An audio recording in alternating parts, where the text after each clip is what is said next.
forget something else to remember that Uber Eats has Roblox. No, that's absurd. Hey, remember when you used to be a, what was it, Pepper Lady? Pepper Lady? Wasn't it Cinnamon Sisters? Basil Babes. Saffron Squad? Nutmeg Maidens? Pre-curb? No, Nutmeg Maidens. I just said that. Was it Spice Girls? Doesn't sound right. Was it Saffron Squad?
Uber Eats has low fee products? I gotta remember that. Well, you know, they say in order to remember something, you have to forget something else. Okay, now that is a very cute haircut. That's like a little shag. I've never seen it before. Well, I mean, of course you have. It's the Rachel. Oh, is that your name? No, I mean, like, your name. No, I'm Jen. My name's Jen. Right, but I just mean, like, this is your haircut. But that's hair on your head. I'm not saying this is your hair. Okay, freaking me out a little bit.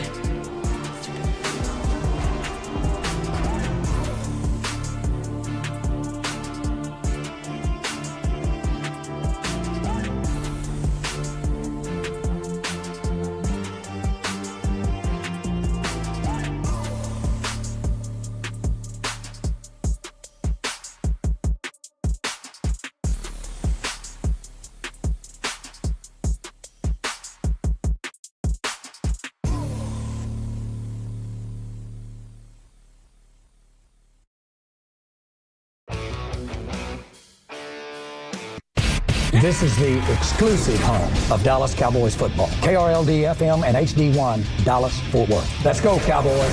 An Odyssey sports station. Driven by our D&M Leasing Studios, this is Sean and RJ on 105.3 The Fan. Good morning, Metroplex. This is the Hump Day edition of Sean and RJ here on DFW Sports Station 105.3 The Fan. An absolutely loaded Wednesday program to get to here on your home of the Texas Rangers and the Dallas Cowboys. And we start, and we do have to hand out the good with much of the bad that the Cowboys have had thrown their way over the past 2 years, with basically universal praise throughout the National Football League over the deal they got done with Osa Odighizuwa, 4 years, $80 million, 52 guaranteed, according to Jordan Schultz. Odighizuwa, 26 years old, started all 17 games for the Cowboys in each of the past 3 seasons, and he's coming off a career high 4.5 sacks and 23 quarterback hits. Why, Bobby Belt, is this being praised everywhere? Because this is ultimately a deal that on the open market, this should have been a $27 million deal, roughly. And we knew that he was going to take some level of a discount to come back, because if he wanted to be back here, they weren't going to be able to go up to that figure. But this is something that, with the franchise tag being the way that it is, which was $25 million, and the way this is structured, if he would have been tagged twice, it would have been over $55 million is what he would have gotten for back-to-back tags. So instead, what he gets is this deal averages out to $20 a year. They essentially save themselves $15 million over the next 2 years. And if something changes, over the next 2 years where you don't feel great about him anymore, they're going to be in a position to then get out of the deal. So they gave out essentially less in guaranteed money than they would have given out in back-to-back tags, which is what he could have held out for. So, Choppy, even if you don't think that Osa is worth that type of money, the Cowboys definitely seem to get some savings. They got it done early. Wow. We're not sitting here waiting. No free agency, no deadline, no tag day. No deadlines make deals. No missing training camp. No missing training camp. Nice job, Cowboys front office. Yeah, it's the process of this was much better than the process of Dak or Lamb or even what's going to happen with Micah. Whatever happens with Micah, it's much better. Well, Florio points out that many teams are now just getting the deals done. I think Schefter had the note that this is the least amount. Only 2 players were tagged this year. That's the fewest number of players tagged since 1994. Teams are trying to get ahead of it a lot earlier. Now, this is maybe a little negative consequence of the Cowboys freeing up even more money with CD Lamb, which we'll get to in a second. But many are labeling this as one of the weaker free agent classes in a while because teams are trying to get their business done. As they should. I mean, if you want the player, it's better to probably get it done. Now, like the Cowboys have operated under it doesn't really matter. The cap's going up regardless. It is shown that, like the Cowboys are in a different, we talked about it yesterday. The Eagles have 13 guys with a contract over $9 million average per year. Cowboys have 7. Well, how are the Eagles able to have all this? And, they're a much deeper roster than we are, yet they have all these guys with a contract of $9 million or more. How are they doing it? The Cowboys are doing something wrong. Somewhere along the way, they're doing something that, I don't even say wrong, just different. They're not maximizing it the way Philadelphia is. Ian Rappaport, NFL Network on the Cowboys, doing good. It's actually a fascinating value for the Dallas Cowboys, $20 million a year for Odighizuwa. Consider the 1-year franchise tag would have been $25 million, and 2 franchise tags, which basically is how you work out what a long-term deal should be, would have been $55 million. So basically, the Dallas Cowboys saved themselves about $15 million over 2 years by doing this deal now. There's nothing wrong with the deal for Odighizuwa. He's got big-time security and wealth, but for the Dallas Cowboys, getting this deal done early, doing it now saves them a ton of money to use elsewhere on the roster. Mike Garafolo called it stunning over there with NFL media. He said tag players who do long-term deals get a slight bump on their APY. If the Cowboys were truly about to tag Osa at 25, you'd expect a 4-year deal north of that. Instead, they get him at 20. Stunning. So why would Osa do this? Comfort in his city, as Nick Harris told us at the Combine. He's setting up all these charity and speaking engagements and events. And to some people, including myself, moving is an absolute B.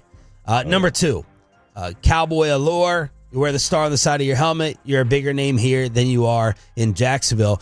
And number 3, which I really would look at as a selling point if I was Osa and his agent. The agent, by the way, will join us at 9 o'clock this morning, thanks to Bobby Roberto Belt, Matt Eberflus. A lot of talk that the 3-tech defensive tackle is the engine of this defensive scheme. So they sat Osa down and said, you, my friend, are the focal point. You are what this entire defense is going to be based around, and you are going to be the main cog in the engine. The other thing is, you get the deal done. Now, could you have taken $25 million, gotten $5 million more? Yeah, you go back to the market. You never know what happens in terms of injury. Are you going to have as good of a year? Lock it in, get it done. You don't have to move. Star on the side of your helmet, and Matt Eberflus telling you, just a theory of mine, that you're the main guy. It starts with you up front. Yeah, he's going to have a career year in 2025. Just the way that this defense is set up with what Aaron Whitecotton wants to do on the defensive line, what Matt Eberflus wants to do with the 3 technique position. Eberflus has talked about it before. The 3 technique is more important to him than any spot on defense in terms of being for the disruption factor and the things he likes to do to get the 3 technique upfield. It's very similar to what Rod Marinelli's always wanted to do. And so Osa's going to be a guy who probably sets a number of career highs next year. So you were probably either going to have to get a long-term extension done or tag him again, depending on if you get something done with Deron Bland and get something done with Micah Parsons. By the way, I think Deron Bland is going to be next. I think that is going to get done before Micah does. But I think that if you ended up having to tag him again, this was going to cost you more money. He was going to put up better numbers, I think, in this Eberflus system, and he was going to become a more valuable player. He's still just 26. I mean, it's not like he's pushing 30 or anything like that. And, I mean, I think universally, this is a good deal for the Cowboys, and it's a good deal for the Cowboys because Osa wanted it to be a good deal for the Cowboys. He wanted to make sure he could be here. Number two, the Cowboys restructured CD Lamb's deal to save $20 million this offseason. Lamb commented on social media and said, quote, "I want to win. It's going to take more than just myself." So there's $20 million more freed up. And you add C.J. Goodwin to a one-year deal on top of that yesterday. And Manny Tolo's happy with Frisco. Yeah, does this push $20 million 3 years from now? Is that how that works? No, yeah, on the table, on the salary cap table. This is yesterday, people. And I love CD.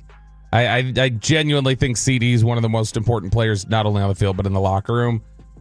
This whole, look at what a great teammate CD is. These restructures they literally lose no money. Yeah. You're moving the money from the left pocket to the right pocket. It's just it's an accounting trick. That's all they're doing. And so everybody, I saw somebody tweet yesterday at Archer, and they're like, good on CD, so unselfish. Let's see if Dak is willing to do the same. And Todd's like, he has and he will, because there's no reason not to. Dak is about to do the same when they flip his switch. Exactly. His cap hits $90 million. You're not going into the year with that.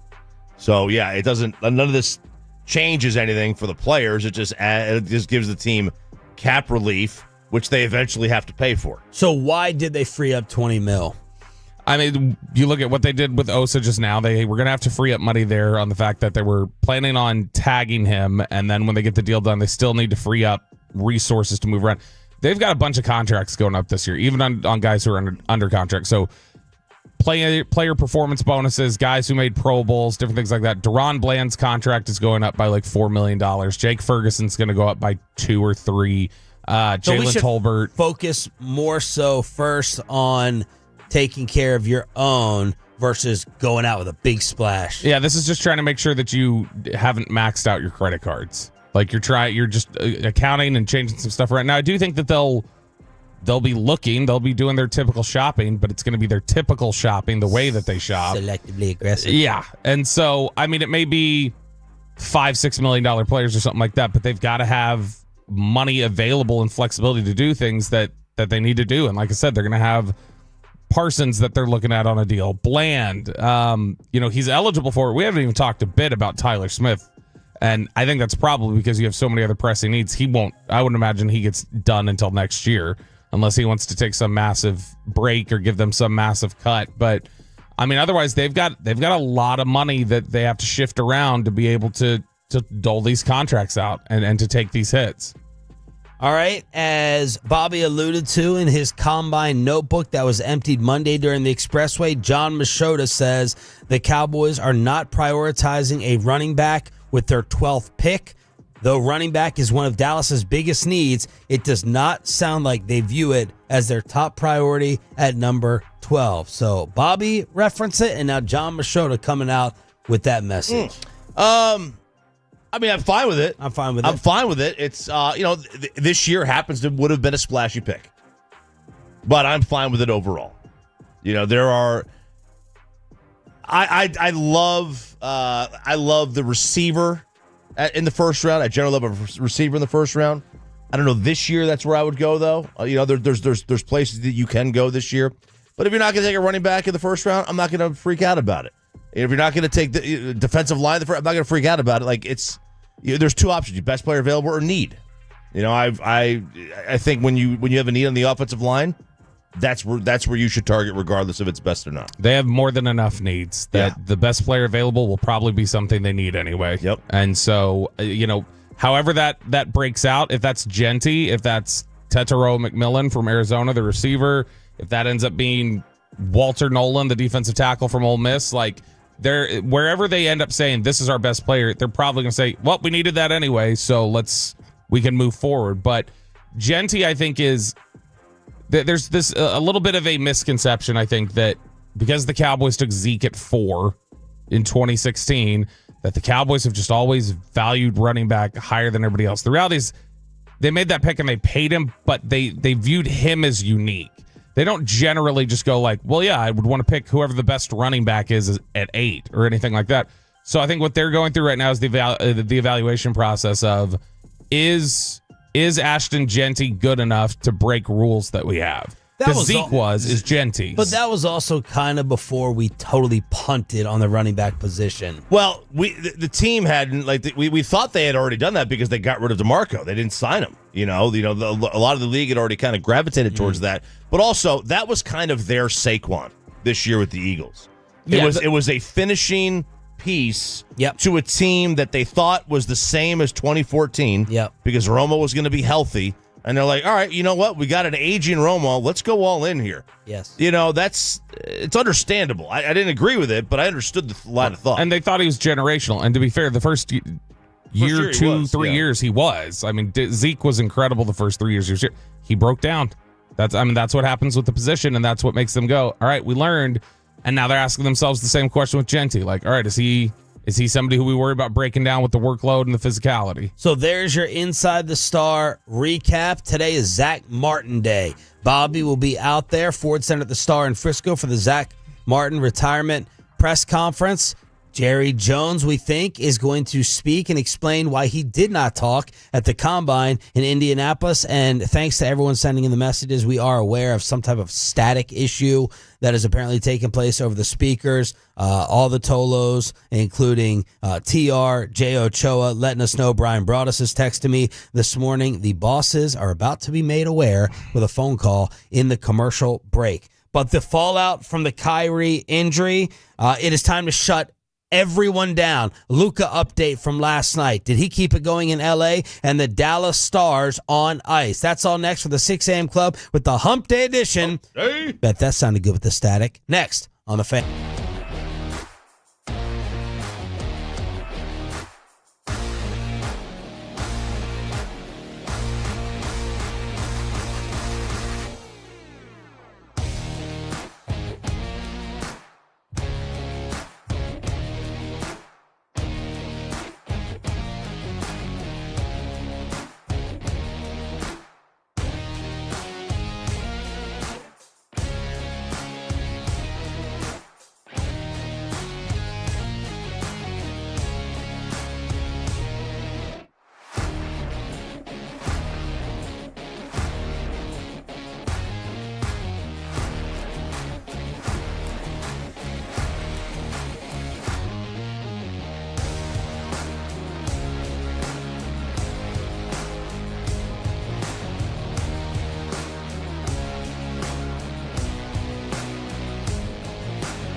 Uber Eats has low fee products? I gotta remember that. Well, they say in order to remember something, you have to forget something else. Okay, now that is a very cute haircut. That's like a little shag. I've never seen it before. Well, I mean, of course you have. It's the Rachel. Oh, is that your name? No, I mean like your name.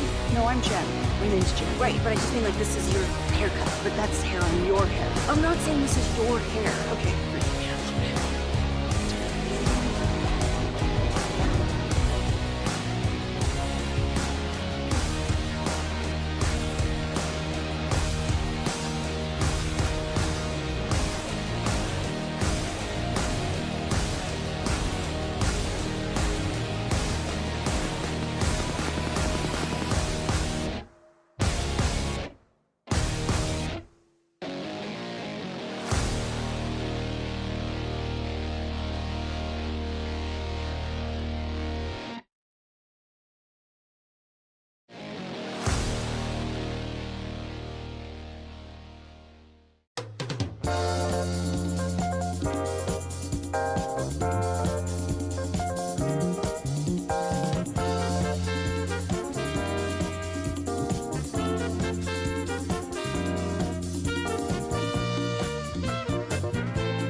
it's true that you've got to forget something else to remember that Uber Eats has groceries?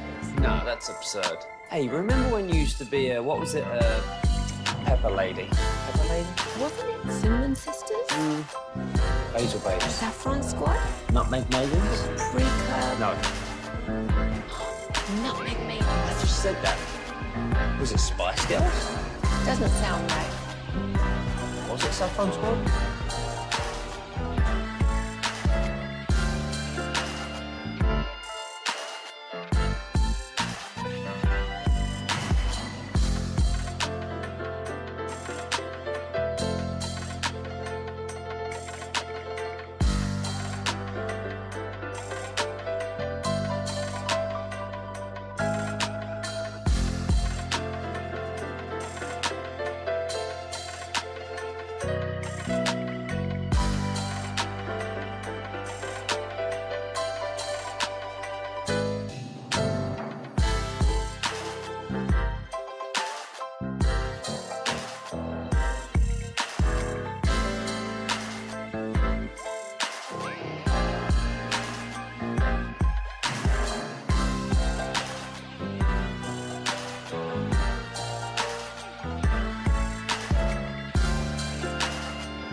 And it's back to Sean and RJ right here on 105.3 The Fan segment here, brought to you by Cars for Kids. Donate today at carsforkids.org. And also brought to you by the personal injury lawyers, Frankel and Frankel. If you've been injured in a car or truck wreck, call Frankel first, 214 or 817-333-3333. With Frankel and Frankel, there is never an out-of-pocket cost. They only get paid when you win. Frankel and Frankel, the go-to car and truck attorneys in Dallas. Luka was thinking about it again. He shoots those with his training staff. Those half-court shots. Here he is again. Oh, the Don. Lakers TV with the call. Being told by the big boss man, Gavin Spittle, the static issue is fixed thanks to Chris Ordat. Pay on top of it. And you, most importantly, for letting us know and hopefully sticking with us for the second segment of the 6 a.m. Club of the Hump Day edition of Sean and RJ, along with Cowboys insider Bobby Bell on 105.3 The Fan. Luka with 30 points. He went off in the first quarter, said he has to improve his dance celebration as his default is going to skips down the sidelines. 30 points for Luka, 15 assists, 8 rebounds, 6 threes made, plus 37 for the game, and the Lakers continue to roll by beating the Pelicans last night. And a quick little message for like the 4 listeners who have a problem with the consistent daily Luka updates. It's not going to stop, guys. Come on. And it's probably going to happen for the next 12 years. Every time he plays a game, I'm going to be looking at what happens in Los Angeles. Every time he does something, he's now giving us a reason to pay attention to the playoffs because the Dallas Mavericks are not going to be there. Yes, I'm sorry to let you know there will be a Luka watch every single day. Adjust your listening and social media habits accordingly. That's what is taking place. We did Randy Moss watch for years. We still do TJ Watt watch. And this is somebody who was actually here. So, yeah, you're going to keep an eye on it for a while. And the Lakers are a different team since he got there. The Lukers. Yeah.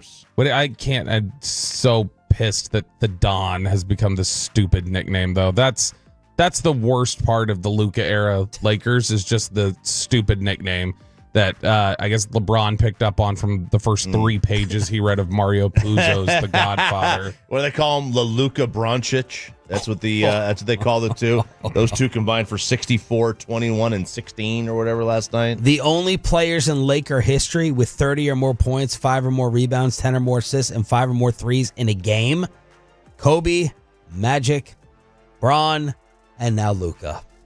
Yeah, here's the thing. It's like he's still ours, and that's why it's still a story.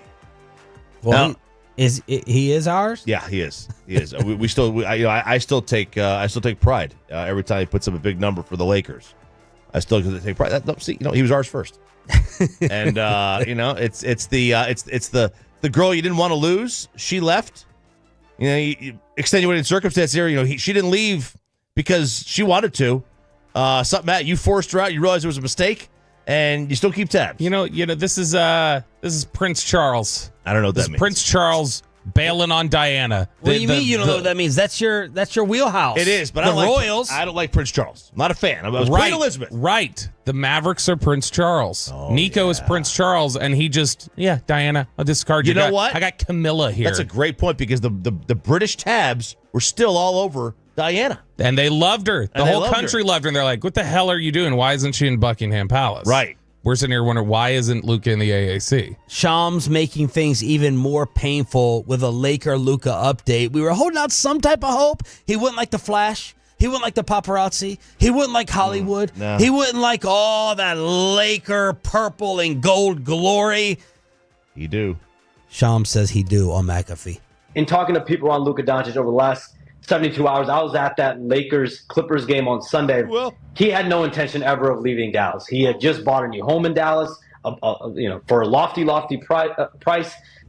He did not want to go anywhere. You think of a player coming from abroad, they're very committed, they're loyal, and that's how he viewed himself with the Mavericks. It's like one team, one city forever. And I think that's going to carry over to the Lakers. I think he's loving his time in LA. I think he's loving how the Lakers, you think about what the Lakers brand is, it's like treating stars like stars. It's Hollywood. It's making the star players bigger than life. And that's what we're going to see with Luka Doncic. Made me think right there, okay, just draft nothing but foreign players. They'll never want to leave. Nico never do that. No. You keep alluding to something. Just say it. He's Draymond Green. I said the other day, last week, I said, he just doesn't like the lifestyle, the culture. He keeps referencing Kobe every time. The lifestyle of a European basketball player is like, I have an off season. That off season is spent with horses. It's spent with alcohol. It's spent with hookahs. He just doesn't get. He doesn't like. I don't believe the European way of life. Yeah, like we all watch different highlight cut-ups on YouTube or whatever. Like, oh man, look at how good. Like he just watches highlight cut-ups of Draymond Green beating on Europeans. That's Nico's favorite highlight to watch.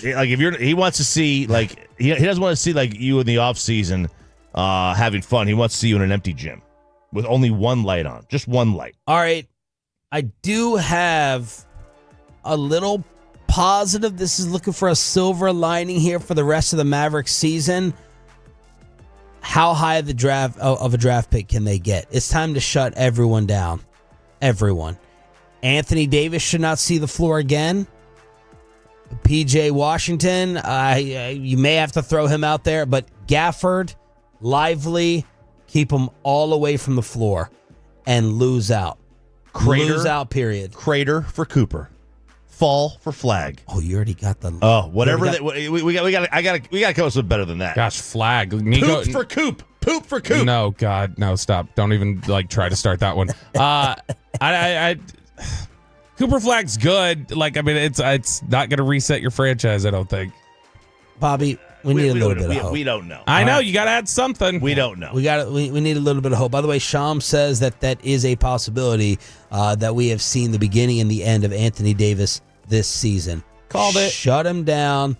Well, this is a little different. I called it less than 24 hours ago. I'm taking credit. This is a little bit different. I'm planting my Cooper Flag. Just like you said, it'd be 40 degrees when we walked out of the building. The wind was correct, though. You were one 50%. If I was hitting 500 in Major League Baseball, I'd be Hall of Fame. I didn't hear any sirens this morning, Bobby. No wind. And if the NBA had any soul, they would gift the Mavericks the first pick with Cooper Flag. Like the NBA is looking at this right now, and they're recognizing, okay, this whole thing is screwed up. We are about to lose the fourth biggest market of a fan base, and you can't lose that. And they knew the Knicks fan base was dead in the water in 1984 or whatever. And here's the cold envelope.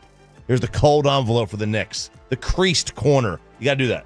We all agree to shut everyone down. Shut them down. Right? Shut them down.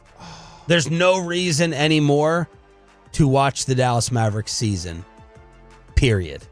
There's no reason whatsoever. It's star season, baby. Shut them down and keep them out. Do you agree? Yeah, they absolutely need to shut it down. This is one of their last bits of draft capital they have for an extended period of time. So, yeah, they absolutely need to do it. Hang on. They got one from 2031 or yeah, that's going to be great. I'm so excited about that one. 214 says, because you're poop for Coop, that's not going to work. 214, capture the flag. Oh, That's Love pretty it. great. Oh, it's good. Love it. Kyrie Irving took to Instagram yesterday to react to all the love he's been getting from Mavs fans and talk about how painful this injury is. Just wanted to hop on here and say thank you to everybody for all the way, for my family's way. And yeah, this one hurts for sure. It hurts. It's painful to deal with this, at this point. But at the same time, how I've been built, not only by my bloodline, but just how I've been building myself over the last few years, dealing with pain and suffering is just as important as dealing with all the positivity and things that go on and the happiness that you want. Accepting what comes with all of this is the next aspect for me. So I just wanted to take this time out. I don't want to get long-winded on here. I just want to take the time out to thank each and every one of you that tweeted me or sent something on Instagram or sent something on any of the social media channels. If you texted me, I just wanted to say thank you so much. And it doesn't go unnoticed. This is not your typical horrific Mavs PR move, but it's nonetheless an annoying one. Nico Harrison released a statement on Kyrie Irving out for the year, and he had to once again refer to his obsession, Kobe Bryant, in the reaction. Quote, Kyrie's work ethic and absolute dedication to his craft. It's cut from the cloth of greats. I know it. I lived it. And I see the same ferocity and passion in him that I saw in Kobe. Bobby, take it away. I still think this is a terrible PR move. Like, you couldn't muster up any sort of compassion or whatever the word is to show Mavericks fans that you were empathetic or with them in any sort of way with the Luka Doncic trade. And then you sit out here and write a damn eulogy like somebody died for the injury. And I understand everybody's upset about the injury, but it's just the juxtaposition again of like, it feels to me anyway, a very intentional and public, here, I'm going to show you how much I love Kyrie and how Kyrie's the standard compared to that bum over there that we traded. And dear God, can you stop invoking Kobe? Yeah. Your obsession with Kobe is out of control. Like, I mean, it genuinely has, it makes you an incompetent general manager if you spent so much time with Kobe that you can't get him out of your head for any comparison you make, because that means you're going to be awful in terms of the way that you compare him.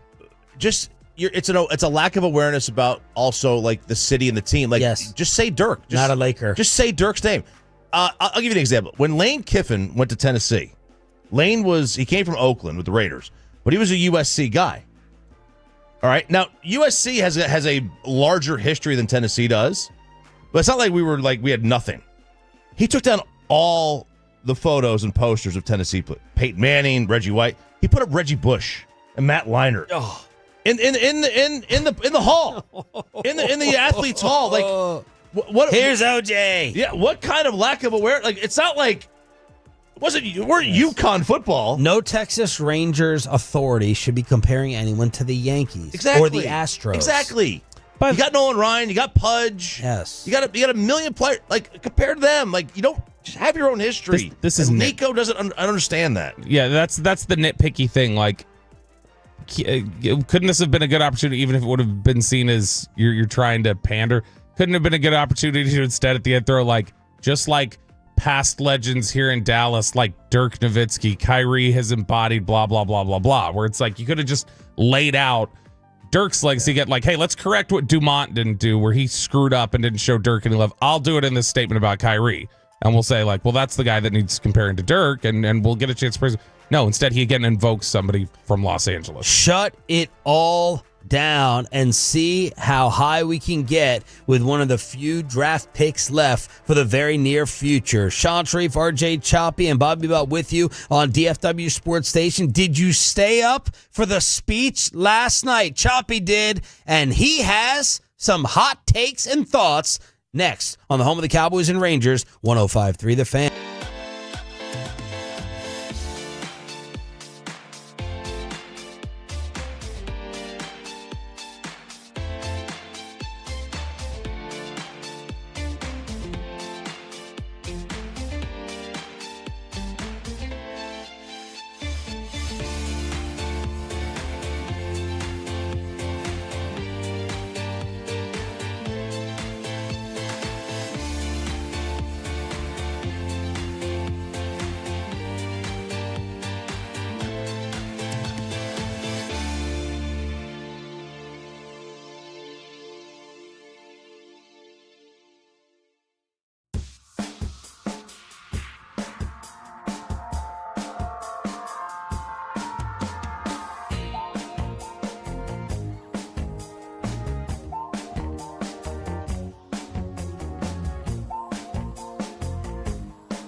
Uber Eats has Lola V products? I gotta remember that. Well, you know, they say in order to remember something, you have to forget something else. Okay, now that is a very cute haircut. That's like a little shag. I've never seen it before. Well, I mean, of course you have. It's the Rachel. Oh, is that your name? No, I mean like your name. No, I'm Jen. My name's Jen. Right, but I just mean like this is your haircut. But that's hair on your head. I'm not saying this is your hair. Okay, freak me out.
Got you down. And it's back to Sean and RJ right here on 105.3 The Fan segment here, brought to you by Classic Chevrolet. If you're in the market to upgrade your vehicle, get to Classic Chevrolet in Grapevine today. The back-to-back #1 Chevy dealership in the world. More new Chevys than anyone else, all priced to sell. Visit ClassicChevrolet.com. This is Texas. This is Classic Chevrolet. Together, let's drive, relax, enjoy the difference based on new Chevrolet registrations 2023 and 2024. 8 seconds left. Here's Harley.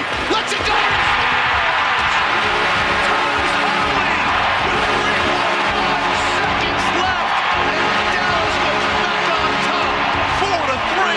That's the call from ESPN Plus. Good morning, Metroplex. Sean and RJ with you. Thomas Harley scored with 5 seconds remaining in the game as the Stars spoil a New Jersey comeback and beat the Devils 4-3 at the AAC. The Stars have now won 6 straight at home. 3 hottest Stars had another great night. Hintz had a goal and 2 assists. Wyatt Johnston had a goal and an assist. Robo had 2 assists. The Stars next take on the Flames tomorrow night at the AAC to end the homestand. Yeah, and you get down here, we're in the final 20 games or so, and you'll start having these matchups where the Stars are pretty set in their playoff. Like they're in. Like they don't really have a massive worry about missing. The Devils, on the other hand, only about 4 points clear of being in the playoffs. So this was a big game for them. They fought back to tie it. But you know that you're a tremendous team when you could play a game against a team that really, really needs it. It's a quality team, and you still come out on top, even though you did blow a 2-goal lead in the third. Good job, Pepe. Static. Static. Wow, really? It was 67-33? Static is overriding Bobby's hockey take and opinion. So you had the Stars last night. You had Luka with another win in L.A. over the Pelicans. And you also had the speech. The speech! Yes, it wasn't a State of the Union. That's done in January usually. And plus, you don't have a State of the Union when you're on the job for, 40 days or whatever, 4 weeks, 6 weeks, whatever it is. But I'll tell you this, the State of our Union, whenever that is, will be strong. I know that. Every single one of them start, the State of our Union is strong. That's right. Sometimes with this guy, it's more of a campaign speech than others. And a recap. But it was long, the longest one in history. It was 2 hours. Almost 2, it ended at 10 o'clock, and I don't think it started right at 8. Yeah, I was sitting there, first I thought it was at 7, so I'm all prepared. I get in bed, I get my work done, kids asleep, and I'm sitting there with my drink in hand. Yeah. No, it's 8 o'clock Central. All right, we'll watch one show. We'll try to squeeze that in, switch on over, set the alarm, 7:58, 8:05, 8:10, 8:15, 8:17. It felt like this started. Yeah, it's about when it started, and it felt like the Royal Rumble right off the start. Concerned a disruption of proper decorum, the chair now directs the Sergeant-at-Arms to restore order.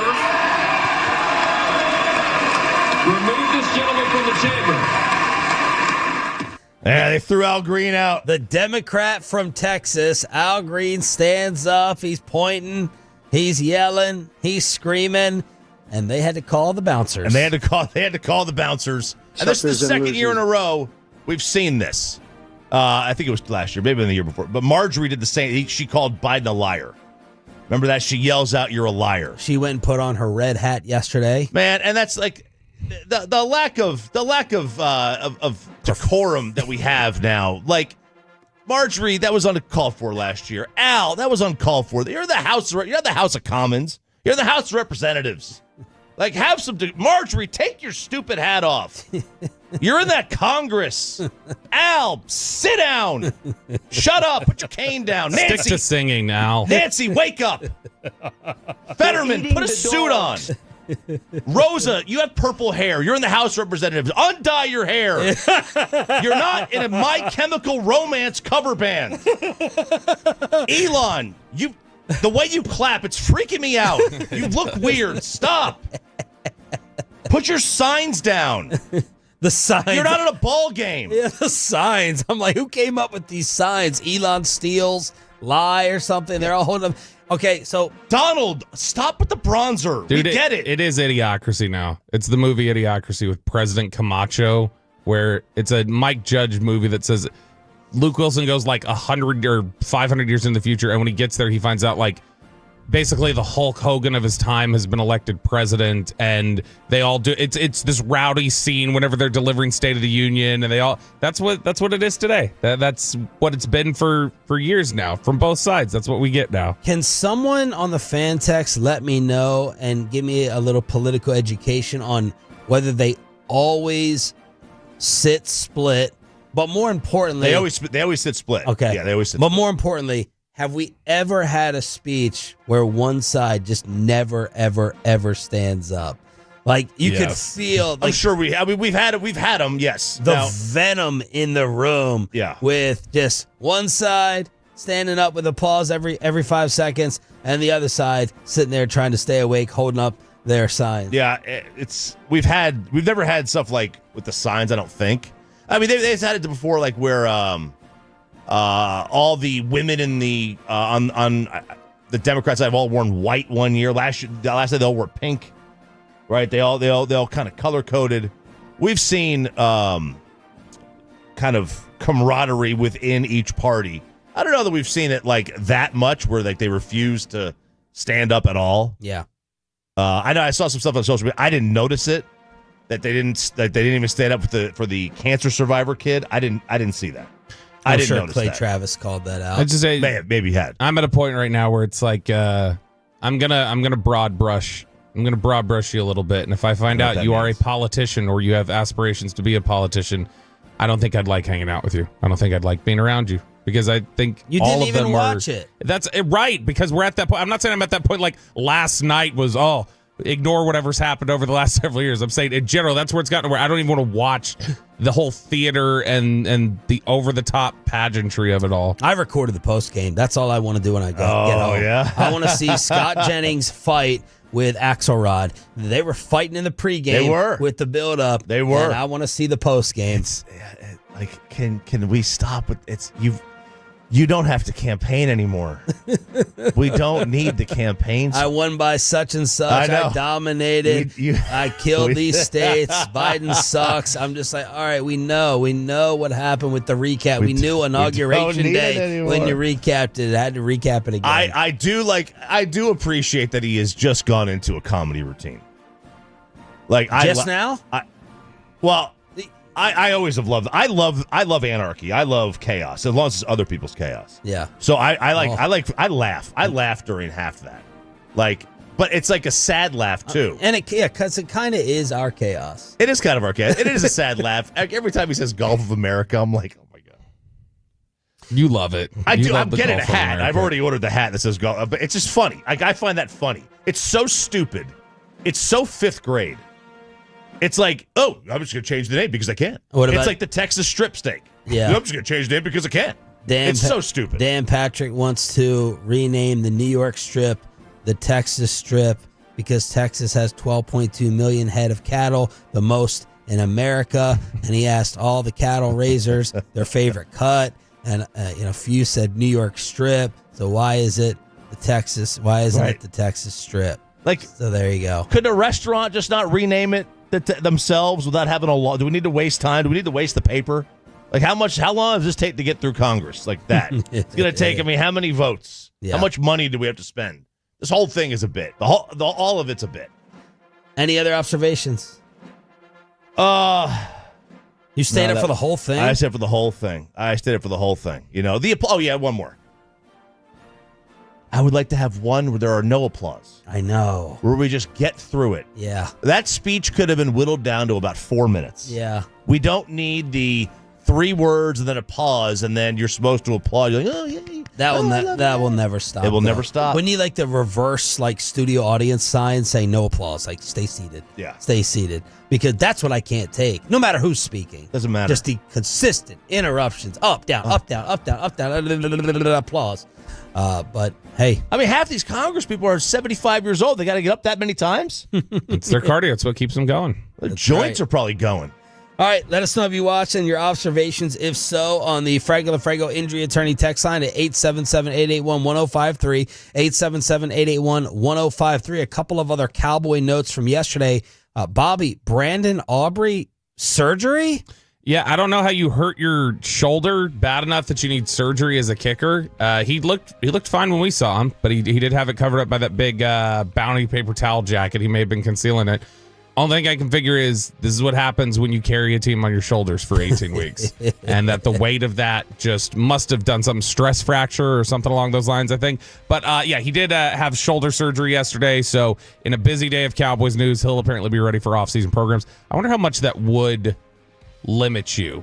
Like, would that be any sort of a hitch in his, like could you play with, he clearly seemed to be able to play with a busted shoulder, but I wouldn't think it would cause an issue, but bad enough that he needed surgery, so in a lot of pain. Oh, we forgot one more thing in addition to all the craziness and the Texas Strip, the $100 bill. We forgot that real quick. Oh my God, that's Bobby's. Yeah, there is a congressman, a Texas congressman actually, Brandon Gill. Brandon Gill is introducing legislation because he wants to take famed syphilis patient Benjamin Franklin off of the $100 bill, and he wants to put Donald Trump on there instead. So we're going to be getting rid of pennies. We're going to be taking Ben Franklin off the $100 bill. This is the most currency evolution I've ever seen in my lifetime. If it happens, I doubt this one happens. But I will say this about Donald Trump, like or dislike. I do like to isolate certain things that people have accomplished, whether it's good or bad. And what he has done in instilling the absolute fear in everyone to step to him, it's something I would like to study. Like getting your messages across, the whole repeat a statement 3 times, let it sink in, brain control, brain power. We can try to utilize some of that on the radio, but the amount of ass kissing and shoe shining that everyone does towards him because of the outright fear to say anything against him publicly, because you're going to get destroyed either by him or the followers. It's something I've taken note of. It is like it's gonna be interesting, like what happens, like because the politics have completely changed. It's gonna be boring. It'll be more stable. It'll be more stable, but it's gonna be boring. I mean, the last 4 years, there was plenty of not boring over the last 4 years too. It's just the entire. But I mean, no, that's just the entire. To me, that's the entire complex and makeup of what it is now. That's the entire makeup of politics. You have to be WWE. To be elected now. That's what it's changed. Stock market not doing well yesterday. We got a tariff war, all these things taking place. And I'm going to go home and watch the recap right after the Wednesday edition of Sean and RJ here on DFW Sports Station. Thanks for being a total. That stands for turn it on, leave it on. Bobby thinks that the Eagles just made a Saquon mistake, and we got to figure out which star receiver that's available could be the best fit. The other moves happening around the National Football League could the Cowboys benefit after a very productive and nice day yesterday. It's Zack Martin Day, and we continue it on the home of the boys, 105.3 The Fan.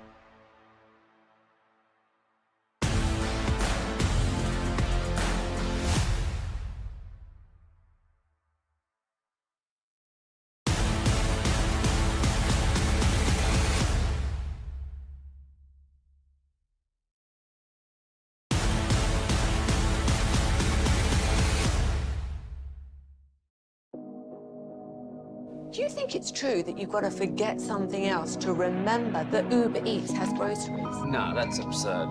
Hey, remember when you used to be Pepper Lady? Pepper Lady? Wasn't it Cinnamon Sisters? Basil Babes. Saffron Squad? Nutmeg Maidens? Pre-curb? No. Nutmeg Maidens. I just said that. Was it Spice Girls?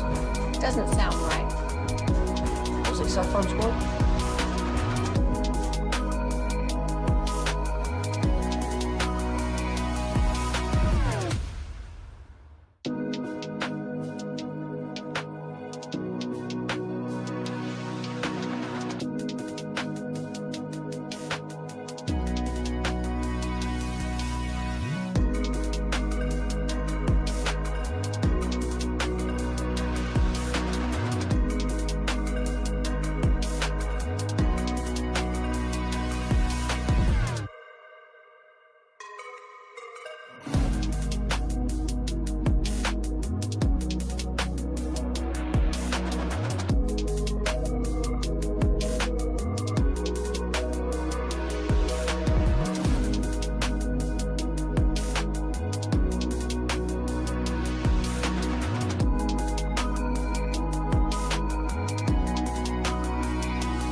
Uber Eats has low fee products? I gotta remember that. Well, you know, they say in order to remember something, you have to forget something else.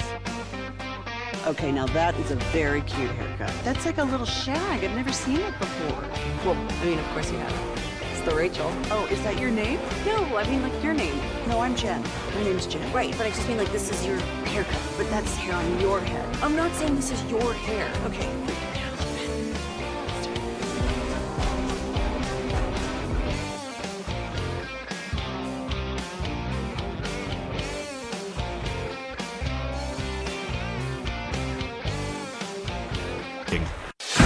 This is your skipper, Bruce Bochy. Rangers coverage like nobody else, right here on The Fan. KRLD-FM and HD1, Dallas, Fort Worth, an Odyssey sports station. Driven by our D&M Leasing Studio, this is Sean and RJ on 105.3 The Fan. Good morning, Metroplex Hump Day edition. With Sean and RJ here on 105.3 The Fan. Thanks for being a total. That stands for Turn It On, Leave It On. Good morning to everyone listening on the radio, Odyssey app, the Fan Cam, Twitch, and YouTube. You are appreciated. Luka Doncic goes off again last night. The Lakers continue to roll, and they beat the Pelicans. Meanwhile, the Dallas Mavericks trying to recover from another injury. Kyrie Irving is gone for the year. Shams says it's not out of the realm of possibility that the Anthony Davis game against Houston was the last time we have seen him this season. You know, it would be really nice if you have Kyrie gone for the year. Mm-hmm. If you still have Luka. Well, that would work because I do believe they went to the West Finals. You know, without him 1 year. That'd be kind of cool. And the usage rate yesterday that everyone kept throwing out there just infuriated me. I got to give props to the Tolo a couple days ago who said, I blame Nico. I blame Nico for the weather yesterday. As someone said, the Mavs traded Luka, and all of a sudden we got the 10 plagues. Whether yes. it be injuries or the crazy weather here in DFW. They got hit with the 10 plagues of Egypt as the eerie scenes of dust from the west blankets of the city. And then Atolo... The 10 injuries of Slovenia? Yeah, yes. A couple days ago, Atolo said, you ran Kyrie into the ground, so I'm blaming you for the season-ending injury. Dude, over the last 6 weeks, he led the NBA in minutes. Interesting. That may contribute to things, right? Yeah, they had the Jason Kidd said, "Oh, it's just bad luck." Vegas Bob yesterday quote tweeted that, and he goes, "Kyrie, soon to be 33, was averaging almost 40 minutes per game as the largely lone creator in the 10 games prior to being injured. Just bad luck." Well, look, I know what you're going to say, and I agree with you. They didn't know Anthony was going to get hurt. Well, they didn't know Anthony was going to get hurt, but also, although you should have had an inclination, you should have known. Also, are we going to really put Kyrie's injury on minutes played? I think the idea is that when you're talking about he's doing all the handling and all the driving because you don't have another ball like dominant player anymore, that's your fault. There's no exact way to relate it to that, but common sense tells you, hey man, if you're the lone creator, you're gonna have to be out there playing heavy minutes. You're not going to stagger each other like Luka and LeBron in Los Angeles right now, and you don't want to put that type of wear and tear on a guy with that type of wear and tear at that age. Yeah, I get it. Like, to me, like if he had if he ripped his hamstring, that could be a wear. Like, I don't know, like the ACL. I mean, if you do increase the volume, you're just of times increasing that he the has to drive opportunity, into the right? paint, It's like you're going to hit that number. If you're. He's going to get run into the ground more likely than not. Yeah, like, do you have a greater chance of dying in a plane crash in your lifetime if you fly every single week versus once? Yes. Yes, you do, right? Now, your odds of dying each individual flight are the same. You're just throwing more darts. So, from that standpoint, Vegas eventually you'll hit it. Yeah, eventually you will hit it if you do it enough. He was not, Luka was the main distributor and was the main, ball handler, and you've now upped that a ton for a guy who has an injury history and playing him excessive minutes. Coop Z tweeted, just a reminder that your soft tissue is more receptive and prone to injury the more wear and tear it exhibits. Asking a 12-year, 6'1", 33-year small guard to pick up the task of running a heliocentric offense was quite literally sending him to his death. And then Tim Cato said Kyrie played the most minutes in the league for about 6 weeks straight. You want things to be even worse? Jaden Hardy is going to be out for a period of time with the ankle sprain, and then Bobby Marks. This was another kick in the balls. Bobby Marks, ESPN numbers guy, said the Mavs have an open roster spot but are not allowed to sign a player because of the first apron restriction. Kyrie has a $1 million bonus that was viewed likely before the start of the season, 50 games played and 50 wins. Even though the bonus is now not reachable, it will still count against the apron. So he's not getting the bonus, and it's still counting against the freaking apron. I saw a tweet yesterday that it wasn't even a Mavericks fan, and they were saying, I've always been the one who says how stupid it is when people start talking about sports curses, but the Mavericks in the last month are really testing my belief in that at this point. 877-881-1053 in order to get in on the Franco Franco injury attorney text line. Bobby, you think that the Philadelphia Eagles made a Saquon mistake yesterday? I don't know what the hell this is yesterday. So they give Saquon Barkley an extension, a 2-year extension worth $41.2 million. He's the first running back to ever go over $20 million a season by a lot. Like, I think the highest one previously was like 16, 17, something like that. They're paying him for what he did. And that's the problem. You never pay somebody in the NFL. Because they just signed him as a new player. Yeah, he had a 3. You never pay somebody as like a reward for, here you go. Great job. Here's some more money. You deserve it. You pay people for what they're going to do for you. I don't know why the hell you would need to give him another extension unless he was telling you, yesterday's price ain't today's price. I'm holding out if you don't pay me, which I don't think he was saying. This seems like they just cleared space to go, here you go, here's some more money just because you were so awesome. Which, great. I guess that's a kind thing to do, but that seems like bad business. Feels like you got caught up in your emotions. Yes. Feels like this was a celebratory. Here you go. You know what? I'm gonna make it rain a little bit in the club. Should have Vic Fangio there to ask him if he deserved an extension. He probably would have come up with 10 reasons why he didn't. I mean, Howie didn't Howie just say that winning the Super Bowl was better than his first time? Oh, did he say that? Did he say that? I know. I was telling Sean in the car that Collision Low Crossers book we were talking about the Jets. That Mike Tannenbaum says the first player he signed was better than that. So, like, I mean, I guess that makes sense then. So Saquon now the NFL's first $20 million plus per year running back. He can also add another $15 million in incentives and escalators, $36 million fully guaranteed at signing. They moved on from Darius Slay, and apparently they're releasing James Bradbury as well. Which, by the way, the Cowboys are picking 12th. Mm-hmm. The total value of the contract, if they take Ashton Genty there, will be less than what Saquon's making per year now.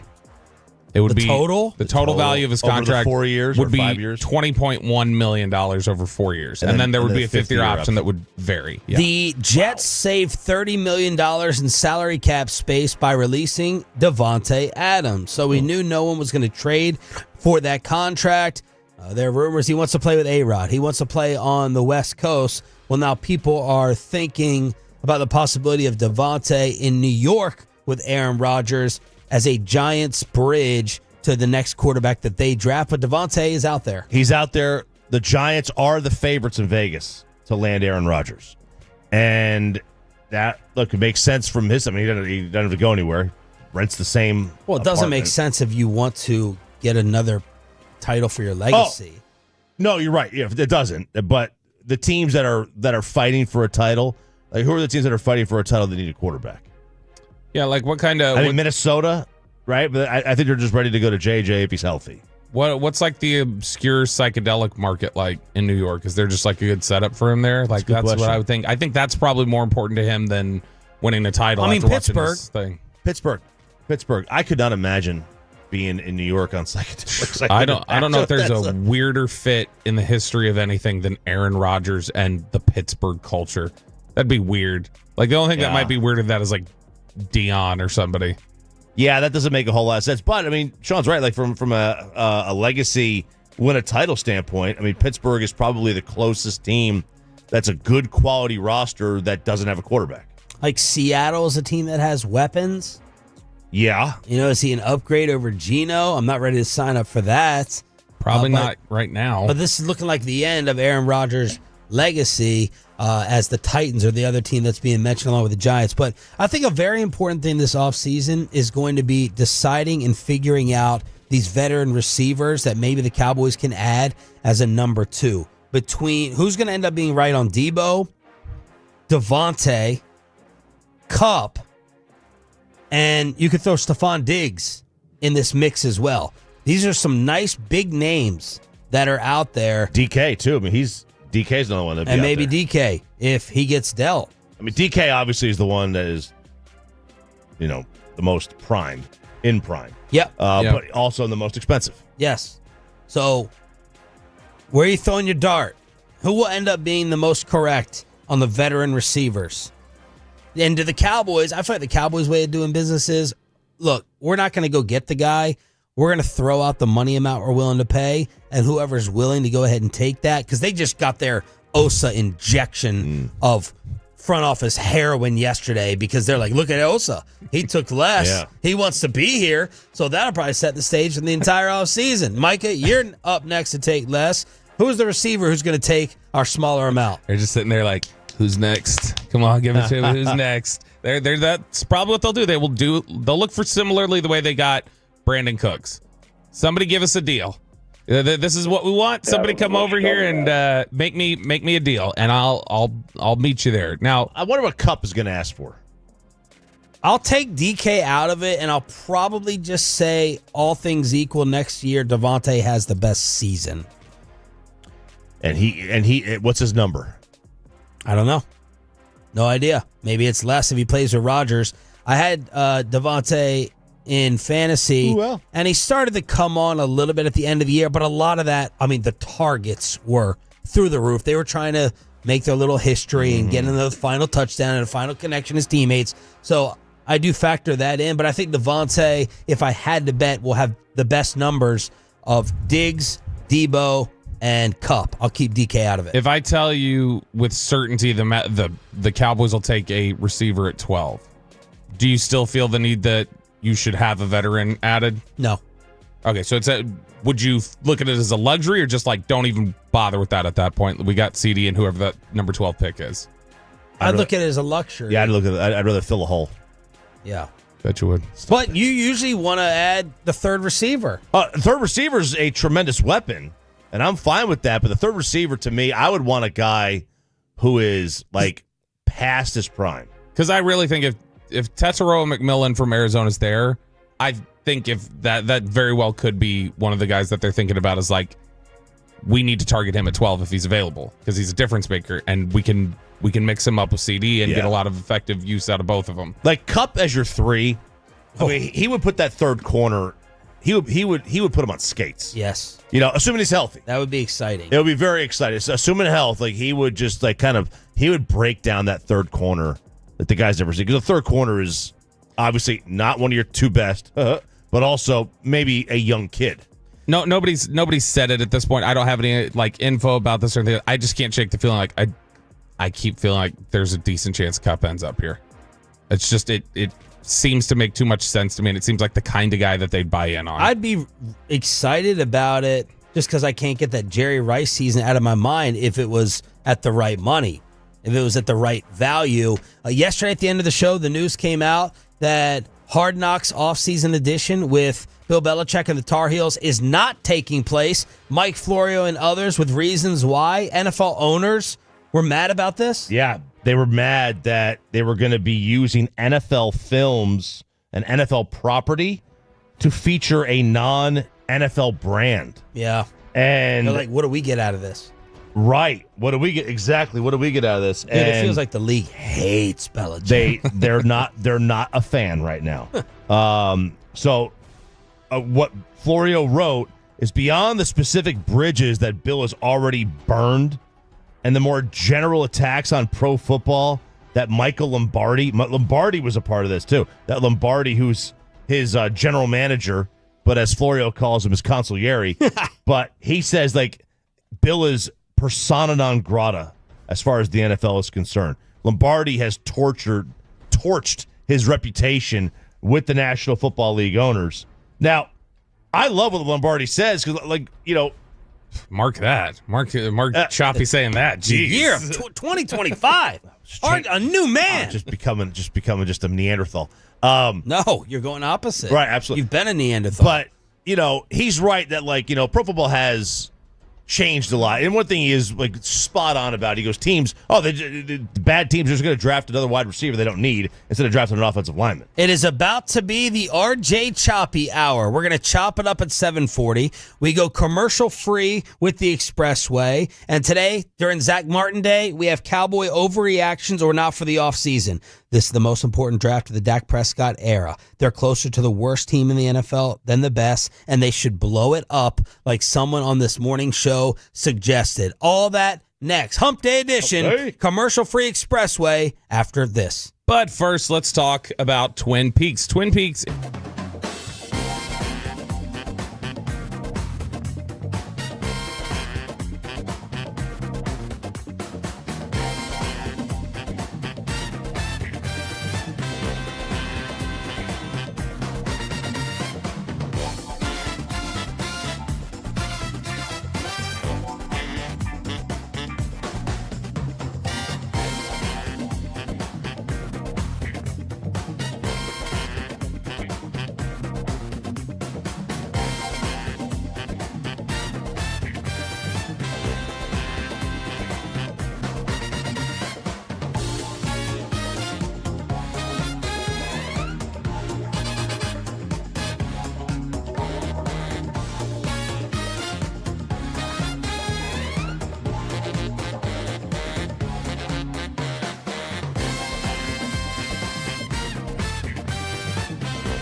It's true that you've got to forget something else to remember that Uber Eats has groceries. No, that's absurd. Hey, remember when you used to be a, what was it, Pepper Lady? Pepper Lady? Wasn't it Cinnamon Sisters? Basil Babes. Saffron Squad? Nutmeg Maidens? Pre-curb? No. Nutmeg Maidens. I just said that? Was it Spice Girls? Doesn't sound right. Was it Saffron Squad?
And it's back to Sean and RJ right here on 105.3 The Fan. It is the Expressway right now on The Fan, and it's brought to you by the On-Time Experts.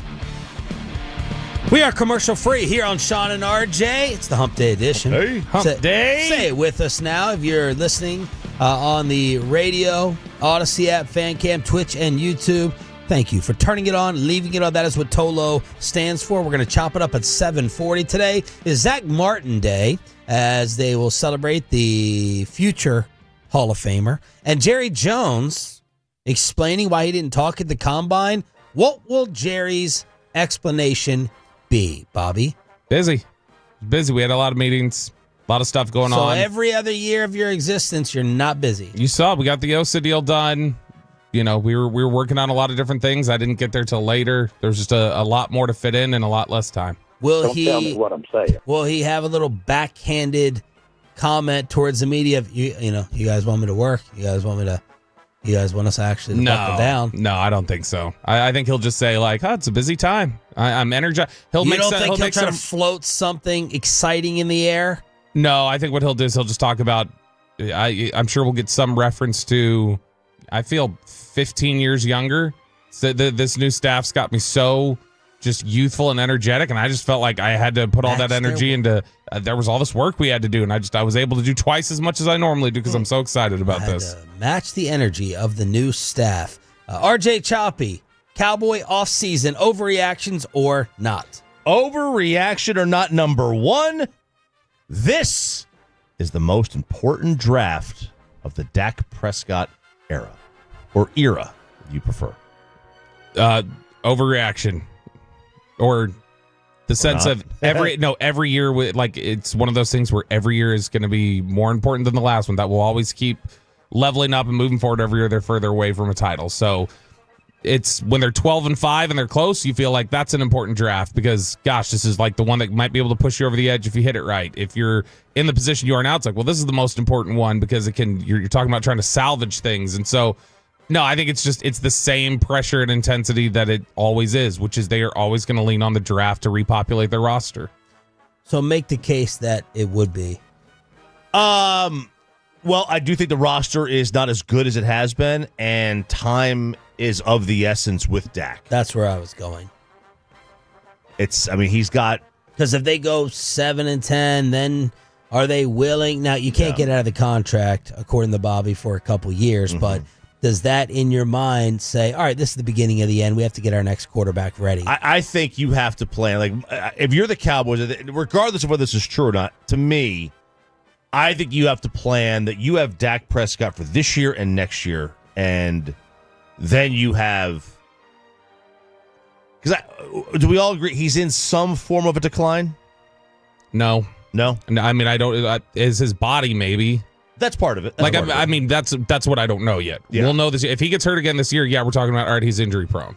But yeah, did he play well last year in 9 games? No. But the team was bad. Right. And so I also look at it and I go, he played his best ball arguably of his career before that 9-game stretch we just saw. So I don't think you can definitively say he's in decline. It's a question that you're asking, but I don't think you can say, yes, he's declining. Definitely not going up. Let me rephrase it this way. The Cowboys he didn't in 9 games anyway.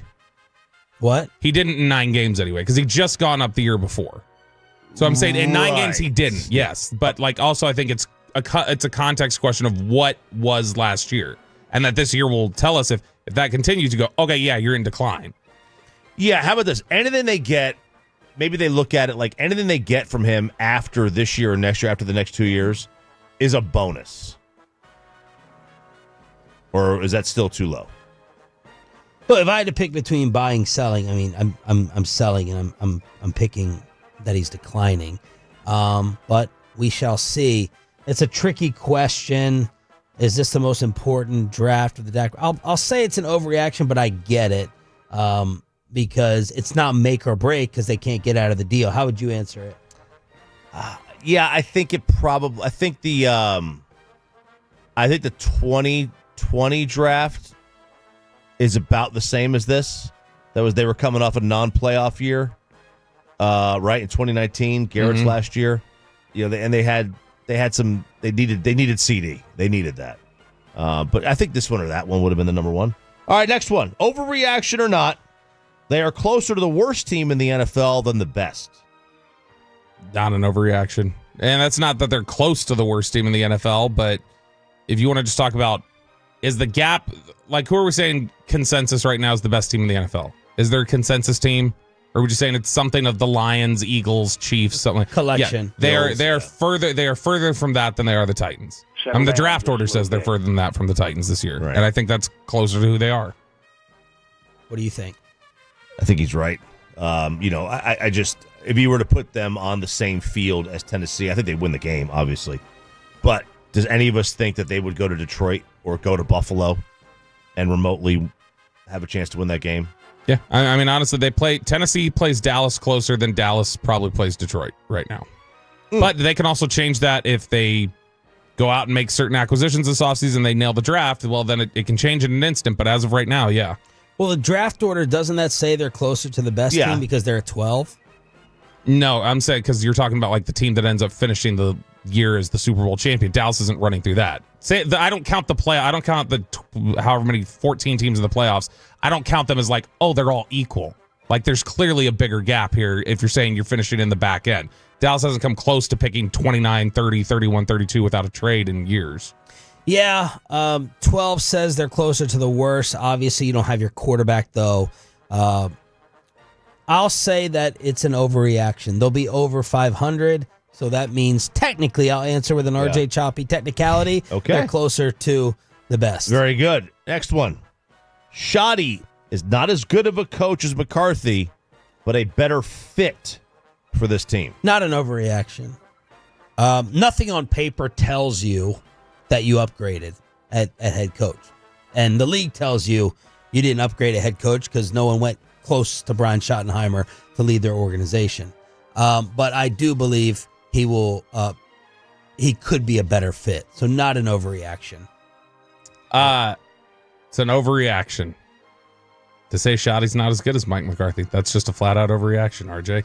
It's not an overreaction to say that he's a better fit for this team. He absolutely is a better fit for this team. That 100% is the case. If you just want to talk about culture and You don't know that it's 100%. The players loved Mike.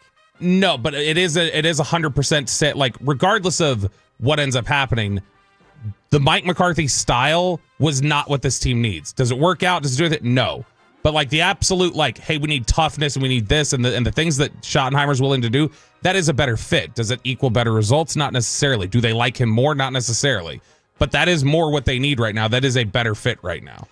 Yeah, I think. Look, I think Mike's. I love Mike. I think Mike's a fantastic coach. I think him and I am angry. I'm angered by the lack of PR, good PR that he has. He needs a better PR. Blame Laura Oakman. Yeah, he needs a better PR person. And Tom Pelissero. But I think he's had a hell of a PR person that he hung around as long as he did. And Jay Glazer. I mean, he's got a pretty nice PR He does. team. He does. But, the perception of him is that he's this bumbling boob and Sean Payton can't do no wrong. And they're the same guy. They have the same resume. But, Shotty dealt with the Jets. The Jets were a circus with Rex Ryan. A complete circus. And this is a circus. Mike doesn't want to deal. Mike's Danny Glover in Lethal Weapon. I'm too old for this S. And that's what he is. I think like at the end of the day, he's like, yeah, he probably wanted to stay as the head coach because he wanted the job to stay as the head coach. His family's here. But he doesn't need this crap, and he probably didn't love it. I don't think he loved being the coach of the Cowboys. He can go take Jimmy's spot. He can go be the Fox. He can be the Fox studio guy. Make his jokes there. He'll have fun. I think Mike loved being employed more than he loved being with the Cowboys. Oh yeah, he definitely did not like being the Dallas Cowboy head coach. No way. I don't think so. I think it is a better fit for this team. Next one, they should do what Sean suggested the other day and blow it up. Which is trade Micah for 2 1s and trade Dak for whatever, I guess a 1. If that's what you get for him. So now you would have 5 first-round draft picks over the next 2 years. Well, obviously, I'm going to say it's not an overreaction. It was my possible. Fair enough. There you go. It was my possible idea. Look, the premise of what I said is just, it's a simple question. Do you think the Dallas Cowboys will win the Super Bowl in the next 3 years? My answer, and I feel pretty solid about it, is no. If you can convince me otherwise, it's an overreaction. If you believe that they're not going to come close to winning the championship the next 2 or 3 seasons, then the answer is to start over when you can, how you can. So it's not an overreaction. It's not an overreaction because you have to think about it and you have to consider it. I don't think it's what they should do. I think they should stick 1 more year, see how does this draft go. Because here's the thing. Do I think they're going to win a Super Bowl in the next 3 years? No. Do I think they have enough of a roster right now that I could see a piece or 2 coming in here, or a couple different pieces, and making it to where they could do some fluky run and maybe get, that's within their talent level. So I don't know that blow up is what they have to do yet, but it's at least a question right now. And depending on if you get another draft class like the one where Tyler Guyton's your top pick or Mozzie Smith is your top pick, well then, you've probably been set back even more, and now you just need to find out a way to get around it. The overreaction is the possibility of doing it because you can't get out of the Dak deal. Right. I mean, look, they theoretically just take all your lumps, like trade them both, take your lumps, reset the team, get your 5 first-round picks over 2 years, and shoot, man, trade down from some of those if you can, and pick up more. Now, you can get out of the Dak deal if you are just comfortable with, we are going to lose for 3 straight years because we're not going to have money to sign people. Like, no money. You can get out of it in that sense. If you want to didn't Denver just make the playoffs with that? They didn't have that type of money on it. And we're talking about Dallas has had so many restructures and like push aheads. If they were to blow that up, it would just be they're having veteran minimum players on their roster for 3 years. So it's not, you're going to be picking in the top 5. Maybe you want that. You're going to be picking in the top 5 for 3 years probably. Ooh, I would do it. Next one, overreaction or not, they are better off trading down and not getting fair value for the pick than they are at sticking at 12 because they have just too many holes. So, like, if the value chart says you should get a 3 and they are only able to get a 4 and they're trading down, a handful of spots, it's still better to do that and get the extra 4th than to pick at 12. Depends, and maybe go to 16 or whatever. Depends how big the dip is from 10 to 12, 12 to 14. Like, do you have a blue chipper there that you think can fall to you or does fall to you? Yeah, give me a scenario specifically. Like, say 12 to what, and you pick 16, up 17. Okay, 12 to 17, and you pick up a fourth. Yeah, but maybe the chart says you should pick up a third. I probably do that. So not an overreaction. Now, if you're telling me it's like the drop when they went from 16 to 31 and got 1/3, and then they picked Travis Frederick, no, I'm not dropping 15 spots in this draft for one pick. How many first rounders do you currently have? 14. And so, I mean, you're right on the edge. And some of those are positions you may not want to pick. But I mean, it's now 14 first rounders, but you have 0 quarterbacks as first rounders? None. So there's really 16. So there's really 16 first rounders because those quarterbacks are going to get taken in the first round. There is no guarantee. I don't know about right now if Shador's going in the first. Cam Ward is, but there are enough questions about that. And actually, technically, I have 13 because I have Travis Hunter graded as a first rounder at receiver and corner. I'm probably sticking in there. I'm not going to go crazy if they did that. I'm probably sticking in there and adding the best player because I view 4th and 5th round picks as total complete wild cards. They're all wild cards. Oh, but they are. Yep, they are. It'd be nice if you had a couple for us and we wouldn't need to add a third. What do you mean? We wouldn't need to be having this discussion. I forgot to mention 2 of my first round graded players are Michigan players. And so nobody's going to want to pick them. So that's actually 10. Yeah, Cowboys fans will freak out, so we can't even consider that. Yeah. Okay. If you made a poll and you said you either take a Michigan player at 12 or you trade the first for... trade out of the first. You trade out of the first? Cowboy fans would trade out because of the Michigan stain, for real. I think you're right. I'd probably trade down. It's I don't have a great take on it. Well, just more darts. It's just more darts. You need more darts. Final one. Holes and darts. Yep, final one. Overreaction or not, the Cowboys will err on the side of splash when it comes to their first round pick this year. Overreaction. And by the way, splash would mean Genty, Tet McMillan, trading trade up. Yeah, I'm going to say a quarterback. We don't know who it is yet. I just have a feeling it's probably going to be somebody in the trenches. I think Tetero McMillan, for the receiver from Arizona, is 100% a guy that could be part of the discussion. Genty would be part of the discussion. I really feel like what's going to win out is them going, man, we like this offensive lineman here, or we like this defensive end, and it's not necessarily going to be this huge splashy name, but it's something they think that's a good player that helps us with our toughness and what we're trying to do. Overreaction. History has shown that they're fine being boring with Tyler, Mozzie, Taco, and I'm fine if they're boring. Like, if they come out of this with like 2 offensive linemen, 2 defensive linemen, and you're like, we're just making this a Matt Rule one-dimensional type draft based upon physicality and toughness, I'd be fine and happy with that. It's not fun in the moment when you're doing the draft coverage. At least for me, you want the splash, right? But no, not an overreaction. Yeah, it could be someone. If Mason Graham, the Michigan defensive tackle, falls to them, I would just see them go like, oh, that's perfect guy for what we're trying to do with our defensive front. Or if they go, you know what, really like Michael Williams from Georgia, who's a good player and definitely has some exciting highlights, but it's not Genty bouncing off of defenders and running 60 yards. It's not Tetero McMillan taking a screen and running 80 yards. That's not the kind of players they are. I don't think they'll go with splash. I mean, they might. It's funny. As I've gotten older, you get like everybody as they get older, they get into like either crock pots, grilling, crock pots, World War II documentaries, yard work like mowing, and I've gotten into a lot of those. But like I've also gotten into. I used to hate when teams took an offensive lineman in the first round. I was like, you're getting in the trenches. Boring. No, offensive linemen are safe. They're safe picks. Who is this guy? If you have a quarterback, which we do, the Cowboys do, at least financially they have one, then you've got to take the offensive line. All right, there it is. Your RJ Choppy Cowboy offseason overreactions or not during the commercial-free Expressway every day at this time. No reason to change the channel of DFW Sports Station. Plus, we chop it up.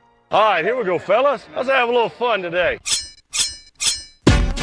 Our long national, historic, global nightmare mirror mirror is over. We have officially been declared safe from the city-killing asteroid for 2032. Wow. Now we just have to worry about Kim Jong-un's sister. Correct. Yeah. Now, Neil deGrasse Tyson, is it DeGrasse or DeGrassi? DeGrasse. Neil deGrasse Tyson. Neil deGrasse Tyson said it's 3.1% now. It'll eventually be either 100% or 0%. There will be nothing in between. Because that's how it works with math. It's either it's going to hit or it's not. It's not like a 3% chance. They have declared that it is not going to happen, but our good friend that we like to refer to as the moon is still in jeopardy. They do not have the updated on that yet. Now, the moon, of course, Sean, deals with the tide. Yeah, I was going to say we'll have some higher tides. We'll have some higher tides. Oh, and, baby. you might not have the cool full moon. It might be a half moon, right? It might be just a half moon now because a big giant chunk will be taken out of it. It'll look like the Apple logo. You've taken another loss on world destruction and scare tactics. Leave all the scare tactics now to pessimistic Bobby Belt.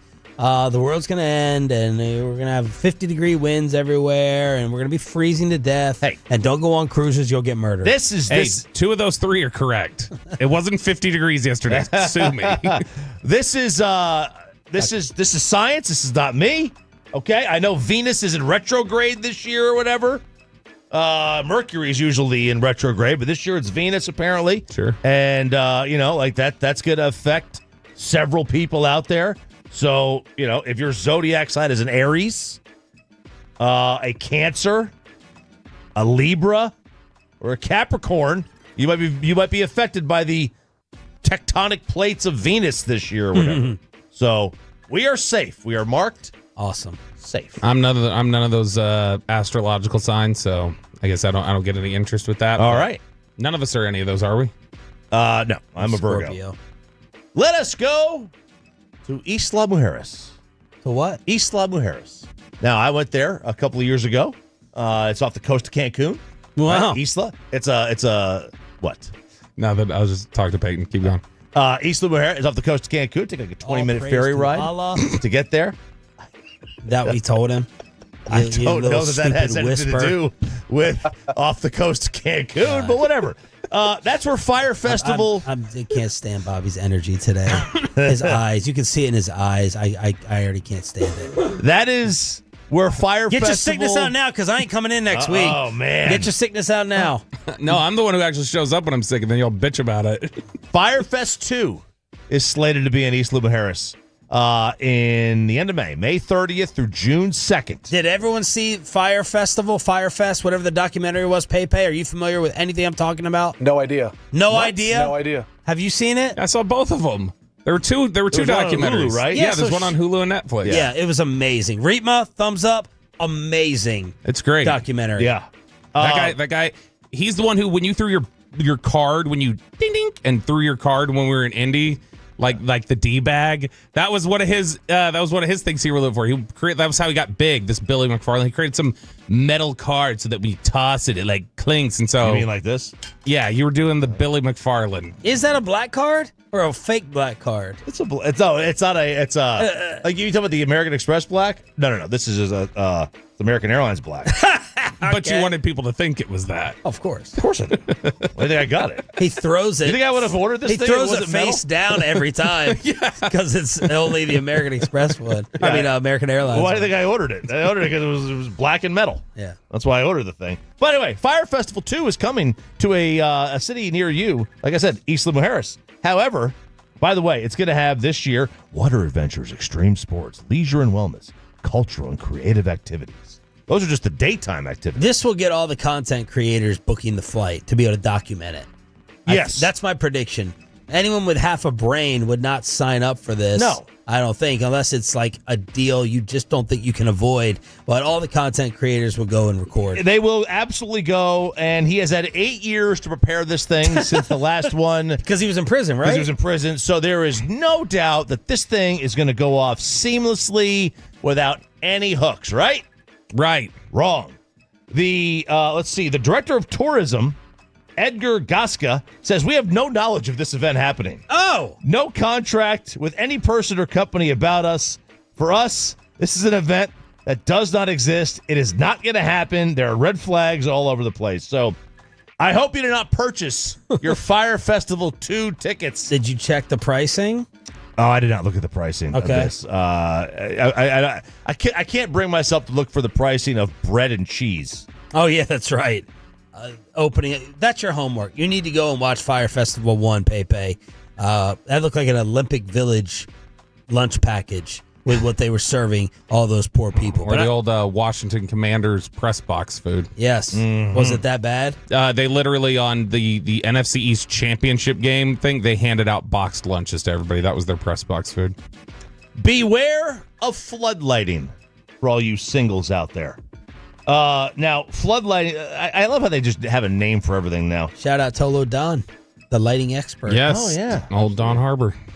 So floodlighting is when you go on a first date and you pour your heart out to make yourself vulnerable to get pity, to hopefully score. That's what guys are doing. Guys are floodlighting girls. Floodlighting. That's the name of the whole concept? That's the name of the whole concept. You know, it's a toxic trend. But we just called it, trying to get a big pity party. Pity relations are underrated. All right, so what would be an example of pouring your heart out to get the pity? You're talking about an old relationship. You're talking about some kind of adversity you've had to overcome, grief. But you start tearing up. You got you're trying to overdo. Play the sensitive card. You're playing the sensitive card. How many times have you said before, Chop, the pity time that she throws you is very underrated? Oh, I think pity relations. He has no shame in this, apparently. Underrated. Just hey, I'll just get the one out of the way. I'll look like a sad sack. See, I feel like the first date, you got to be the cool badass. Yeah, you kind of. Yeah, it would help. It would Now help. maybe she's gonna be like, "Oh my god, I just love the sensitivity," but you're trying to impress her with swag, not with tears. No, yeah. Maybe it works, but she's like, "This is a real person. This is not a D-bag." I mentioned it yesterday. I did floodlight on that first date where I talked about a former girl too much. I did that, but that was more just. You guys didn't drop the parent card, No. No. No, I never started to That could work. That might work. Oh my god, you'd be like, you just remind me so much of my mom. You have her spirit. What if I told a girl she reminds me of my dad? Back hair. How so? You have ashy elbows. Yeah. 5'2" and receding hairline. Receding hairline. That hairline ain't receding. That is receded. That is gone. But again, Gen Z hair's still growing. Oh wait, he was cremated. Gen Z coming up with the That's names. why I said ashy. Floodlighting. I don't understand why it's called floodlighting. They come up with a name for everything. Like this name, telephobia. They are actually having... So Gen Z, born between 1997 and 2012, so both of my kids, are struggling with telephobia. It's the fear or anxiety around making or receiving phone calls. I got this, actually. Yeah, I'm like, this could go to other generations. It could. There's no doubt about that. Now, I hate... My dad had this, I think. He used to make, or either that or he was trying to teach me how to make phone calls. Because when I was a kid, if we wanted dinner reservations or a tea time, he would always make me call. He didn't want to call. My mom was like, your dad just doesn't like talking on the phone to people. Yeah. He gets nervous. That's what she would always say. Hates people, you told He us. hates people. He does hate people. He hated everybody. He probably hated me. Now, let me ask you this. Does Oz Payton, he's the youngest in the room, maybe Aiden knows, ask Aiden if he hates having phone conversations or FaceTime. Is that the same thing? Because Pepe, you always FaceTime Los Hombres, and I view it as the same thing. I probably view FaceTiming as even worse than even the phone call. Because then you got to make sure you're presentable, you're in the right area, circumstance, all that stuff. Yeah, Aiden doesn't like any of the phone call. He's more of a texter. And that's kind of what I was early on. It was like, my parents taught me, okay, if they're of importance, you can't just text your boss, hey, I'm going to be late a little bit. You want to have that person, that phone-to-phone conversation. But FaceTime, I don't know why you guys hate on it. It's like you don't have to be presentable. For grandparents, it's lame. No, I think it's cheesy. The opposite of you and grandparents. Tom Brady do that. Yeah, I only use it for literally the only thing is just I'll call when I'm calling the kids, just so that they'll I can see them when I say goodbye to them in the morning or whatever. Because otherwise I don't want to get on it. You can't have a 2-minute FaceTime conversation. A FaceTime conversation to me, then you got to explain where you are and who's that and what do you do. I feel like FaceTime conversations have to be at minimum 4.5 minutes. I can still be on my phone, like surfing the internet or looking at Twitter when I'm on the phone with you. Yeah. Because I'll be on speakerphone. I'll just be like, yeah, totally. Whereas if I'm on FaceTime, It blurs out. I'm going to look like I'm not engaged. My kids almost only FaceTime me when they want something. When they call, I know pity they'll- you. Yeah, they give you the pity. To floodlight you. Yeah. Hey, Dad, what do you think of these Rebecca Lobos? Look at them. Lobos. Check out the shoes. So anyway, this telephobia, they are actually having college courses now based around this. Get it? Come on, stop. To help these kids learn how to talk on the phone. Dead serious. College courses on telephobia. But you brought up FaceTime. I think I could be. I've said I could be a lot of things. Head of a PR agency. I could Certainly the Mavericks. I could be the head of the Mavs PR. I could write country songs. I could be a college professor. I think you can just come up with any daggone course out there. I mean, they let Bobby freaking speak, for God's sake. Yeah. I never even went to college. We should just Exactly. What would your course be? I don't know. Talking on the phone. Phone talking? Why not to FaceTime?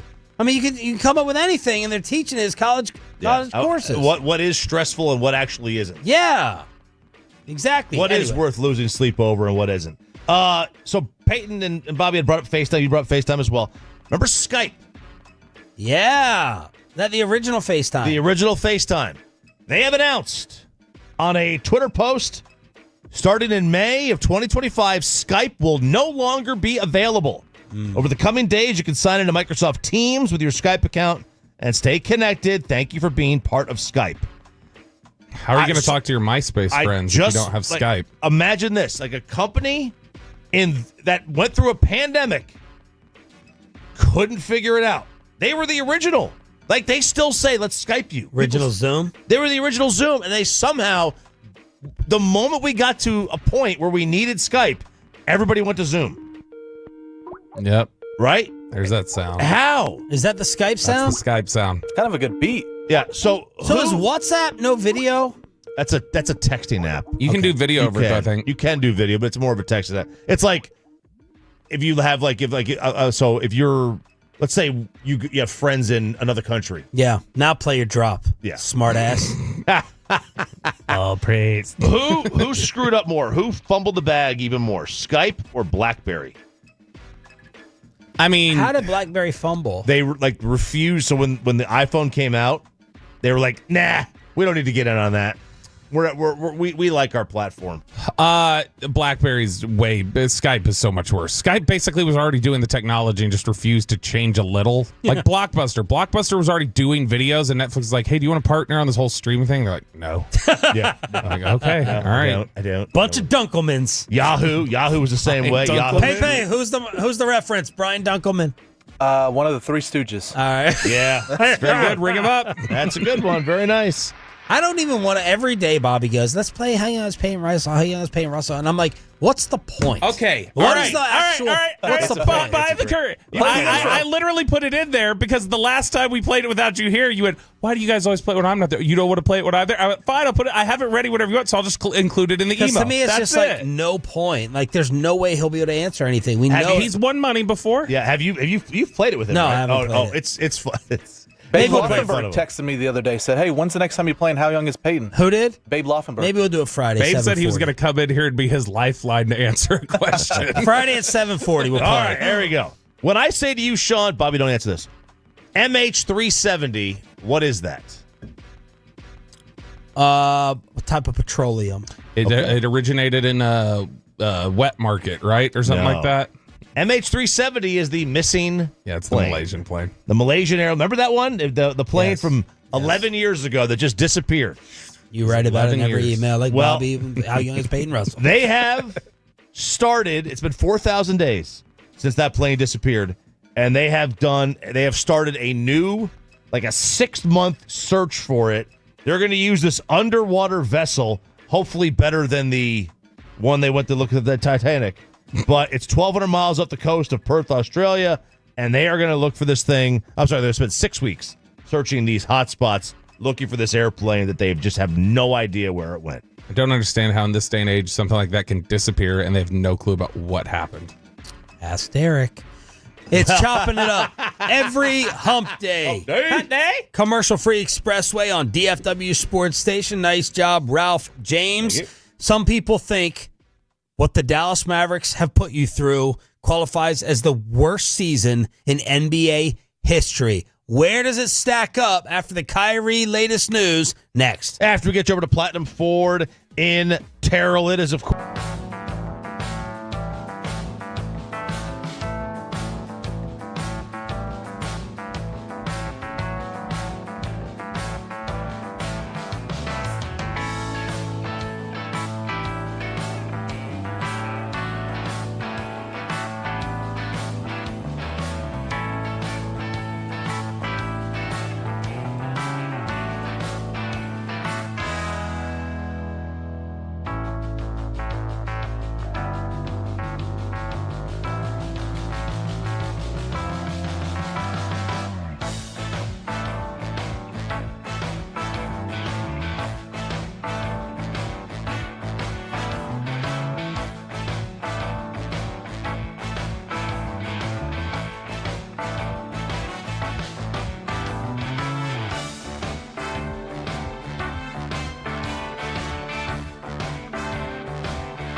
Uber Eats has low fee products? I gotta remember that. Well, you know, they say in order to remember something, you have to forget something else.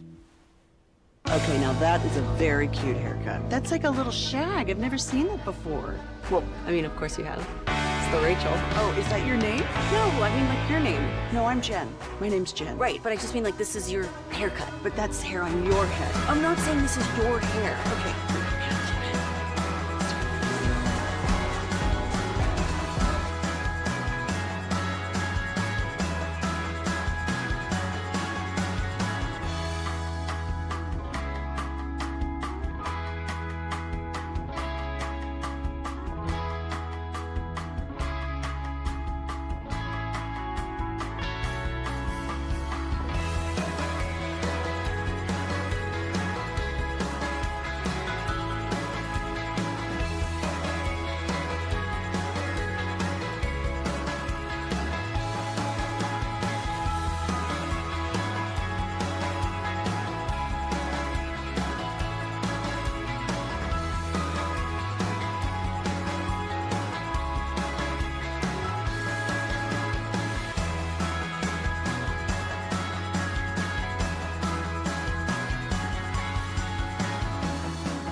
This is the exclusive home of Dallas Cowboys football. KRLD-FM and HD1, Dallas, Fort Worth. Let's go, Cowboys.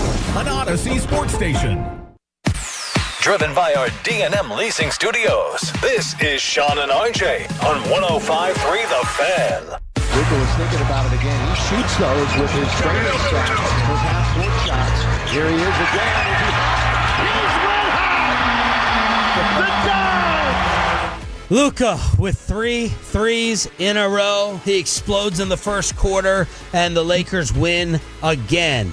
The Don, as they're calling him on Lakers TV, with 30 points, 15 assists, 8 rebounds, and 6 threes made, as Nico Harrison is putting out Kyrie Irving press releases after it was announced that Kyrie gone for the season. That was at the very end of our crosstalk here on Sean and RJ. It's the 8 o'clock kickoff here on DFW Sports Station 105.3 The Fan. So Luka continuing to love his LA life.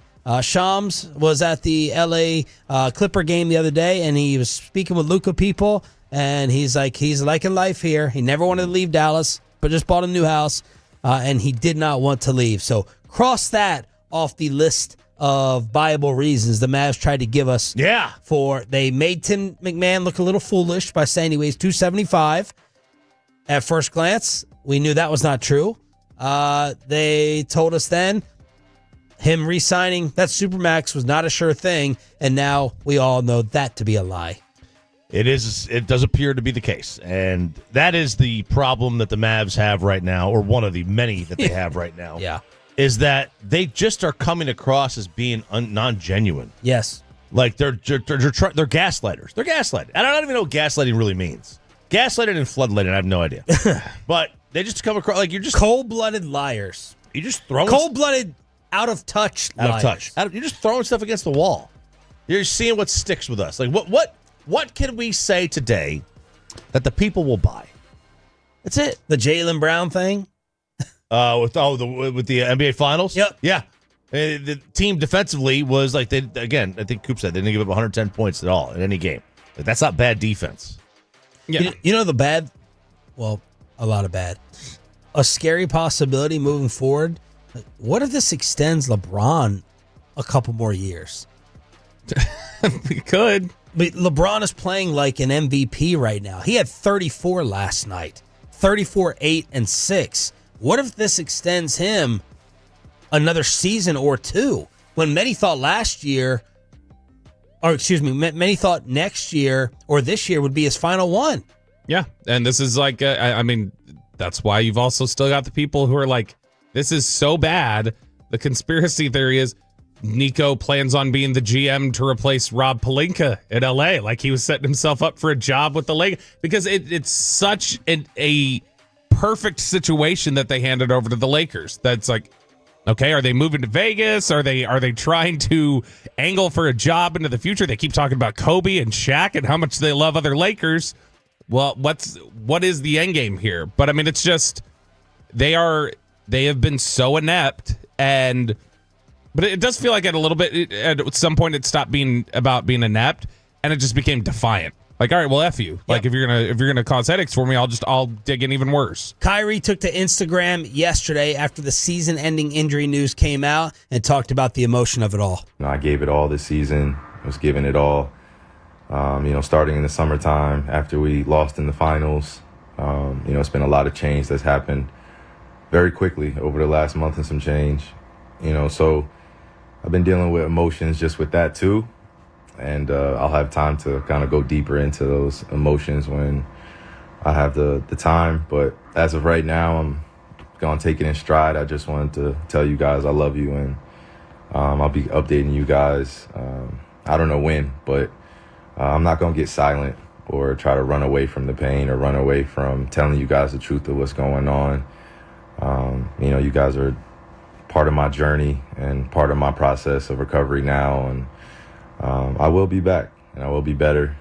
It's going to take some time, but I don't question any of God's works or God's planning. So let's try to put the downfall in perspective. Polymarket said the Mavericks' playoff chances fell off a cliff. Before Kyrie's season-ending injury, 52% chance of making the playoffs. After the injury, 16. They had a 70% chance to get in before the trade deadline. Someone tweeted, Mark Cuban spent 25 years building a respectable sports franchise. It was dismantled in 32 days. Now, some people are blaming Cuban for who he sold it to, saying you should have known. You should have known who these buyers were, what their motives were going to be, what their plans were. I have a hard time forecasting or blaming Mark for not forecasting they were going to trade Luka. I still don't know if that stops someone handing you $4 billion or whatever the hell the money was, but some people are still hanging on to that Cuban bitterness. Bill Simmons said, go into those 3 2011 finals games in Dallas where we were choppy. Was one of my favorite non-Boston basketball experiences ever. The Mavericks have awesome fans who actually give an S. Easily a top 7 NBA fan base. I am feeling for them. It's a funny way to include them. Top 7, right around there. Very specific.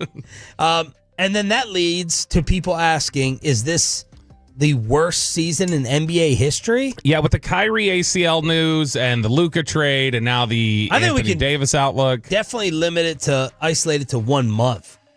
This might be the worst month in sports history that's ever happened to a fan base. It's got to be pretty close. So over on Reddit, this was a viral discussion that kicked off there asking, all right, is this the worst season in NBA history for a fan base? And they were talking about, all right, the worst is a little relative. You could say the 76ers winning 9 games was pretty bad, and that's miserable for fans. You've got the winless Bulls. Month. Right.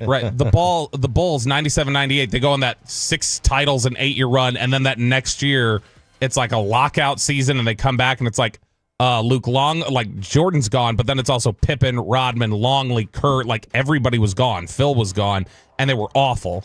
But in terms of just the context of a team coming off a title especially, they were like, universally, this might be the worst year for any team coming off of a title, period. And not just the NBA, or coming off of a title appearance, a finals appearance. It might be the worst of any sport that we've seen. Now, one suggestion that was pretty strong, the Blazers in about the same, I think, 6-week span, lost Greg Oden and Brandon Roy to injuries that basically ended their careers. They thought they had set up, we're good, we're going to be great here in Portland for years, and that got devastated. But otherwise, I can't think of anything that's even close. Mike Leslie put together a timeline that blew up. He posted this. He's obviously verified, so he can write more than 140 characters or whatever it is. Even if he wasn't verified, he'd tell you he is. Yeah. February 1st, Mavs trade Luka. The 2nd, Nico, the press conference. The 4th, Luka introduced by the Lakers. Also on the 4th, the Mavs trade Quentin Grimes to the Sixers, who dropped 40 the other night. On the 7th, Caleb Martin just relegated to the G League, by the way. Yes, I had a Mavs maniac, or I can't remember the account, say that's just for rehab. The point is, Caleb Martin is not available for you to play right now. Right. He's in the G League instead. On the 7th, the Mavs introduce Anthony Davis. On the 8th, Anthony Davis debuts, dominates, gets hurt. On the 9th, Dirk attends Luka's Laker debut. On the 9th, the Mavs eject a fan for saying fire Nico. On the 12th, SMU students section chants fire Nico with him in attendance. On the 15th, Daryl Armstrong, Mavs assistant, arrested for aggravated assault. On the 21st, the infamous music video with players edited out. Also on the 21st, Dirk talks for the first time. Nobody want to ball with the Mavericks. How weird all the season this has been. On the 25th, Luka makes his debut against the Mavs and gets a triple-double in a victory. On the 28th, a new Luka mural unveiled in Dallas. On the 1st of March, Quentin Grimes scores 44 for the 76ers. On the 3rd, the Mavs raise season ticket prices by 8.61%. Also on the 3rd, Kyrie goes down with a knee injury. Heroically stands in and knocks down both free throws, leaves the game. On the 4th, he's officially diagnosed with torn ACL, ending his season.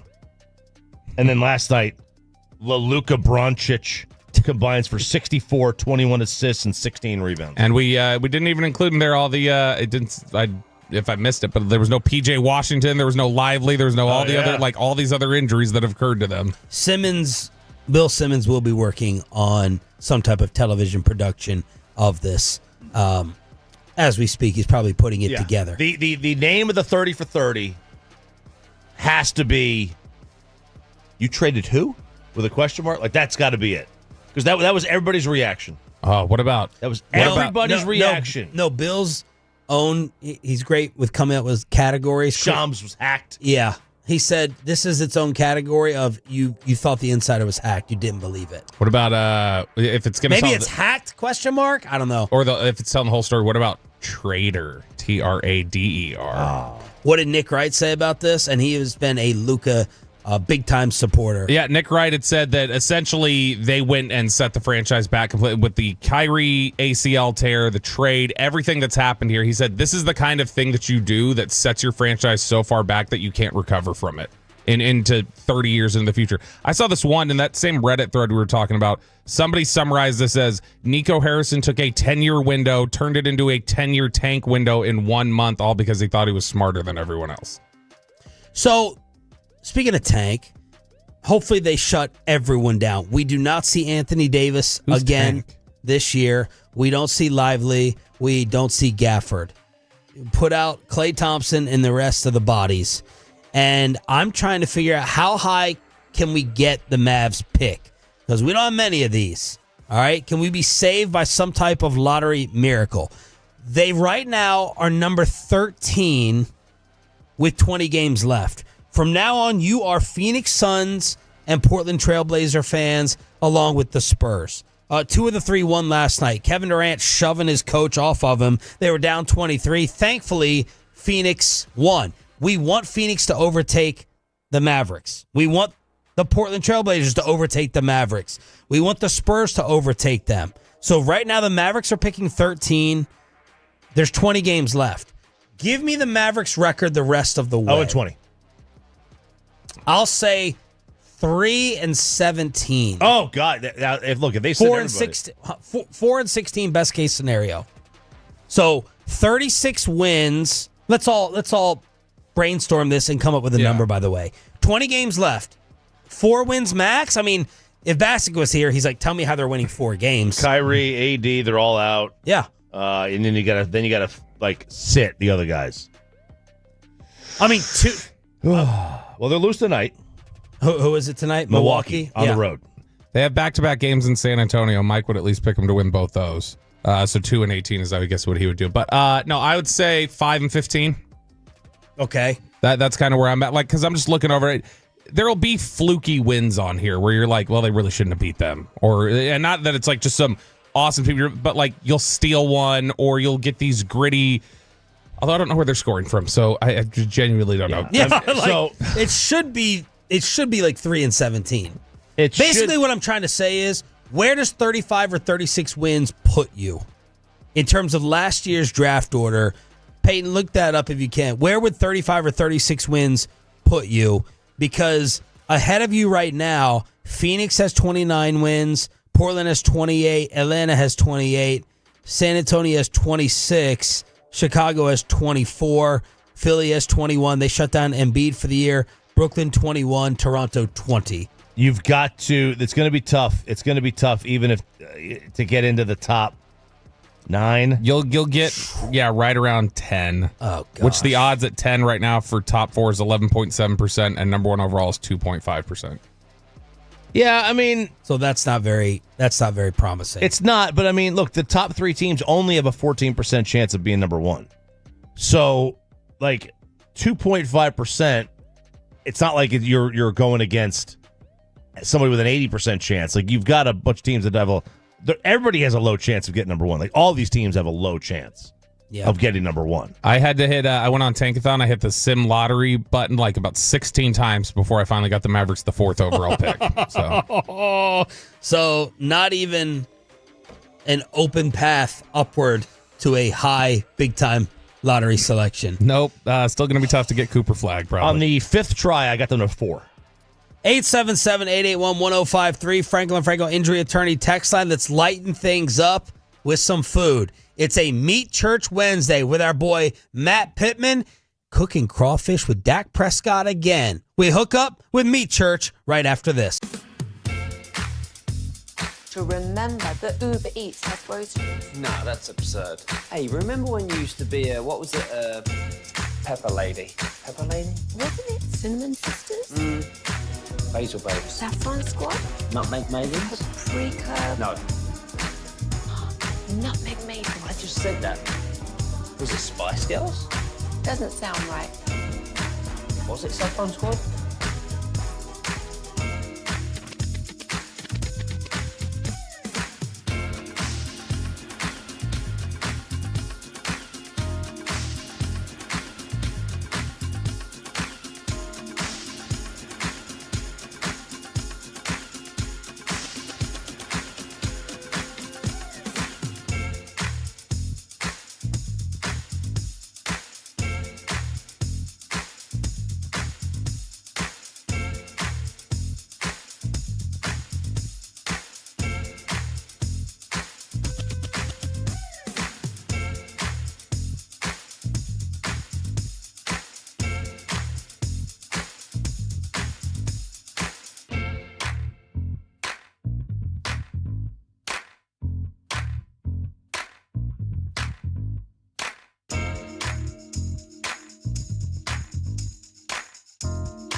Uber Eats has low fee products? I gotta remember that. You know, they say in order to remember something, you have to forget something else.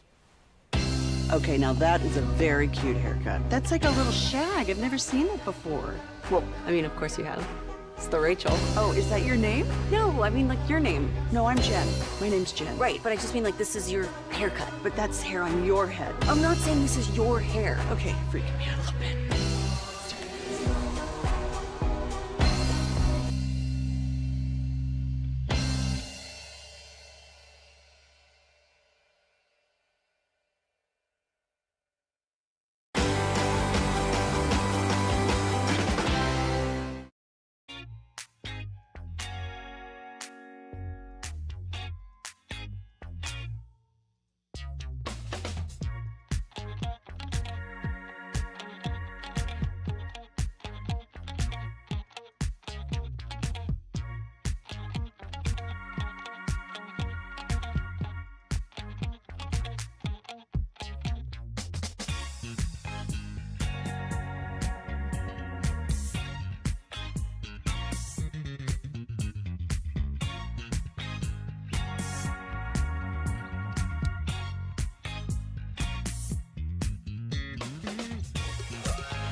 On Sean and RJ 105.3 The Fan, and I got the text message. I'm stuck at a train on the way back to my house. Okay, I thought you said stuck on a train. I see what he's talking about.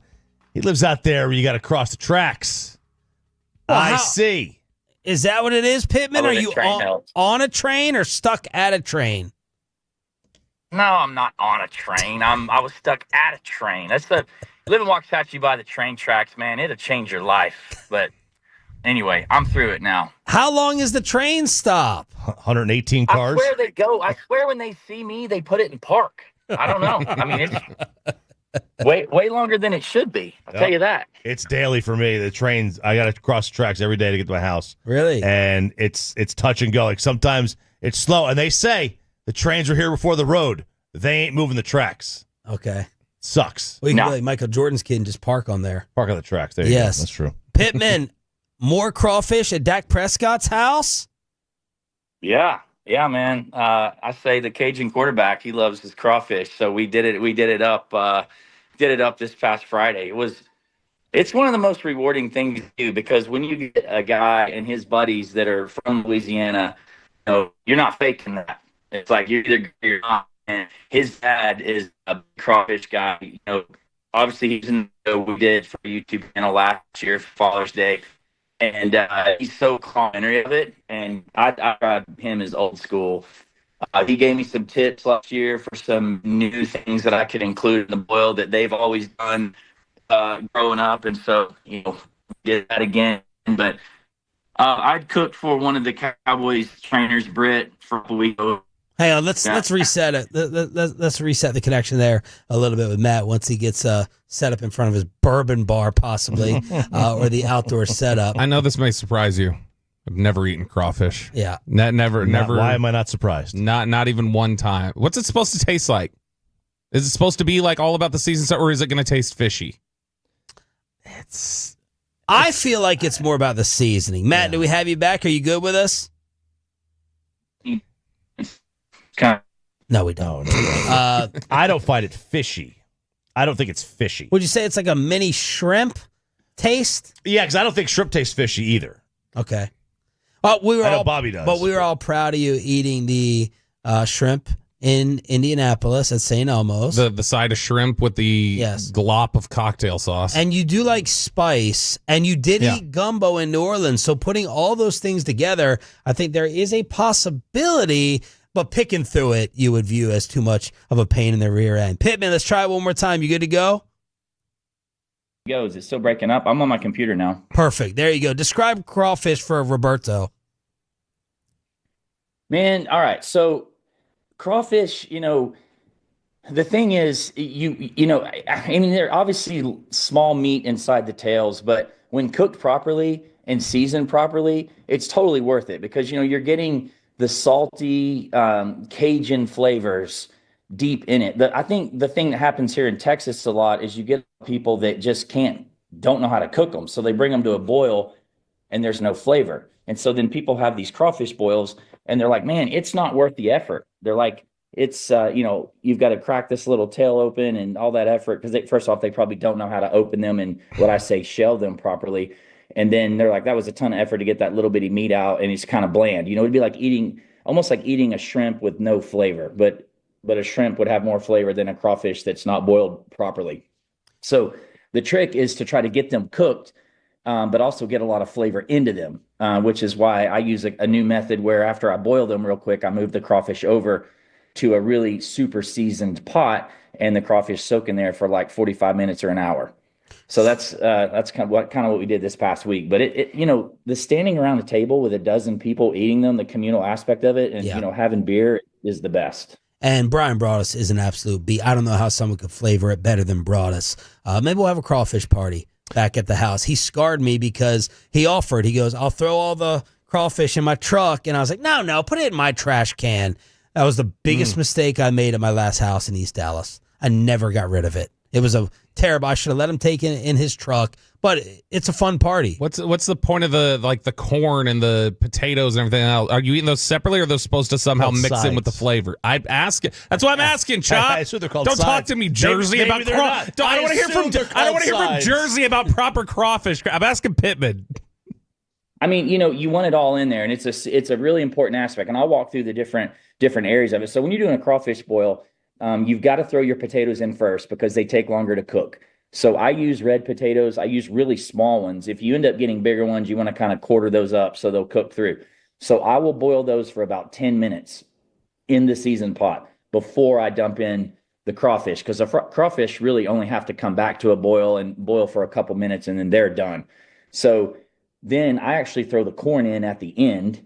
It's in there plenty of time to soak up the flavor. Some people throw it in the beginning. I also add mushrooms. Those are the core things that have to be in there.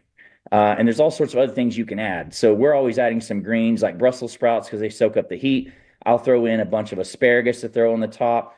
Dak's dad got me doing cabbage, which is super freaking hot. It is the hottest thing I have ever put in a crawfish boil. Wow. But after you dump it all out, there's going to be plenty of people around the table. Like, I'll use my wife, for example. She doesn't love crawfish. She'll eat some of it, but she's going to go to town with, the potatoes and corn. My kids are the same way. So it just, you're sitting there eating these small crawfish, and to be able to reach over and get a perfectly cooked potato that's just like super soft with all that flavor in it, you're not used to having that. You're used to eating baked potatoes are plain until you put stuff on them. So getting the flavored potatoes and the corn, and then getting a mushroom that's going to light you up here and there. I'm telling you, that's what it's about. Gets no better. Sounds like Sean's chili. Hey, I've never seen a small Brussels sprouts, mushrooms. Throw all of it in there.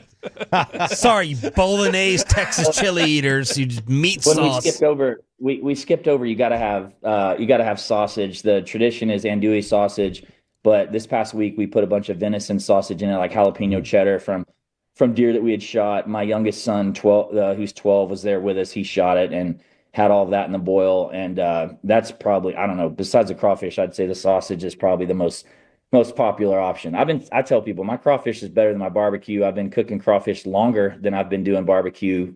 So this is my favorite time of year. Pitt, man, I got some deer sausage in my freezer. It's about 6-7 years old. What would you recommend I do with it? Throw it in the garbage. Can I salvage even a little bit of that?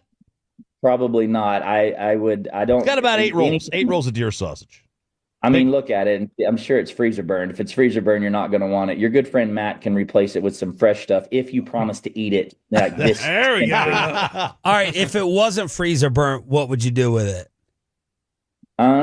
So no, I would put it on a smoker. I would, put it on a traditional smoker or a pellet smoker, whatever. And, with sausage, you want to be sure not to cook it like past 145. People buy sausage at the store or homemade sausage like you got, and they overcook it and it gets all wrinkled. So, you want to cook it to the right temperature and pull it so the casing is nice and crispy and you don't dry out the meat that's inside of it. But I would definitely throw it on the smoker. Another option, you can make like beer broth type situation. You can get a skillet or a pot with some beer in it and onions and peppers, and you could kind of, cook it that way, which is really delicious as well. But usually I would just smoke it. Real nice and simple. It's a Meat Church Wednesday with Matt Pittman here on 105.3 The Fan. Of course, he has his dinner series that he has rolled out as well. And last week was chicken and dumplings, an all-time classic. You like chicken and dumplings, I'd imagine, Bobby? Yeah, it's fine. It's fantastic. Yeah. It's fine. I'm sure Matt's is great. It's fine. Now, Matt's is great, I'm sure. Now, Matt, the dumpling part of this always intimidates me. I'm not going to go through all that. I don't want these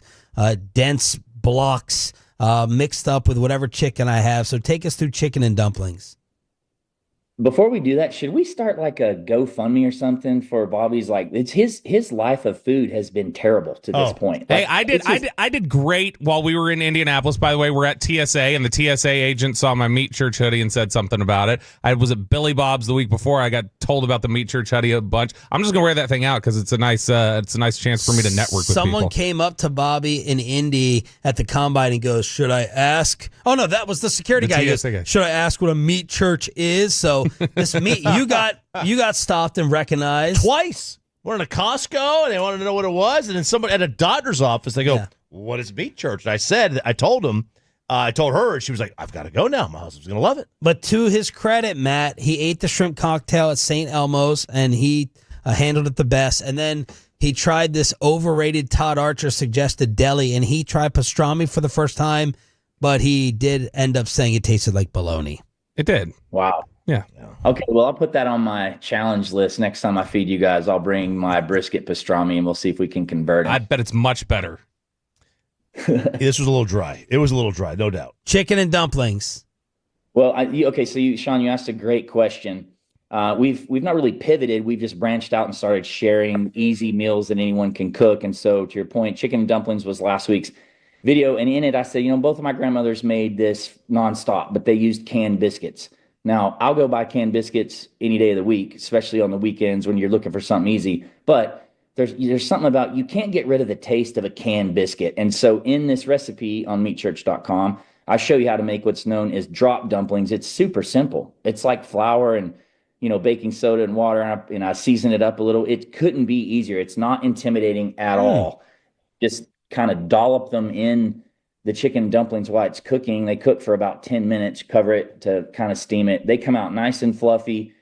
And when anyone eats this, they're like, that is way better than canned biscuits. And it's not hard. I mean, it's like 5 ingredients. We make everything easy. But there's just, I don't know, it tastes a lot better to me than, your standard store-bought biscuit. So I would definitely try it. Real quick, Matt, we do have a question from the Frankel and Frankel Injury Attorneys fan text. He wants to know, since you're the crawfish expert, he says, what's your take on purging the crawfish? Is it true that purging them with salt is bad for them and actually does nothing? Great question. When I first got into cooking crawfish, everyone was putting them in a cooler and covering them with copious amounts of like box salt, like 1 or 2 boxes, and rinsing it off. And that myth was that thing was debunked a while back. It doesn't do any good. You definitely need to at least wash them. I have a crawfish washer, which they're cheap, or you can do this in a cooler to where you run water over them until the water runs clear. Particularly if you're doing a single pot boil, because if you don't, they're still muddy and dirty. When you run water over them, you'll see how dirty the water is at first. So you want to do that until it comes clean, but you don't need to mess with salt. If you do the 2-pot method, the first pot purges them, so that would save you a little time. I mean, pro tip, I get nothing for this, but we get our stuff from Louisiana Crawfish Company. They overnight it, and they actually already purge them, so that helps. I still rinse them with water, but don't do the salt trick. That's just a waste of time and salt. What video's dropping today? Today, one last weeknight meal, turkey tetrazzini. Ooh. Something my kids. It's very good, very easy. It can be done in your stove if you don't want to do it outside. We actually use wild turkey in it, not the bourbon, but turkey that my same 12-year-old shot. So it was really rewarding, but very good. I mean, that's, again, something everybody would love. Super easy to make. Great for leftovers at Thanksgiving. I know that's a long time from now, but another really easy one that you can buy the stuff on the way home from work and have dinner, and it'd be really good. Well, I will say this. My wife is very, very happy and thankful. I sous vide some chicken breast the other day. Wow. And I used the fajita seasoning.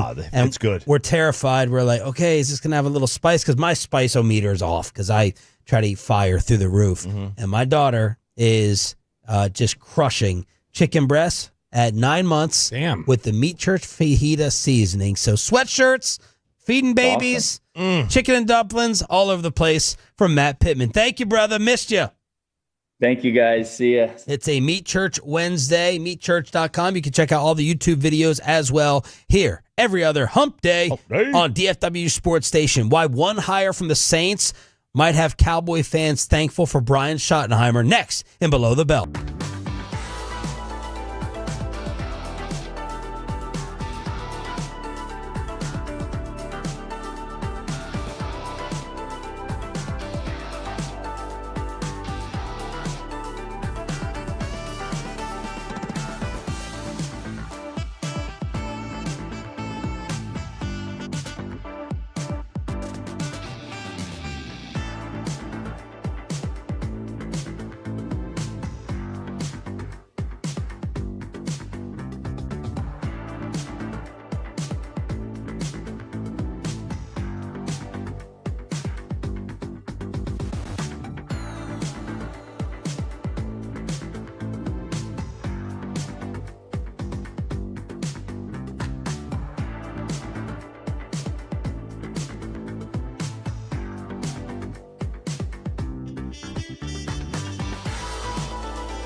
Do you think it's true that you've got to forget something else to remember that Uber Eats has groceries? No, that's absurd.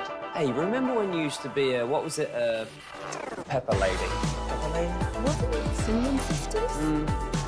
Basil Babes. Saffron Squad? Nutmeg Maidens? Paprika? No. Nutmeg Maidens? I just said that. Was it Spice Girls? Doesn't sound right. Was it Saffron Squad?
Chevys than anyone else, all priced to sell. Visit ClassicChevrolet.com. This is Texas. This is Classic Chevrolet. Together, let's drive, relax, and enjoy the difference based on new Chevrolet registrations 2023 and 2024. The great Bobby Belt. Bobby Belt is an idiot. Don't make me take off my belt. Don't make me No, take off my belt. we're not. Over to you, Bobby. Maybe Kellen Moore wouldn't have been a good hire. Maybe it is for the best that Told you. he's nowhere near this organization. Let's talk about it here in Below the Belt, which is brought to you by Mercedes-Benz of Plano, a first-class buying experience. All right, so I saw this news the other day, and this is actually yesterday. I saw this, and it had broken that there's a new coach on Kellen Moore's New Orleans staff. Ellen Moore. That's right, Ellen Moore. Ellen Moore. Scott Linehan is back in the NFL. RJ Choppy, your favorite. Now, this makes sense because does it? Kellen Moore was one of the reasons he stuck around as long as he did in the NFL as a player in Detroit was because Scott Linehan had him there and liked him. Scott Linehan got to Dallas, and when they needed a quarterback that they needed to claim off waivers, he went, "Let's go get Kellen Moore." So they did. They got Kellen Moore. His first year as a quarterback coach here in the NFL was under Scott Linehan as the offensive coordinator. So that is somebody who was a mentor for him. Now, Mike McCarthy could be viewed as a mentor of Brian Schottenheimer one time. They had very different ideas in the end. And so I think similarly, Kellen Moore has very different ideas from Scott Linehan, but Scott Linehan is back in the NFL, which means what, Shop? What's that offense probably going to look like? Curl routes, baby. Curl routes for days. Not even to the sticks. Probably just like 2 yards short. Well, the curl route will start at the sticks. It'll come back 2 yards. It's going to be just a bunch of Kevin Dyson rants falling 1 yard short over and over again. The tight end is going to dominate this scheme. Whoever that may be. Yeah. They'll figure it out there. But Scott Linehan back in the NFL, which is enough, I would imagine, for everybody here to just say, well, thank God Kellen Moore's not here because nobody wants those ideas back in the building. I mean, people would have also said that about Brian Schottenheimer hiring him as your OC and Ken Dorsey as well. So let's just balance things out. That's true. But I will say, at least Ken Dorsey on that one, that dude was like a big name like 3 years ago. It is just he's damaged it a little bit. They're trying to repair it. Big news for the Cowboys. They made a number of acquisitions yesterday. Little unlike them to jump on top of everything this quickly. Yeah, yesterday was one of the best Cowboy days in a long time. They signed Osa Odighizuwa to a 4-year, $80 million deal. His agent, Sam Leaf, is actually going to join us here at 9 o'clock here in just about 15 minutes.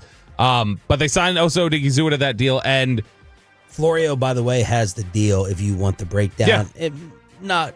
We don't need to do it if it's too nerdy. No, go ahead. Signing bonus, 19.75. 2025 off-season workout requirement, $500K salary de-escalation if he fails to satisfy the workout obligation. 2025 base salary, $1.75 million. Fully guaranteed, but subject to the potential $500K de-escalator. 2025 active per game roster bonus up to $500,000, fully guaranteed. 2026 offseason workout requirement. 2026 base salary is $16.5 million. So we go from 1.75 to $16.5 million. Offseason workout requirements. 2027 base salary $20 million. $13 million of which is guaranteed for injury at signing and becomes fully guaranteed in 2027. And so what that basically will also mean, and does he mention in there anything about void years?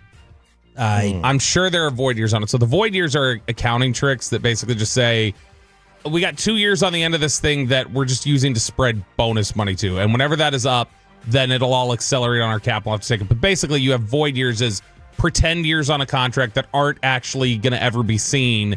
And you just shuffle money there. So the idea is that $16 million salary he has next year will not be $16 million. So these are those switches that the Cowboys build into their contracts to where they go, we'll reduce your salary all the way down to the veteran minimum, that 1.75 or whatever that is.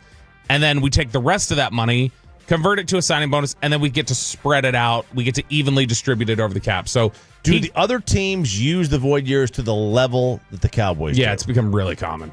But like the Eagles use it to the extent the Cowboys use it? Yeah, and other teams won't flip the switch as often. They'll just choose to ride it out.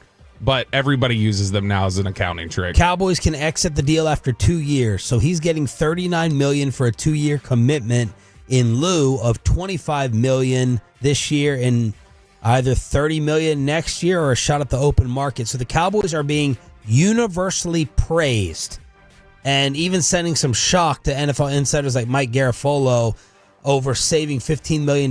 They got Osa at a hometown discount, and we love that. And I'll say this. I don't think you do have to be fair to the Cowboys and say they got a good deal done, and good for them for negotiating that. This doesn't happen without a willingness from Osa to say you can do it. Like Osa allowed them to have this. Yeah. This isn't anything where it's like, boy, we really got in there and and we played the game the right way. It's Osa went in there and said, I want to be a Cowboy, so I will allow you to win parts of this deal because I want to be here. And so I think when you talk about guys who want to be here and want to be Cowboys, Osa's going to be way at the top of somebody who's like, this is home. This is where I want to be. I want to build here. And he's going to have a lot of success in Matt Eberflus's system. Because Eberflus, Aaron Whitecott, and the new defensive line coach, they're going to want to get him moving upfield, disrupting the game, and being a big-time player. This deal, their willingness to even pursue this like they did, has Matt Eberflus's fingerprints all over it. Matt Eberflus, I think, when he sat down with the Joneses and was brought on staff, I think he made it clear, like, hey, we need to bring him back. That's somebody that I want to bring back and somebody that I think we're going to be able to have a lot of success with and that will fit really well into my scheme. So big news for the Cowboys. They get Osa Odighizuwa back. And because of that, the way that's set up, you mentioned there it's that like $20 million signing bonus, is that his contract being 1.75 or whatever, you just basically throw $4 million on top of it. Divide the signing bonus by 5 and put that on his contract. So Osa Odighizuwa's cap at this year will probably be like $5.5 million. And that's down from what they were potentially looking at on a franchise tag of 25. So you free up $20 million off your books just knowing that the deal's done now, which is a big thing for them. They got some other deals done. CJ Goodwin is back on a 1-year deal, the special teams ace, and they got their exclusive rights free agents done. Wanye Thomas is back, and then Brock Hoffman is back next year as well. Hoffman, I think right now what you're looking at is probably your starting left or your starting right guard, depending on how they draft, how things play out. But I mean, it's probably your offensive line, if you started playing games today, would probably be Tyler Guyton at left tackle, Terrence Steele at right, your guards being Tyler Smith and Brock Hoffman, and then Cooper Beebe at center. But Schottenheimer had actually talked about this a little bit while we were in Indy. He didn't just shut down the notion of Cooper Beebe going back to guard potentially. Like, he was open to the idea of, hey, we could look at this. I'm not going to close off an idea that I have trouble saying, let's just walk away from a year's worth of work at the center position that he put in that was really good. But I'm certainly not going to close myself off to the idea that if our best 5 is Cooper Beebe at right guard, then Cooper Beebe's going to play right guard, and we'll figure out center with some other equation that works for us. Best 5. That was the exact phrase he used. It's not fantasy football nonsense to Brian Schottenheimer. That's what he wants out there. Dak Prescott is talking. He has finally spoken up a little bit this offseason about his recovery, and I'm concerned with the language he used. Maybe it's nothing. Maybe I'm overreacting. But here's the problem. He had talked to DallasCowboys.com about the way his rehab was going out at an event he was at last Saturday. He said, I wouldn't say I'm running full speed yet, but everything's on the right track, and I'm excited. I'm not going to put a timeline on it, but I'll be ready for the first game and when anything matters, and very, very ready. I'm feeling good. I'm doing more and more. The last 2 weeks have been huge and progressive for me. Oh, Dak, progressive. Who would have known? But when you look at this, I think whenever you're starting to describe your timeline, whenever anybody's asking for, hey, when are you going to be ready, or when you do this, when they just start throwing out I'll be ready, don't you worry. When it's time, I'm going to be out there. I'm going to be able to do it, especially with a big injury. I start getting a little concerned because I feel like that tells me of an air of uncertainty with you. Like, honestly, DeMarvion Overshone told us, like, I'm going to be back by December. Like, DeMarvion Overshone is throwing timelines when he talks to the media about when he'll be back. And we've heard from others. I feel like a lot of the biggest injuries we've had where it's like, why is this not going the way it should, have been described in their timelines as, when it matters, or just, somewhere there, I don't know, somewhere around there he'll be back. But that vague description always concerns me. Yeah, I was thinking, like, should he not be at full speed? It's only been 4 months almost to the day. Yeah, I mean, the hamstring ripped off of his bone since the injury. So I was thinking it was almost. I was thinking it's been 6 months. It feels like it's been 6 months. So it's only been 4. So that's not, I don't think, crazy that his timeline is not full speed yet. Not that it's full speed, but that his description of it is not just I'll be ready by now. It's when it matters, I'll be back. It's like when they used to talk about Tyron. Me to the schedule. He'll be back. Me to the schedule. Okay, but what does that mean? When is he really? Tell us when you expect him back. I would be very surprised if he wasn't like fully healthy by training camp for sure.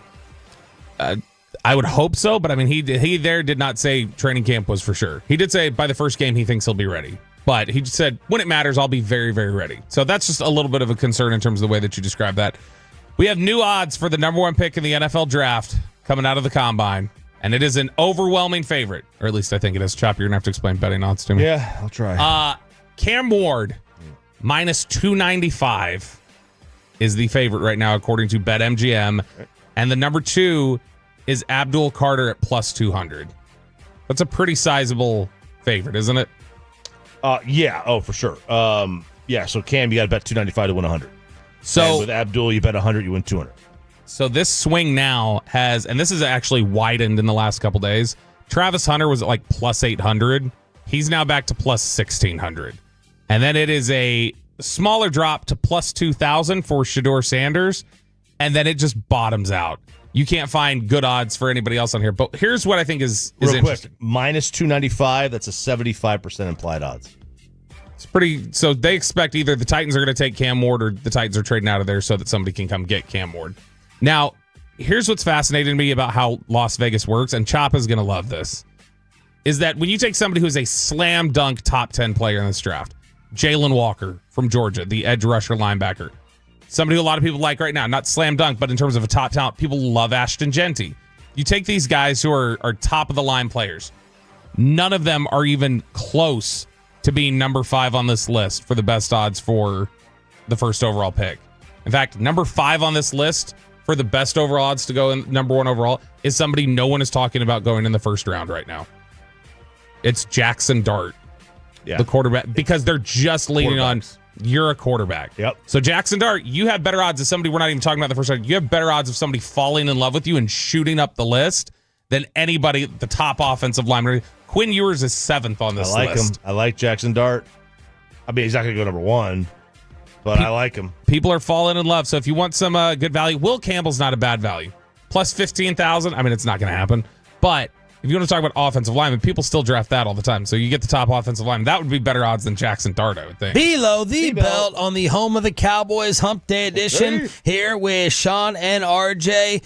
Did Osa give the Cowboys a discount? Why does he love DFW so much? And what has Matt Eberflus told him about being the key to their D? The agent for Osa Odighizuwa getting the deal done joins us live on Sean and RJ next.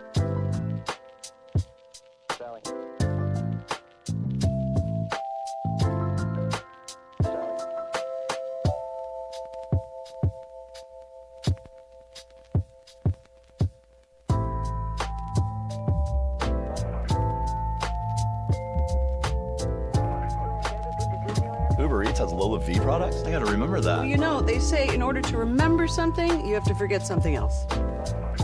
Okay, now that is a very cute haircut. That's like a little shag. I've never seen it before. Well, I mean, of course you have.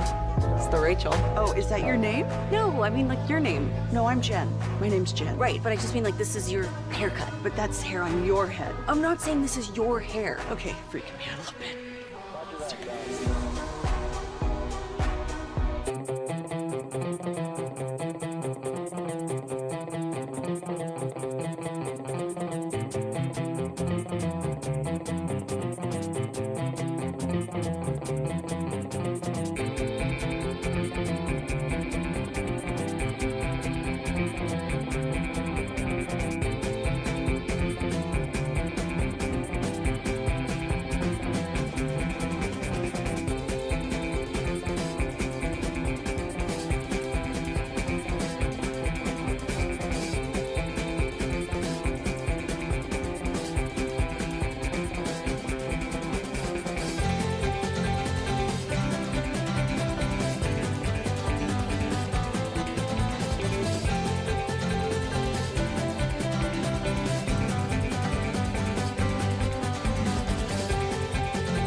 true that you've got to forget something else to remember that Uber Eats has groceries? No, that's absurd.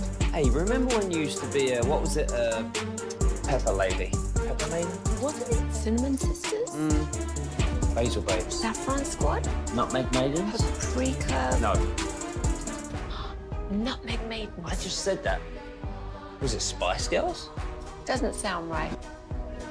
Was it Saffron Squad?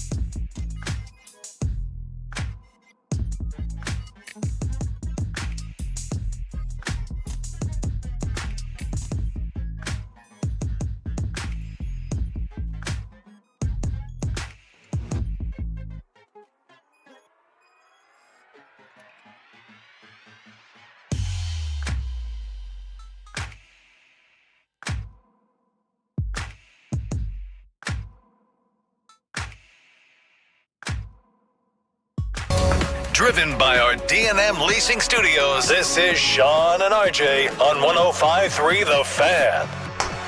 Final hour fist pump time. We're in the middle of the week with the Hump Day edition. Here on Sean and RJ, along with Cowboys insider Bobby Belt. We got Aiden and Peyton in the back getting it on the Fan Cam, Twitch, and YouTube. Thank you for being a Tolo. That stands for Turn It On, Leave It On. Diamond Cavs on the home of the Rangers at 9:20. We'll crosstalk with the KNC Masterpiece at 9:40. We will... Where are we at, Bob? What do you want to do? I'm calling and texting. We're trying to run him down. No answer yet. We're getting there. We're going to try to track down the agent for Osa Odighizuwa, who helped get the deal done, being universally praised throughout the league as a fantastic move by the Dallas Cowboys. $20 million of additional money freed up with the restructuring of CD Lamb, re-signing CJ Goodwin as well. Yesterday was a good, positive Cowboy day. Now, are you freeing up that money for a big splash move, or are you just going to be re-signing your own, as Bobby has predicted that Deron Bland is the next deal to get done? By the way, today is Zack Martin Day as they say goodbye, and he says goodbye to all the Cowboy Tolos, and Jerry Jones, we think, is going to speak since he did not in Indy. Yeah, and I do want to be clear about one thing. So Deron Bland is, I think, going to be the next up. And I've seen there's been some rumors out there in the last couple days on social media and stuff. People going, oh, look, this anonymous Twitter account that always provides so many scoops says that Trayvon Diggs is going to be released or traded sometime before the 5th day of the league year. And that's because the 5th day of the league year is when his salary becomes fully guaranteed. The problem is... For the following year. No, it's for this year. Okay, some of these guys have one for the following year. This one is for this year. So his $9 million salary, they're saying it's supposed to become fully guaranteed on the 5th day of the year. Well, here's the problem. And this is why you often see teams try to get out of deals and release guys or start resting guys later in the year. Trayvon Diggs' deal was guaranteed for injury. When you hear that term, guaranteed for injury, that means the second Trayvon Diggs had surgery on his knee at the end of last season, done. His $9 million salary was already guaranteed. So he's fully guaranteed already. So for anybody that's thinking like, oh, you've got a date, you got to make a decision on Diggs for, otherwise you're locked in that money. You're locked in that money now as soon as he had surgery. So, but the surgery has to be season ending, right? No. I mean, you can just have like a little procedure done on your wrist and it can guarantee. Week one, you fracture a finger, you have finger surgery. Yeah. And then you come back and you play the following 10 games. Yes, the next year. You're still guaranteed for the following year. The next year's injury. Even if you get surgery for something in the offseason, you don't even have to miss time. So we'll see what happens with Osa's agent. If you don't go crazy over Bobby, because I'm more than happy getting to Matthew Berry in this list you sent me yesterday. Matthew Berry, the fantasy guy, his 25 most interesting things he heard at the Combine. And if you go through the history of this list, he's had some pretty big hits on here. This is basically what Bobby gave us the tour of. Going and eating and drinking in the bars and talking to people. Tom Brady to Tampa came from one of these lists. Bobby boy. Just a lot of past predictions. Some are hits, some are misses, but I love going through all the possibilities. Let's start off with the story, though, of the Cowboy bus, which you don't believe. This sounds so, knowing how nuts they are about the bus, which they'll let people on and things like that, but I can't imagine somebody just going, yeah, I'll blow off Jerry if Jerry wants to walk out here in the next 5 minutes. The bus will be gone. I can't imagine. So this, I wonder how much this is just legend. But he's telling the story. Matthew Berry, the talented Mr. Roto, not former TV guy, SportsCenter anchor. Yeah, so he says a combine tradition for the folks at ESPN. He says Matthew Berry, Dan Graziano, and then Jason Reed, somebody who works with them at ESPN. They all get together and have dinner and hang out that night. And he said some great things have come out of that. And he tells this story. He says, we have a great night of bonding, bar hopping, rumor gathering. Now it's time to head back to the hotel, and it's cold. The hotel is a very far walk in the cold, especially since at least one of us was dumb enough to not bring a coat. He says, raise his hand. There are no cabs in sight, and both ride-sharing apps say there's at least a 20-minute wait for the car. So as Dan and I resign ourselves to a long, cold walk back and start heading across the street, Jay Reed notices the Cowboys bus parked outside the restaurant. And this is a story he says that's from a couple years ago. Yeah. He said, you know the one, Jerry's bus. Big, beautiful, iconic Jerry's bus. He said, well, one thing to know about Jay Reed is that among the reasons he's such a good journalist is that he's fearless. And as Dan and I look, Jay Reed is making his way to the Cowboys bus. What are you doing? Dan Graziano says. He doesn't break stride and he yells back, we need a ride, don't we? So they look at each other, Matt Berry and Dan Graziano. They look a little nervous and they follow him to the bus, and he starts knocking on the bus door. Allegedly, Jason Reed does. He knocks again. Eventually, the door swings open. Yeah? The bus driver looks at us. Jay Reed pointing at me says, you ever watch ESPN? You ever see SportsCenter? You recognize this guy? The driver looks me up and down and nods. Yeah, I've seen him. He goes, well, he needs a ride to the JW Marriott. What do you say? Driver, I can't, man. Jay Reed, come on, it's just 5-minute ride. I know, but I have to wait for Mr. Jones. And he says, we were just in there. We saw him. He's surrounding. He's holding court. He's not coming out for an hour. He's talking to a bunch of people. That's how I knew it was not this year. Right. Yes, because Jerry was not. We would have stalked Jerry. I would have stayed out to stalk Jerry. The driver looks out his window into the window of the restaurant, and sure enough, it's a scene we've all seen many times before. Jerry Jones is surrounded, and folks are hanging on his every word. The driver looks back at us, standing outside his bus, shivering to death. He looks back at Jerry, who it is clear is enjoying himself and has no intention of leaving anytime soon. The driver turns back to us, and there's a long pause. Eventually, he just shrugs with an F it look and says, get in. And I'll be damned if we didn't pull up to the JW Marriott in the legendary Cowboys bus. Hilarious. The bus itself, by the way, is as gorgeous as you might imagine, filled with incredible Cowboys memorabilia and pictures of Cowboys legends, including Jerry himself and his family. It's luxurious. It says that years later, Dan Graziano was going to Dallas to write a story on the Cowboys, and he's talking with Stephen Jones.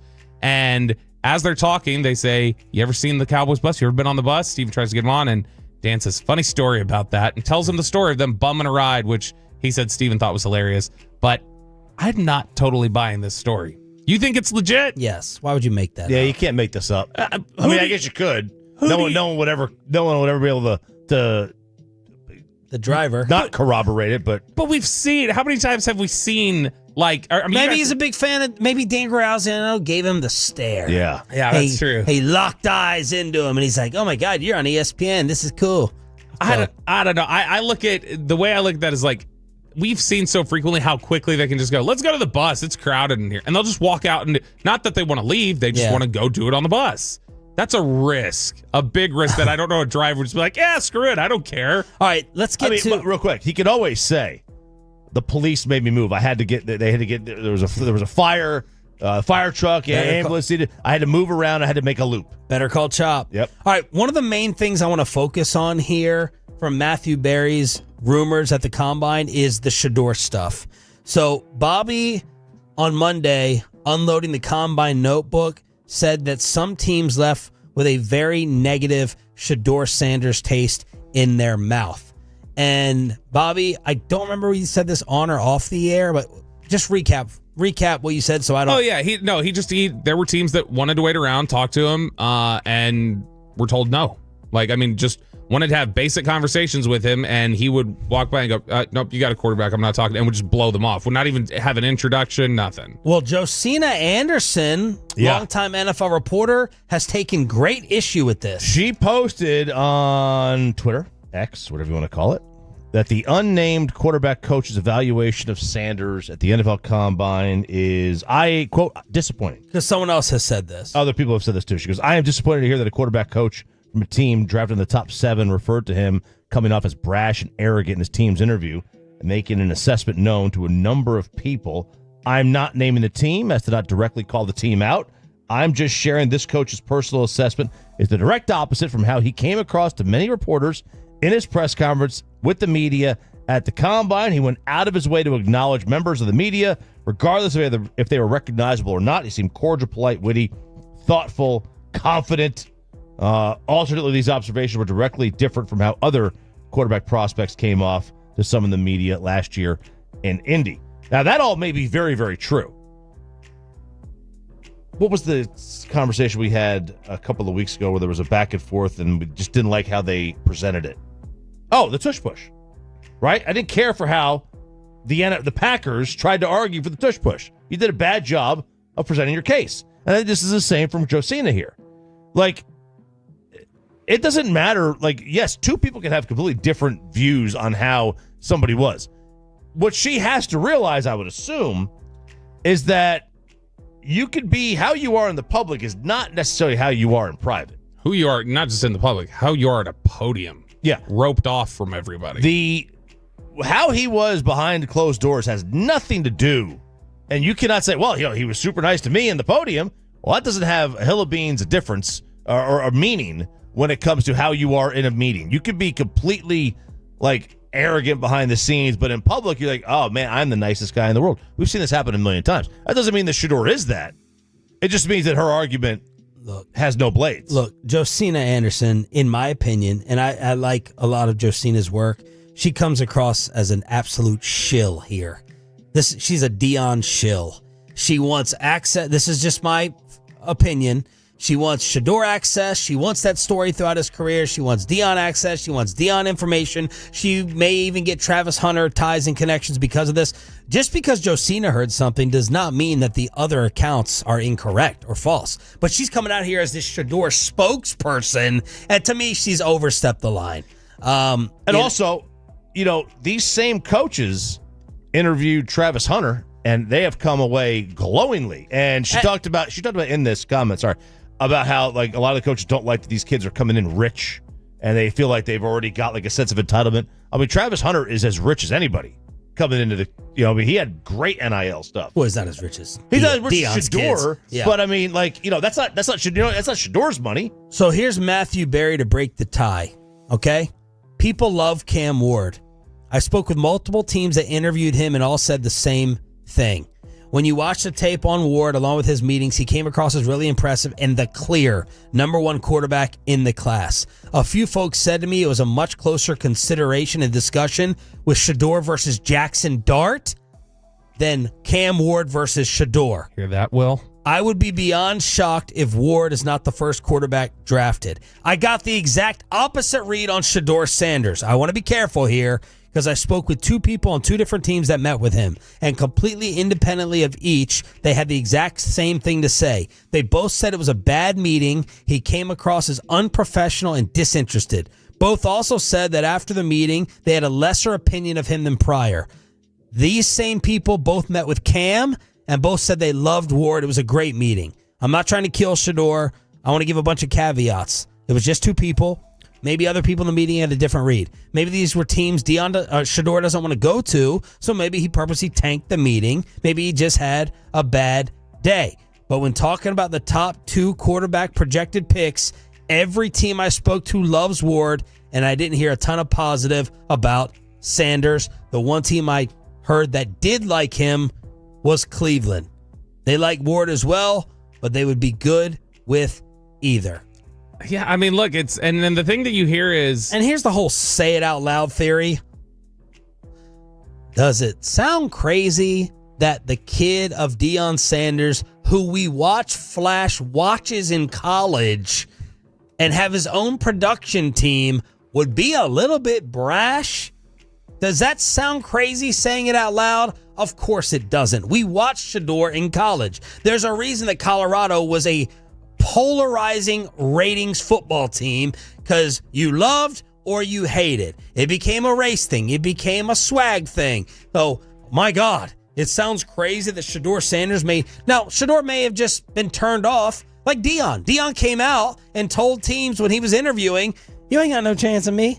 What the hell? Now, that's a cool, funny story now. In the moment, those teams would say, we don't like this guy. He completely dismissed us. We didn't think it was cool that he said, you ain't worth my time. And maybe Shador had that same energy. I still think about Bradley Chubb when he was working out his pro day. There was this funny clip of Belichick going up and talking to him. And Patriots were picking like 30th that year or something.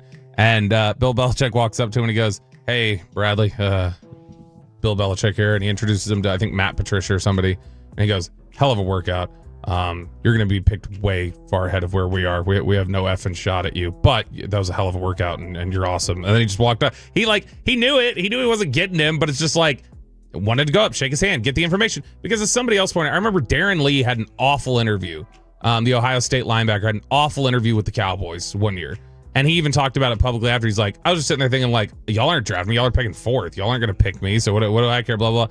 And the point was brought up to me later. It's like, when you're considering trading for a guy, when free agency hits 4 years from now, the way they acted there is going to be in their mind, and you might cost yourself money down the road. You got to be more, long term than that in your thinking. Has the Luka curse hit the Texas Rangers? RJ Choppy with a case of Diamond Calves on the home of the Rangers next. But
Uber Eats has low fee products? I gotta remember that. Well, they say in order to remember something, you have to forget something else.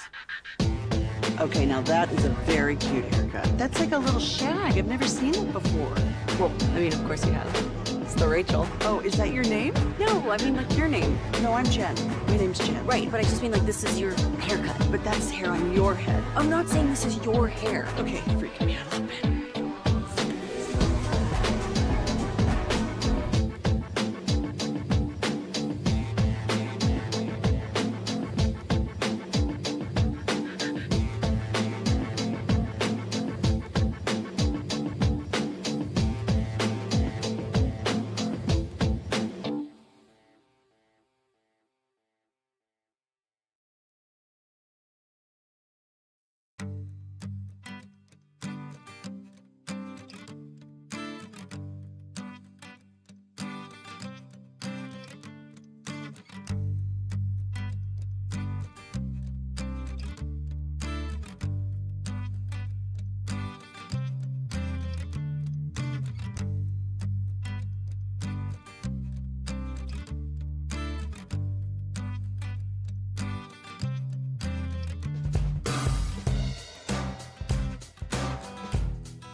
And it's back to Sean and RJ right here on 105.3 The Fan segment here, brought to you by Cars for Kids. Donate today, carsforkids.org. And also brought to you by the personal injury lawyers, Frankel and Frankel. If you have been injured in a car or truck wreck, call Frankel first, 214 or 817-333-3333. With Frankel and Frankel, there is never an out-of-pocket cost. They only get paid when you win.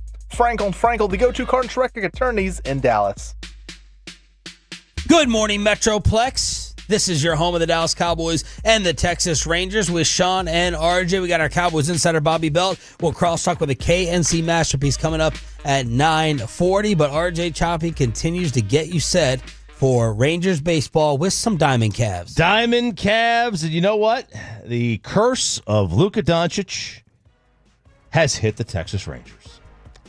Adolis Garcia, oblique injury. MRI. Likelihood for opening day is, I don't really know. They say he's going to miss a little bit of time. They're hoping not much. The MRI, I haven't seen an update on the MRI, but he's probably going to miss opening day because we're less than 30 days out. I mean, opening day is in 22 days, so 3 weeks-ish. Sounds like he might be contributing as much on opening day as he did all of last season. Right here on 105 through the Fan. You know, I'm really surprised that he actually, well, I kind of gave it away, but guess the amount of games played last year for Adolis. Good question. 120. I have no idea. I'll say 135. 154. Wow. That doesn't feel right. I'm shocked. 8 games missed. Adolis, man, he has one of these bodies where it reminds me of Giancarlo. It's like you're so jacked. You're so wound tight. Can't pull fat. It feels like any run down to first, any extra stretch in the outfield now is going to result in a pull or some type of tweak. And I'm not feeling good about it moving forward. Well, so the oblique is one that you do not mess with as a hitter. Like those things can linger. I mean, it seems like it's 4 to 6 weeks as a given with an oblique injury, and it depends on how bad it is. And again, they're going to find out. We'll find out. But Adolis with an oblique to start the year, that is not a good thing for the Rangers to start this season from an injury perspective. Speaking of injured Texas Rangers, now he's not injured yet. Knock on Corian, knock on wood, but Jacob deGrom. Did we do nothing, by the way? It feels like, what a segue. I feel like all we do now is talk about injuries in sports. Yeah. Or maybe specifically DFW. Well, yeah, for real. But, I mean, the money is so big now that any slight injury, they are going to shut you down. And, I mean, it's the smart thing to do from a financial standpoint, but it does, like, create where you go to a game and you're like, oh, who's playing? Who's playing tonight? Yeah. Well, the Rangers do open the season with the Cleveland Indians. The Boston Red Sox. The Boston Red Sox. That's right. Not the Indians, Bassett. Oh, Now, sorry. Somebody's got to fill the void. The Rangers do not play the Red Sox in spring training. Now, why is that? Well, because the Rangers train in Arizona and Boston trains in Florida. And they don't want to give anything away. I think they're in Fort Myers. They don't want to give anything away. So the Red Sox are playing a game against the New York Mets. And a drive-by DeGromming happened from Lou Merlone on the Red Sox, I guess on Nesson, doing the Red Sox game. Talent on that team, everybody just sort of underperformed. The problem is you get them that opening series while DeGrom is healthy. You want to play him in August when he's on the IL. The inevitable trip. God! I mean, poor Jake. Jake's just sitting here. Very unprofessional. Jake's just sitting here minding his own business, trying to grow out the hair again because he's like Samson. And here comes Lou Merlone. This Jim Rome knockoff lookalike. Just a shot across the bow. Why isn't this blowing up the way like G-Bag got like killed for just saying one thing about Christian McCaffrey? Oh, yeah. Why isn't this getting destroyed? Maybe by because everyone? we know it's true. We're not psycho California fans. That's true. Aha, that's true. Who were missing Christian McCaffrey last year to injury. Whole sanctuary state. So there's Lou Merlone. I mean, just an unfortunate, unnecessary shot. I'm trying to go through his Wikipedia to find insults. Insults? Yeah, give me a little time. Speaking of Jake DeGrom, and we talked about this a little bit yesterday, but MLB Network had this report that Bochy was going to use him.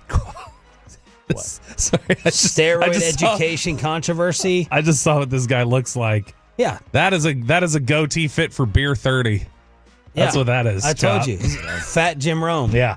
So Jim Round. I remember him playing. I remember him as a player. It's been a while. I mean, he was mid-90s, early 2000s. Lou Merlone. So anyway, Bochy had mentioned that to MLB Network that he was going to use Jake as the 5th starter to start the year. Now, that doesn't mean he'll be like that when he gets to the playoffs, but to start the year, he'll be the 5th starter. And the reason for that, and I had to go down and break down the schedule, is that this will give him extra rest early on. So he will pitch with 5 days rest. Normally it's 4 days rest. 5 days rest each of his first 5 starts. He won't have to have a start on regular rest, which is 5th day, 4 days rest, until his 6th start of the year, April 29th. That's more than a month into the season. And considering they play April games in Cincinnati and in Chicago, where I would bet of those 6 games you play, you have probably a 70% chance of getting one rain out thrown in there. So you might get an extra day off beyond that.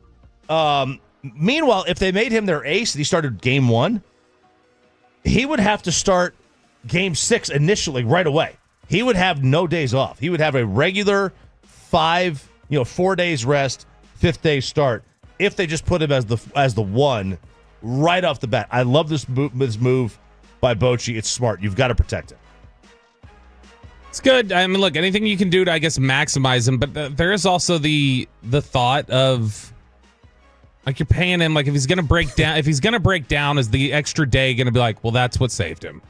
Like, I mean, I feel like... Yeah, but people would apply that to the Kyrie criticism. You know, people yesterday were like, Nico, you ran him into the ground, you blew him out. And then others were like, I don't understand. He's making $40-50 million a year. You need him to carry you during his stretch when others are missing. So I kind of think of the Kyrie injury in the same vein. Well, he's supposed to be your number one franchise guy who you want to extend. But if it sounded like I don't personally believe that. I believe they ran him into the ground. But well, and if it sounds like Jared made it sound like they've got like an innings cap on him this year that they're thinking of. And if that's the case, like, what does it matter when the innings come? Like if you're going to throw him the same number of innings anyway, why not just either like not start him like early in the year or do whatever you got to do. I mean, look, he hasn't thrown over 100 innings since 2019. It's basically half a year. You should get 100 innings in about 15 starts.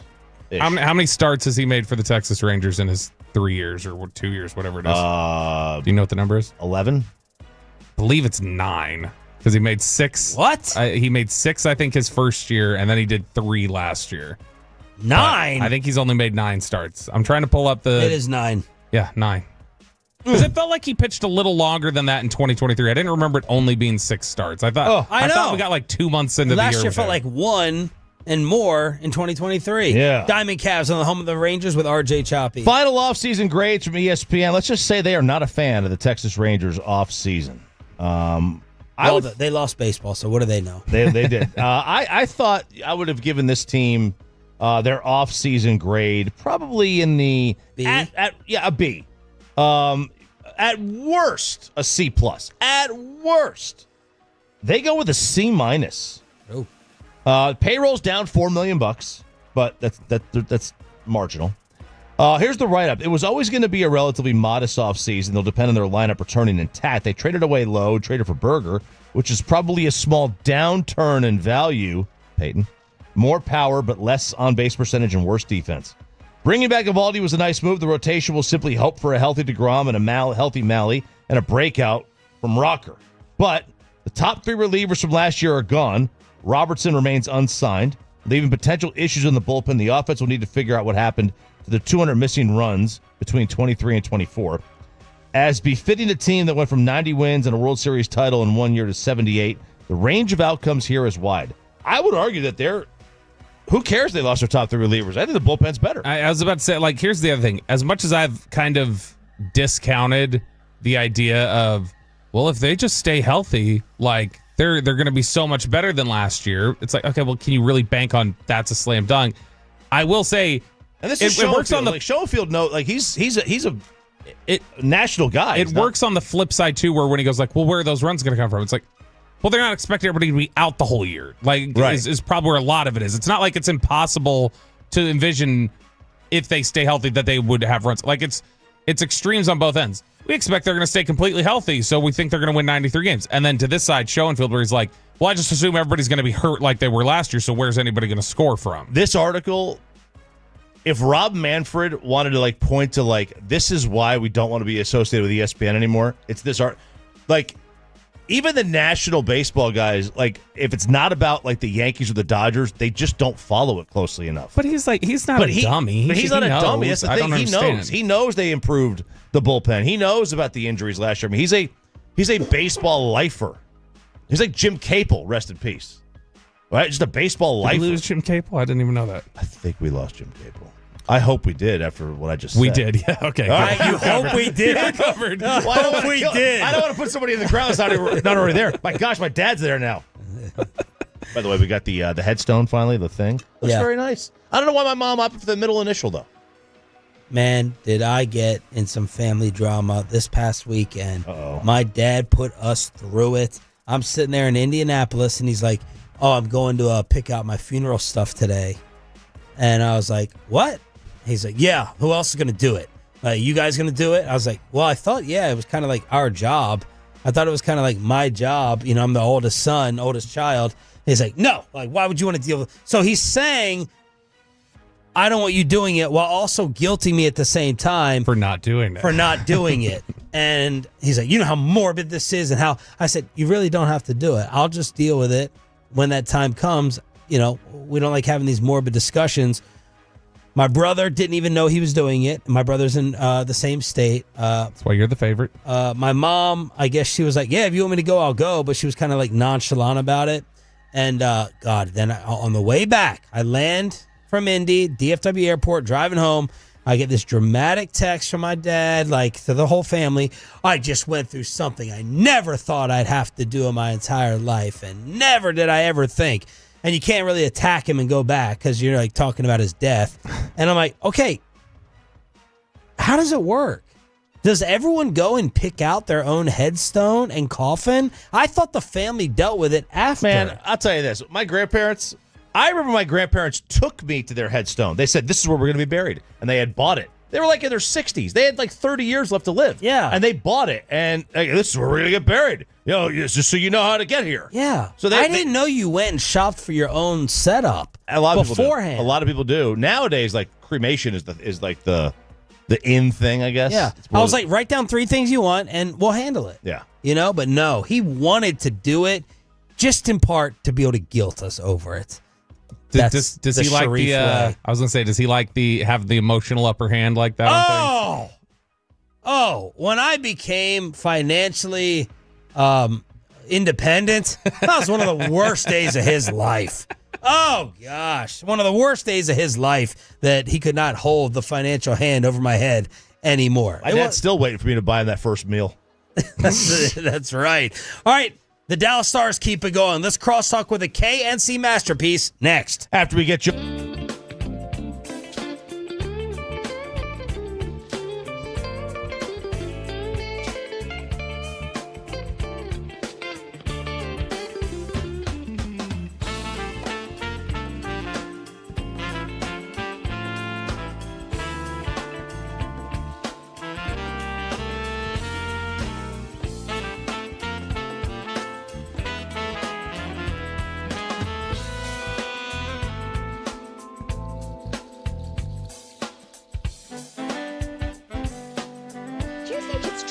Got to forget something else to remember that Uber Eats has groceries.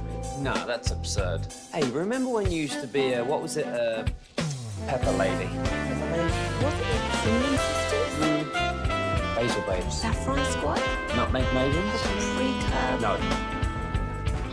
Nutmeg Maidens? I just said that. Was it Spice Girls? Doesn't sound right. Was it Saffron Squad?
Uber Eats has low fee products? I gotta remember that. Well, you know, they say in order to remember something, you have to forget something else. Okay, now that is a very cute haircut. That's like a little shag. I've never seen it before. Well, I mean, of course you have. It's the Rachel. Oh, is that your name? No, I mean like your name. No, I'm Jen. My name's Jen. Right, but I just mean like this is your haircut. But that's the hair on your head. I'm not saying this is your hair. Okay, you're freaking me out a little bit.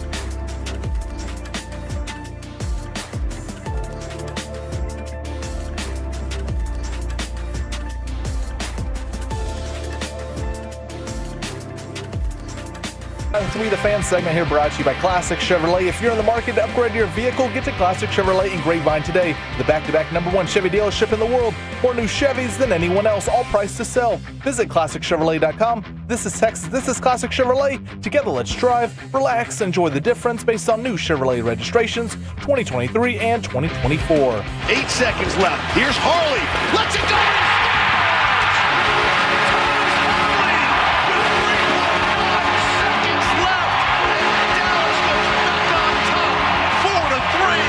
The explosion at the AAC on ESPN Plus with the game winner 4-3 over the Devils, 6 straight at home. The 3 hottest stars had another great night. Dallas Stars keep it rolling. Calgary next tomorrow night to end the homestand. Crosstalk with a KNC masterpiece on 105.3 The Fan. Bobby Belt on his way to Frisco for the Zack Martin press conference. All right. What's coming up on the show, Corey? I think we are having the press conference at 11 today. Well. So we'll see if they can keep us on clock. Because I bet they're late. That's just what they do. Shoddy was late in Indianapolis. We were very disappointed. 2 in a row. We expected punctuality. But he did tell us afterwards, he goes, that Mike McCarthy, I'm paraphrasing, that Mike McCarthy 6:30 Friday stuff, that is not happening with me. Oh, so did he give you a new time instead? What's going to be a later time? Later. He's a sleeper. We were trying to figure out if we can get Mondays back like we had for Jason Garrett. Reaction right after what happened. Yeah. I love that idea. Would later bum you guys out because you couldn't play it multiple times in the show? Yep. That's the first thing I said to Choppy. Yeah. I said, there goes the there goes the segment. Are you taking a cheap shot? Yes. 100%.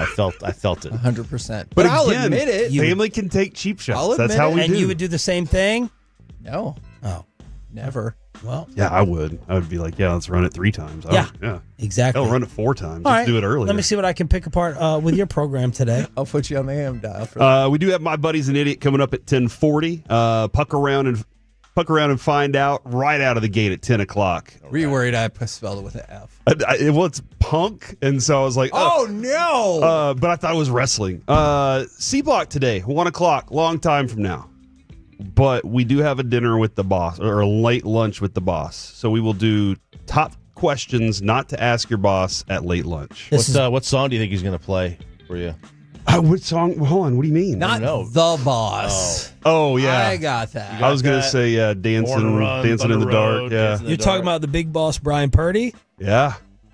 Top questions not to ask him. Are your contracts up soon? Oh, we got 10 more years or something. All right. At the same $20,000. Wow. So the truly unscheduled lunch with the boss. Yeah, this was one of those where we missed a meeting that y'all had to go to. Yeah. And so he's going to update us on this one. But hey, it's one-on-one. So oh, no, you're going to have a fantastic time. Some serious questions. Brian Purdy, one of the best socializers out there. Hey, he probably pays for it. Probably pick up the tab for you. Probably. Yes. Definitely. Just trying to give him a little bit of an uneasiness there. Okay. Oh, yeah. Should we order extra stuff then, do you think? I think you have to. I think you should definitely order the higher priced scotch. You don't drink. That's calamari. You're going to miss out. Do they have alcoholic the place we're going? I don't know. Sorry, I almost No said idea. that. I got to. I know they have beer. I don't know where you're going, so I don't know. They're going to a pizza place. We told you in the break. Oh, is that what that was what you're talking about? Okay. Yeah. Yeah. They have a full bar. We had my dad's Really? funeral there. Yeah. So. Oh, you did? Yeah. That was his favorite place. It was. Yeah, it was his favorite pizza spot. Like, you mean they had the after part of the funeral, right? Yeah, the fun part. Okay. The fun part of the funeral was there. I just want to make sure. They put him in the coal oven. Yeah. That was the cremation. He's like, I really want to go out with my favorite. He's a coal fire. As Italian as it gets. He's a coal fire cremation. We just threw him in there. I says, "Hey, could you put the pie in, but put him in first? Are those pepperonis in Put him in there? the back of the thing. He's bald, so there won't be any hair on the pizza. Oh my god! I used to have two roommates, and we all lived in a house together. And I got home from school one day. I was at Richland College, and I get home, and there's pizza sitting on the top of the on the stovetop, whole pizza. And I was like, guys, what's going? Nobody's touched the pizza in here. They said, well, Ryan cut off the top of his finger, and somewhere it's on top of the pizza. Oh my Lord! And so I saw, I was looking, I was like, is that a sausage? Or is that a pepperoni? Or is that the tip of his finger? We ate it anyway. You did? Yeah, we ate it anyway. We were like, That's screw protein. it. We Protein. feel like we probably missed it because we were like, that's got to be it, right? This is the Costanza, in the trash. Yeah. Did it touch anything in the trash? Is it safeguarded? Is it a layer laying on the top? Is it laying on the top? You're just laying on top? Yeah, I didn't know. We were just kind of like, that might be it. So we just. But how much of the finger got cut off for real? It was I don't know. Legit caused a ton of bleeding. This tip, yeah. When I came home, I did see he had his hand up and he had it all wrapped up because he had it wrapped up in toilet paper and tape because we're bachelors and we didn't have any Band-Aids around. So yeah, that was what we did. Kevin Hagelin, how much of the speech, if any, did you watch last night? I actually did not watch any, but I'm going to tell you this. Crappy Great Republic. news for our country. Top trend on Twitter last night.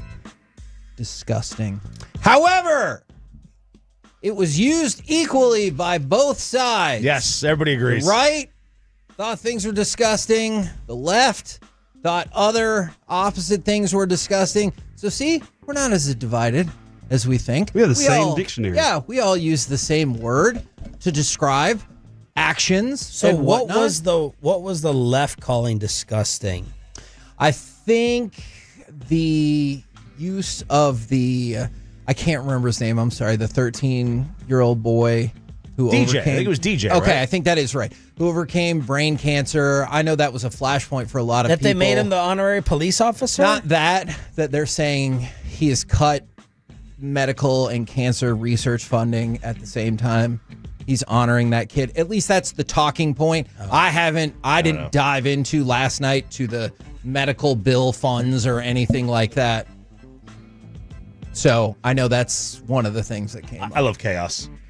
Yeah, you missed WWE, man. Yeah. And it was they booted somebody out, right? Yeah. Democrat from Texas. Oh, great. Concerned to disruption of proper decorum, the chair now directs the sergeant at arms to restore order. Remove this gentleman from the chamber. What was his name again? Al Green. Al Green. Oh, yeah. Okay, I was curious. He got tossed. Got the big Dom. What did he say? He kept I didn't totally make that out. This was right at Trump had said, I won the popular vote. I won the electoral college. I've got a mandate. I think he stood up and said, you don't have a mandate. You've got no mandate. He kept saying it. Yeah, you don't have a mandate. You don't. And they did the gavel thing, and he kept going. Like, we're going to throw you out if you don't stop. Waving his cane. Waving his cane. Like They a kept Papa hitting the gavel. Shango cane. He kept talking. Remember him? Did Papa Shango have the cane? And no, that was not the a cane. pimp. Yeah, that was the same guy. Boom. There you go. So he kept going at it, and they finally said, all right, Sergeant at Arms or whatever that is, remove him. Called him Big Dom. They called him. And on his way out, he said, let's stay together. Al Green. Good reference. Good reference. Very good. Corey, did you watch it all? No, I was watching. We're on a trip right now.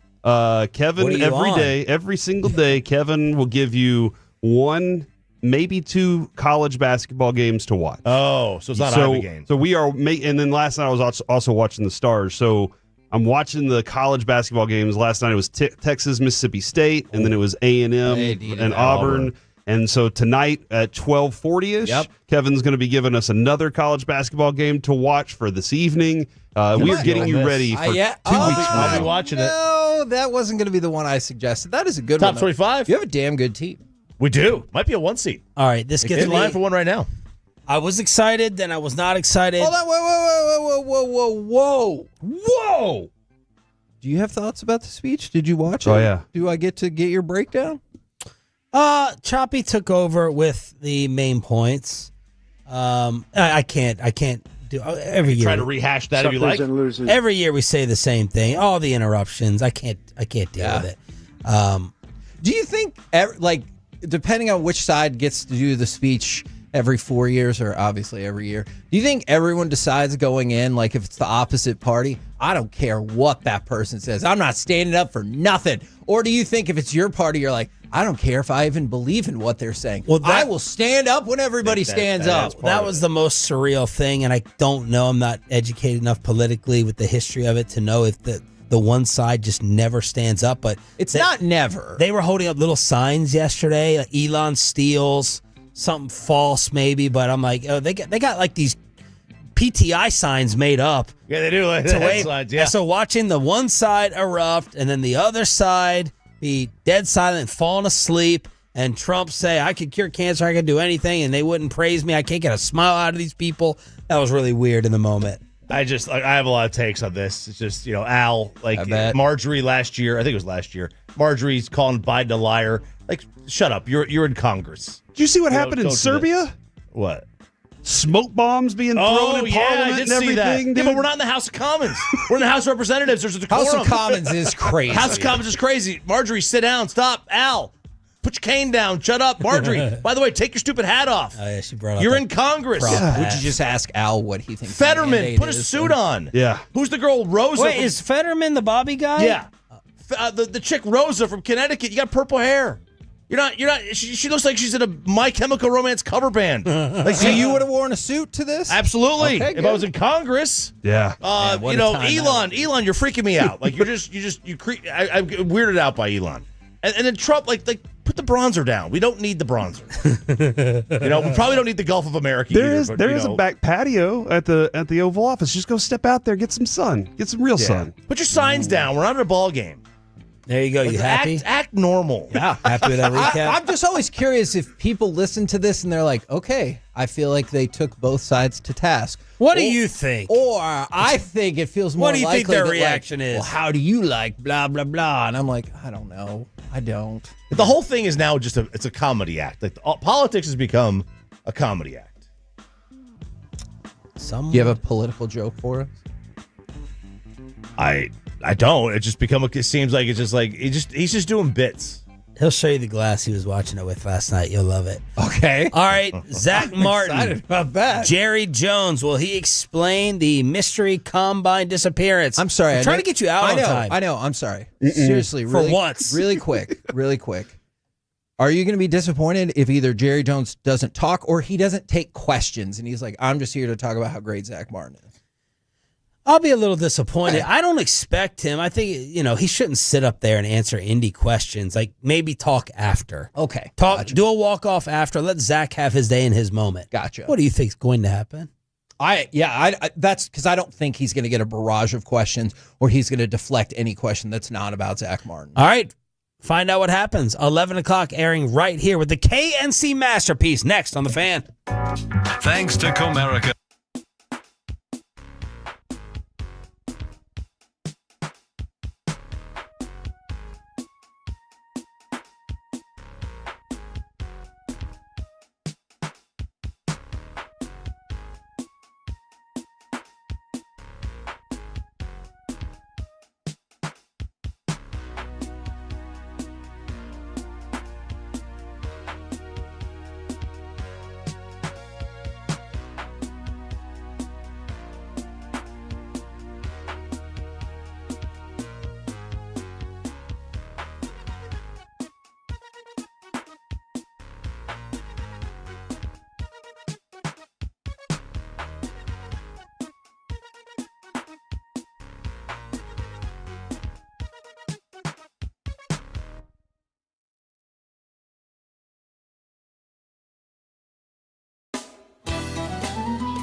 It's the KNC Masterpiece on 105.3 The Fan. KNC Masterpiece right here on 105.3 The Fan. You got me, Kevin Hagelin, Corey Majors, and the famous Alec Medford. Gentlemen, we got Zack Martin presser coming up at 11 o'clock. We got a lot to get to before that. How we doing today? Jalapeno just hit from those cheese puffs that I just tried there, Kevin. So it just hit me. Like right after. Jalapeno cheese puffs? Yeah, they're sweet jalapeno cheese puffs. I believe Dawson brought these in yesterday.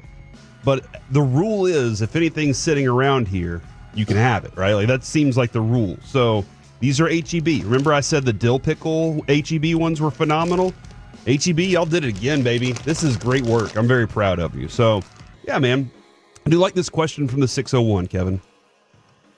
Can the journalists let it be about Zack Martin and not ask any other Cowboys questions? It shouldn't be, will Jerry answer questions? I'm with them on this. Okay. It would seem disrespectful. Yeah. For Zack Martin to be up there with his moment and for everybody to be directing questions to Jerry.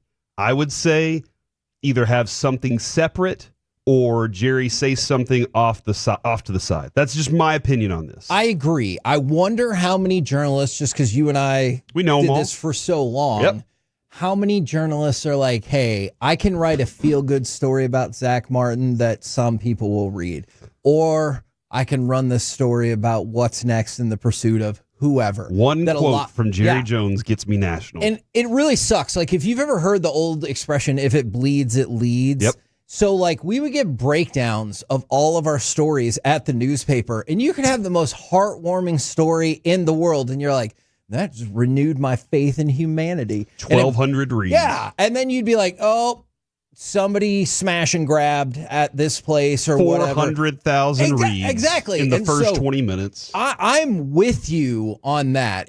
I would enjoy that, but I think the buzz is already, or people are like, oh, is Jerry Jones going to talk about, like, what are they going to do next and blah, blah, blah. It doesn't feel like there's as much palpable buzz today about I can't wait to hear Zack Martin answer these questions, which is a shame because he's one of the greatest Cowboys in the history of the franchise. Yeah, I would just want to give him his love for what he accomplished while he was here. His teams did not accomplish what we all want, the ultimate goal. His teams did not. He was phenomenal while he was here. And that's the thing for the individual player. This is one of those times where the laundry doesn't matter as much as the player. At the end of their career is probably the most important time is what did you accomplish while you were here? Stand out of everything you did, and you were beloved. So this is one of those moments that I really hope he gets his due. This is how you know Zack Martin was incredible. You're not disappointed that Aaron Donald went 3 spots ahead of him. That's true. Aaron you're damn right. Donald, one of the best defensive players of all time. And if you'd have drafted him, great. But instead, he was off the board. And so you took Zack Martin and you're like, yeah, that's about right. That's fair. What's interesting, too, Kevin, when you say that is at the time, I wanted Aaron Donald so bad. Like, I was like, this is the player I want. And a lot of other people were like, yes, he's going to be a wrecking ball in defenses for a long time. But look at how far down he went in the draft. Yeah. If he was that great, he should have been number 1. Sure. But he goes, was it 15? He was 16. 16, that far down in the draft. And like you said, I was just as excited that Zack Martin was on the team. Yeah. Because both of them had this, like, yeah, just pin them in and they're going to be great for their careers. Like, that's what you were feeling watching them on film.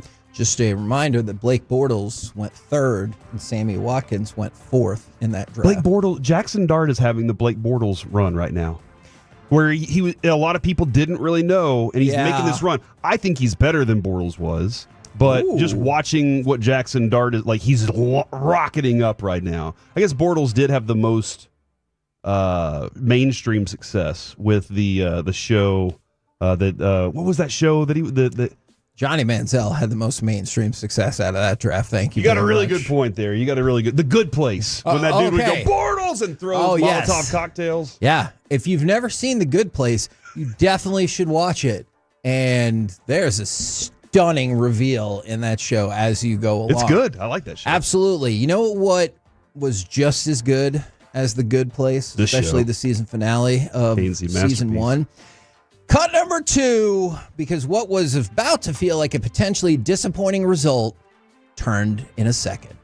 8 seconds left. Here's Harley. Let's it go!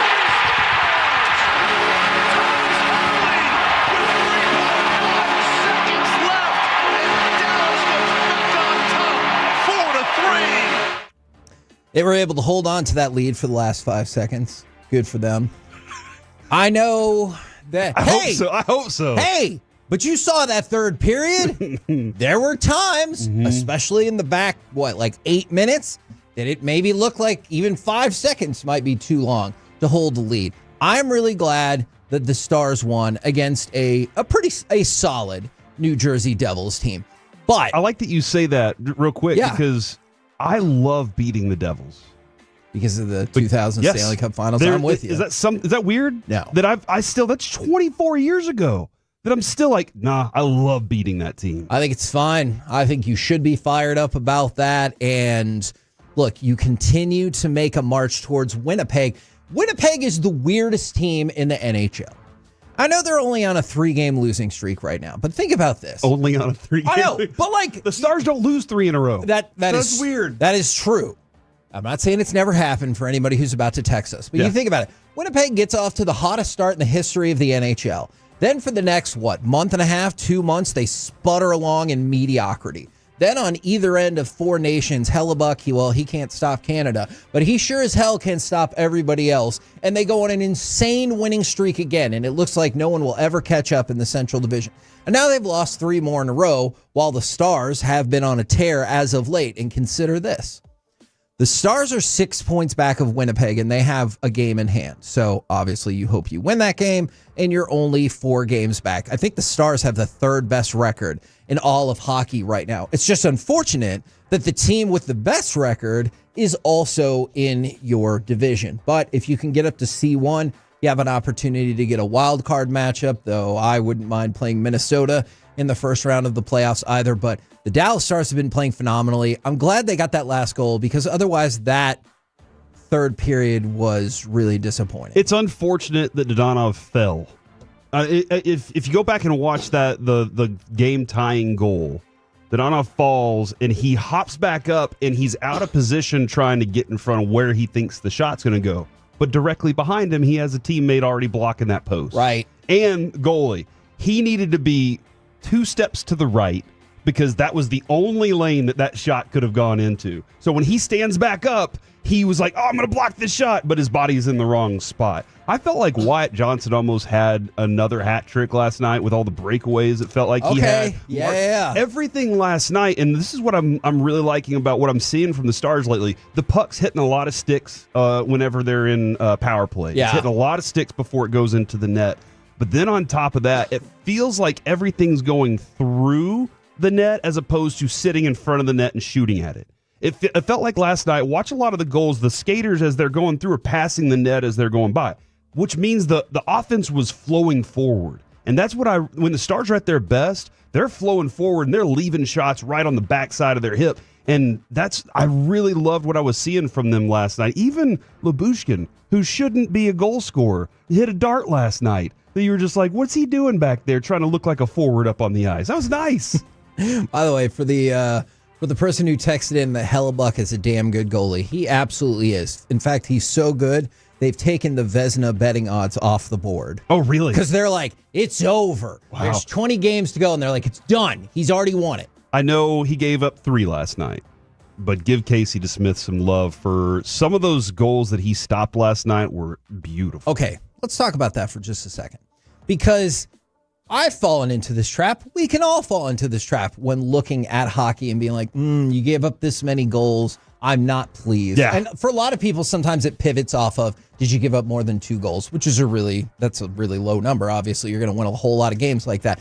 But that doesn't necessarily dictate the type of performance that you had. And I was poking fun at him and the Stars defense in the third period because I thought it was a really disappointing period. I agree. But considering how you were the first 2 periods of this game, that doesn't mean that he played badly by any stretch of the imagination. There was one that he made with his left pad, and it was the net was open, and he just kicked it away. That one that he made where he caught it and then spun almost all the way over into the corner. I was like, dude, he's on it tonight. And then the third period happened. It was fun though, man. From the 469, when y'all were talking about hockey, half the time I think you're just making up names. That's possible. And a lot of people feel that way. It is possible that I could throw a name out and you might just believe it, like just based on the sound of it. I have always believed that if you say something with a certain amount of confidence, it is significantly easier. I promise you, Hellebuck is the real last name of a real goalie. He was the United States goalie, the primary starting goalie in the Four Nations. He's the goalie for Winnipeg. He's going to win the Vezina. From the 469, Casey DeSmith earned his paycheck last night, stopped 3 crucial breakaway goals. He's been good this year. This is the most brutal text, though, from the 682. I was there last night. I told a buddy I had to go to the restroom, and there was like 20 seconds left, and I swore it was going to OT. I missed the game-winning shot. Oh, that's tough. It's brutal. Because that was a wonderful shot, for one, and it was great. That crowd blew up last night when that goal went in. Okay, explain the logic to me. Is the thought, and this person might text back, is the thought... I got to get ahead of the line. Exactly. That I could just wait 20 or what will probably be more like a minute, or I'll get ahead of everybody, get to the bathroom, and be able to be back in terms of overtime. That's the thought. Okay, so it's not that there's 20 seconds left. There's a 20-second opportunity for me to get a head start on everybody else. Okay. All right. That makes sense to me. That's exactly how I think. Is if I go now, all these people are going to be walking to the bathroom while I'm walking back to my seat. I got you. And then I got a little extra leg room for the next 5 minutes or so. Okay. Stars surging as Mavs are falling straight into the abyss. Let's go start. I think if you're a DFW fan, the upcoming Rangers season and the rest of the Stars season are going to keep you alive. And the question is, are y'all ready for a lengthy playoff run?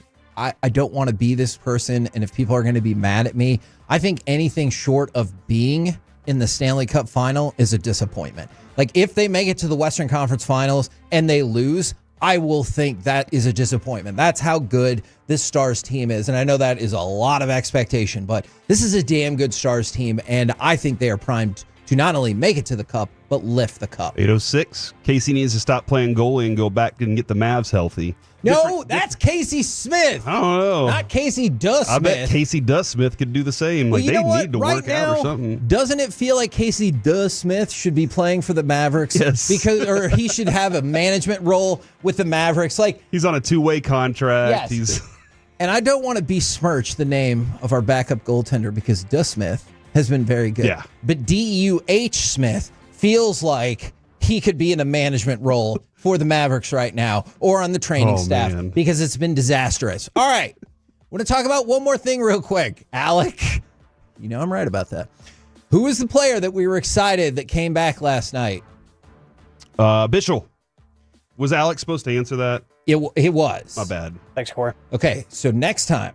Sorry. When I set this up and say, okay, Alec, who was... No, I didn't turn your mic off. It's too late to turn your mic off. It's too late to turn your mic off. You already screwed Alec over. All right, but let's see if he was listening. Alec, who was the player we were excited to come back last night for the Stars? I remember we were talking about it yesterday during AM on the FM a little bit. Liam Bischel. That guy. Bischel. You want to know what kind of impact Liam Bischel had? He had 6 hits last night, so I'll take that. You know how many the rest of the team had combined? 6. That is correct. Liam Bischel, 6 hits. The rest of the team combined, 6 hits. We need that physicality. Now, that's just the Stars team. Don't ask about how many hits the Devils had because the number is going to make you really, really sad. We're a finesse team still. We still are. We gotta become more physical, but we're still a bit of a finesse team. Oh no! I started looking at the number of hits, Holy and crap, it's in the lot. 30s. All right, so look, that's a problem, but you're not going to change that, and you just need to accept it. Don't count it up. It's in the 30s. It's a lot. He had 8. I know. Don't worry about that. That's a lot of hits. The Stars are not going to change. They're not going to become an uber physical team overnight. But the return of Bischel gives you a big, giant physical presence on the ice that is going to make a difference for this team. Now, whether or not they do anything before Friday's trade deadline, I know we were going to get to that here. We're going to have to push that off. I still think that there are moves in the works for the Stars in the next 52 hours, as I believe the trade deadline is 2 p.m. on Friday. But the return of Bischel is somebody with a high skill level, but that will also drop somebody. And that is what this team needs. Yeah. We're the KNC Masterpiece right here on 105.3 The Fan. Coming up next, where are you on the Rangers Hope-O-Meter? How much deeper is Texas this season? And will there be another question that Corey answers for Alec? We will find out the answer to all of those questions next on The Fan.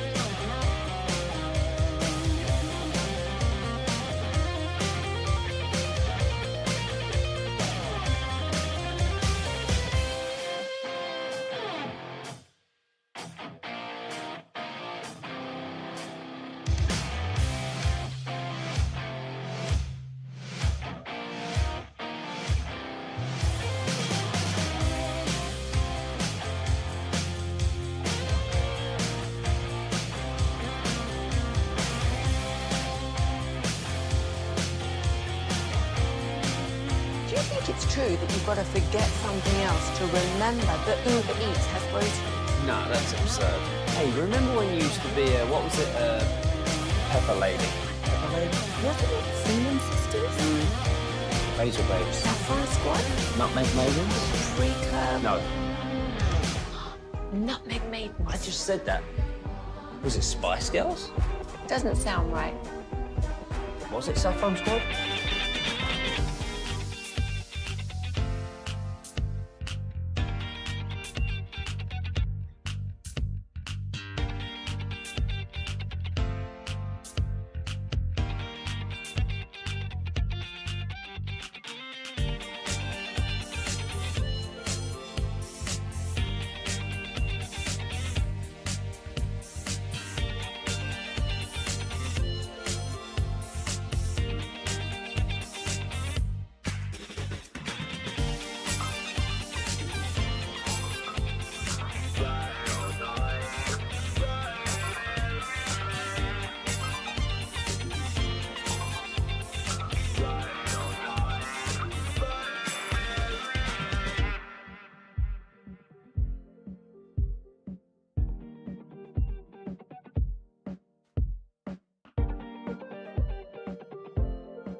Piece is brought to you by Cars for Kids. Donate today at carsforkids.org and the personal injury lawyers, Frankel and Frankel.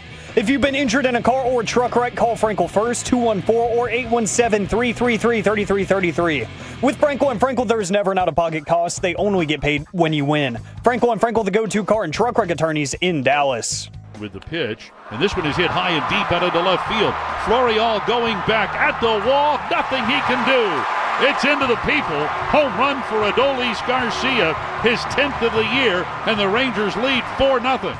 Fancy masterpiece right here on 105.3 The Fan. I want to talk about the Texas Rangers' depth, but also, where are you on the Rangers' hope-o-meter? Now, this is something that we enjoy doing. The Athletic puts out every single year. Simple questions. Corey, here's your first question.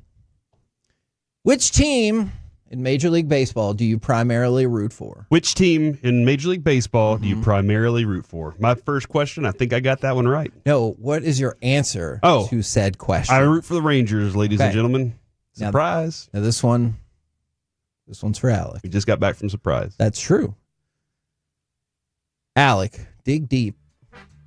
Be honest. Are you optimistic about your team this season? Yeah, he is. What? God, I'm sorry, Alec. Alec, that's on me, man. Is it weird that I kind of hope his answer's no now? Yeah, just because Corey, spoke for me, I'm going to go no. No, he won't. I feel like each time I pop the mic, I should just lower the level more and more and more.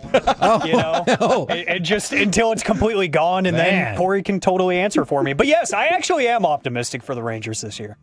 All right. I promise that the rest of this segment, it's all you, buddy. Whenever Corey, Kevin asks. That's a big load to carry. This next question is for you, Corey. But then again, it could be a free-for-all. Will you tell me more about your optimism with this team? For the Rangers? For the Rangers. Oh, my gosh. I am expecting a far more potent lineup. They are a slugging team. That's what they're hoping to hit home runs. They're hoping to drive doubles. They're not a small ball team. They're not built for that. Correct. But I'm expecting them to get back to their non-power outage ways, which means full of power. Okay. So that's where it starts. If it doesn't do that, we have problems. And then I expect the pitching to be really good. So those are the things that set my optimism. Closer role, we got to figure out. We might have to score 10 and just hope. That might be the hope there. For a little while. Hopefully by the trade deadline, we've done something. I have concerns about that too. For the hope-o-meter, for the record, I submitted Alec's name on the hope-o-meter since Corey did kind of take over some of his questions. And so one of the things that I'm really optimistic about this team is the depth, because you just were talking about it last year. Who were you throwing out there? Jared Walsh, Andrew Kisner, Davis Wenzel, Justin Foscue, Derek Hill, Jonathan Ornelas. A lot of guys with question marks. Exactly. And so this year, you're like, Leody Taveras is probably going to be a bench player. Or like your fourth outfielder. And that's if he even takes the spot. If Kevin Pillar doesn't take it from him, or perhaps if Alejandro Osuna, I was going to say your boy, doesn't jump in there. See, Bochy's in love with him. Yes, Bochy loves your dude. I did, as he should be. And so, one of the things that Bruce Bochy said, and this is something that, do you feel like Jared tried to have a reality check with us yesterday when we talked about Adolis, and he goes, "Look, you need to accept it. Injuries are going to happen." That's true, yeah, with every team. And so one of the things that Boch has said is depth is so important because it helps teams soften the blow when they have injuries. And we think we have more depth this year. That being said, the Mavericks thought they were an extremely deep team. Don't do this to me. And look what's gone on here. I'm just saying, look at how, remember we were like, dude, we got 3 centers. Okay. We're amazing. That's true. Now we have none centers. But we also did not anger the sports gods. True. By trading away Corey Seager for a minor league. I don't know the dude on Fox Sports, that Nick Wright. He said a line that I agree with the most. I know this is not a Mavs, but the line was something along the lines of they made a trade in a fan base that for no reason did not deserve this. Yeah. Like this fan base did not deserve whatever happened. So back to the Rangers, though. No, that's fine. So we're probably going to talk. That's important. We're probably going to talk about this player more in depth tomorrow. But Josh Smith, man, Josh Smith gives you the mysterious answer. And is this team deeper this year? He said, "I guess we'll find out." Ooh.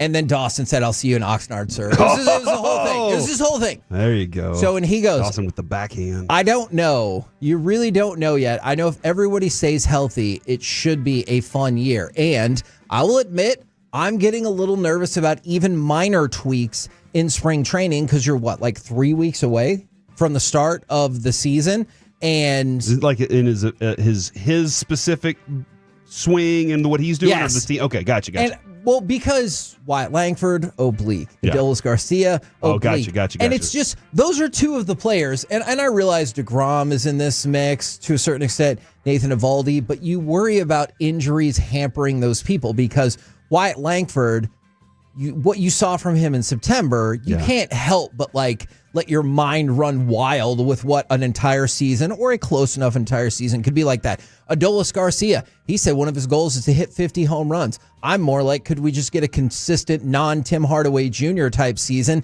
that you feel pretty regulated about most of the way and you end up with 35 home runs or whatever. Yes. And so when you hear both of them, even if they're minor injuries, get hurt in spring training, I know what Jared said, but it just makes me nervous because last year, the Rangers had the second most days missed to injury in all of baseball. That's not a good way to follow up a World Series win. And it feels, I'm not saying it's impossible, but it feels almost impossible when you get to a certain point with injuries where you're like, I don't know. It became so difficult last year to string together 4 hits. Like it almost seemed impossible because they were like, we can zero in on this guy. We know we can get this guy, so we're just going to skip this, and this. And you didn't have anybody to protect anybody. This year, you're stacked with that. And then on the other side of it, I think defensively, you're as good as you've been. You know, healthy Josh Young makes a complete difference to this team. I agree. And so if you think that you're going to be better at catcher, if you think outfield is going to be way better because of health, because of youth, I think there are a lot of reasons for how much deeper this Texas team is. But is that going to make a difference with their record is my next question. And I think it's going to make a huge difference, like a 10-plus game difference. Alec? Because they're able to absorb any potential injuries so much better. I'm going to say yeah, because it does feel like the offense has a little bit more to offer this year in terms of versatility, because you do have more power bats. You do have guys that have more extreme splits that do go into play towards the end of the game when you are facing a team's bullpen and you're getting those alternating handedness out of the bullpen. I think offensively, yeah, if you do stay healthy, you're absolutely going to see more runs scored. And I think starting pitching-wise, I think you're in a better spot too. So overall, I do think health is going to add, like you said, probably 10-plus wins to this team just because it is so well managed and we know what these guys are. If they don't go out there and have another career-low season, it feels like all up and down the batting lineup, then I think you're fine. And one of the things that the Rangers talked about was investments. And I know this is not like the Mavericks thing where they're going to invest in the team and raise up ticket prices. Investment in players like Osuna, Rocker, Leiter, that if Adolis, I hope he's not. The MRI, I think it's today, maybe it was yesterday. Hopefully it's not going to be more problematic for him. But if he was, picking up Pilar or going with Leote and shuffling the outfield, or just going with Osuna because you're like, hey, we've put time, money, and effort into him. If you have injuries on the pitching staff, I think we're all feeling like Rocker would be ready to go. Maybe you're starting to see a little bit extra life for Jack Leiter, and he could be next. Dane Dunning put a lot of investment into his self. So that's where those investments, I think, are going to pay off a lot. Did it feel like we had 400 blown saves? Like that was kind of the feeling that it was going to be a couple years ago? Yeah. And we did. This year, this year, like, I don't think you're going to have that. I really don't. I think you're going to have. I'm worried about I think that, you're going to have enough that you're going to be worried and you're going to say, we still have to do something. But I think this team, because last year their health was so poor, like they were always in these really tight games where Kirby Yates had to save the day. Yep. I think you're going to be far from that. That's just my feeling, just based on what I know of most of the guys on this roster. Okay. Well, we will give you probably in a week or so the results of the Hope-O-Meter, and then Corey, you can tell us what Alec thinks about it. Adolis Garcia is expected to be ready for opening day after the MRI. Okay. Showed only minor strain, so less severe than Wyatt's. No, it does. That's what it says. Less severe than Wyatt Langford's last one. Oh, okay. All right. Still very important oblique, but okay, less severe. Because when we talked with Boch, I think it was last Tuesday, he said that he thought Wyatt would be ready in 10 days. So grade 1, somewhere between 0 and 1 is what they feel on this strain. So we're good. This is better for him.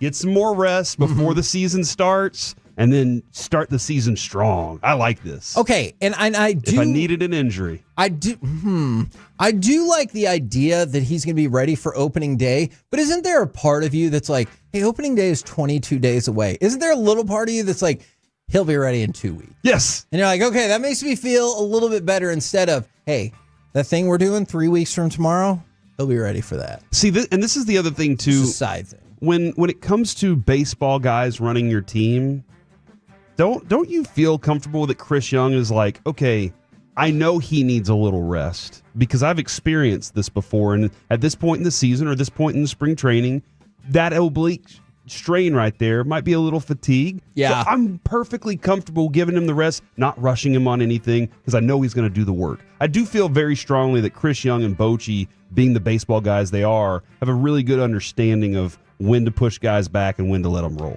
Couple more quick things for y'all as we move away from baseball for just a minute. Do you still watch Around the Horn? And if not, how long has it been since you legit were really watching? I see it at the gym sometimes. Okay. But man, dude, I got to go back to when I was still single, when I really watched that show a lot, because I'd get home from work and it was on. Yeah. And I was like, all right, I'm into it. But it's been a while. And Alec, I know you're younger, and actually, I believe Around the Horn's been around as long as you've been born. Did you ever watch this show? Yeah, I did growing up, and I think the last time I really actually invested time to watch it was the pandemic. Okay. Just because that's where, one, any kind of sports topics, that's the only way you could get it because there wasn't games being played initially. And two, that's where you would get updates, So I would watch that just to get updates, but ever since then, it's kind of fallen off a cliff for me. So back in 2002 is when it started with Max Kellerman, and then 15 months later, Max Kellerman wanted a raise and said the show essentially can't continue without me. And they're like, I don't think you understand what is driving this show. And so then they brought in Tony Reale, and it's been rocking and rolling ever since then. It's going to have its final episode on May 23rd. Now, the thing about that I kind of wanted to see a couple more numbers about this is Around the Horn has broadcast more than 4,900 episodes. How many more than 4,900? Will they get to 5,000 before they get canceled? Because it feels like they're going to be right on the precipice of getting to 5,000. They're like, good enough. I say just go ahead and get to 5,000 and then turn it off. Maybe the final day is episode 5,000. They're like, you guys did it. Because that does job. break my heart just a little bit. So I'm not even OCD. Yeah, and so obviously that breaks my OCD heart quite a bit. And I'm like, how could you do that? Or if they did one extra show, I'd be like, it's too many. You just need to have 5,000. I always run into that conundrum at the gas pump. Absolutely. So congratulations on them for a hell of a run.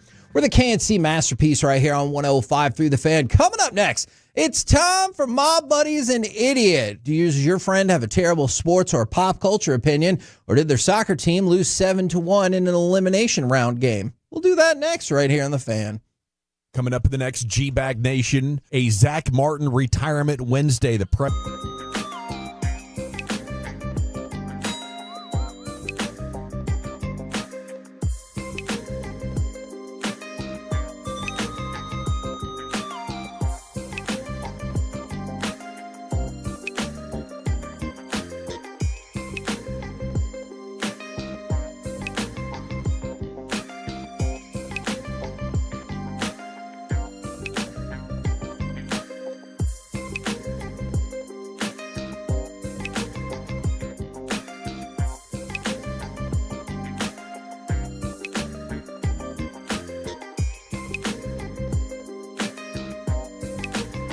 Uber Eats has low fee products? I gotta remember that. Well, you know, they say in order to remember something, you have to forget something else.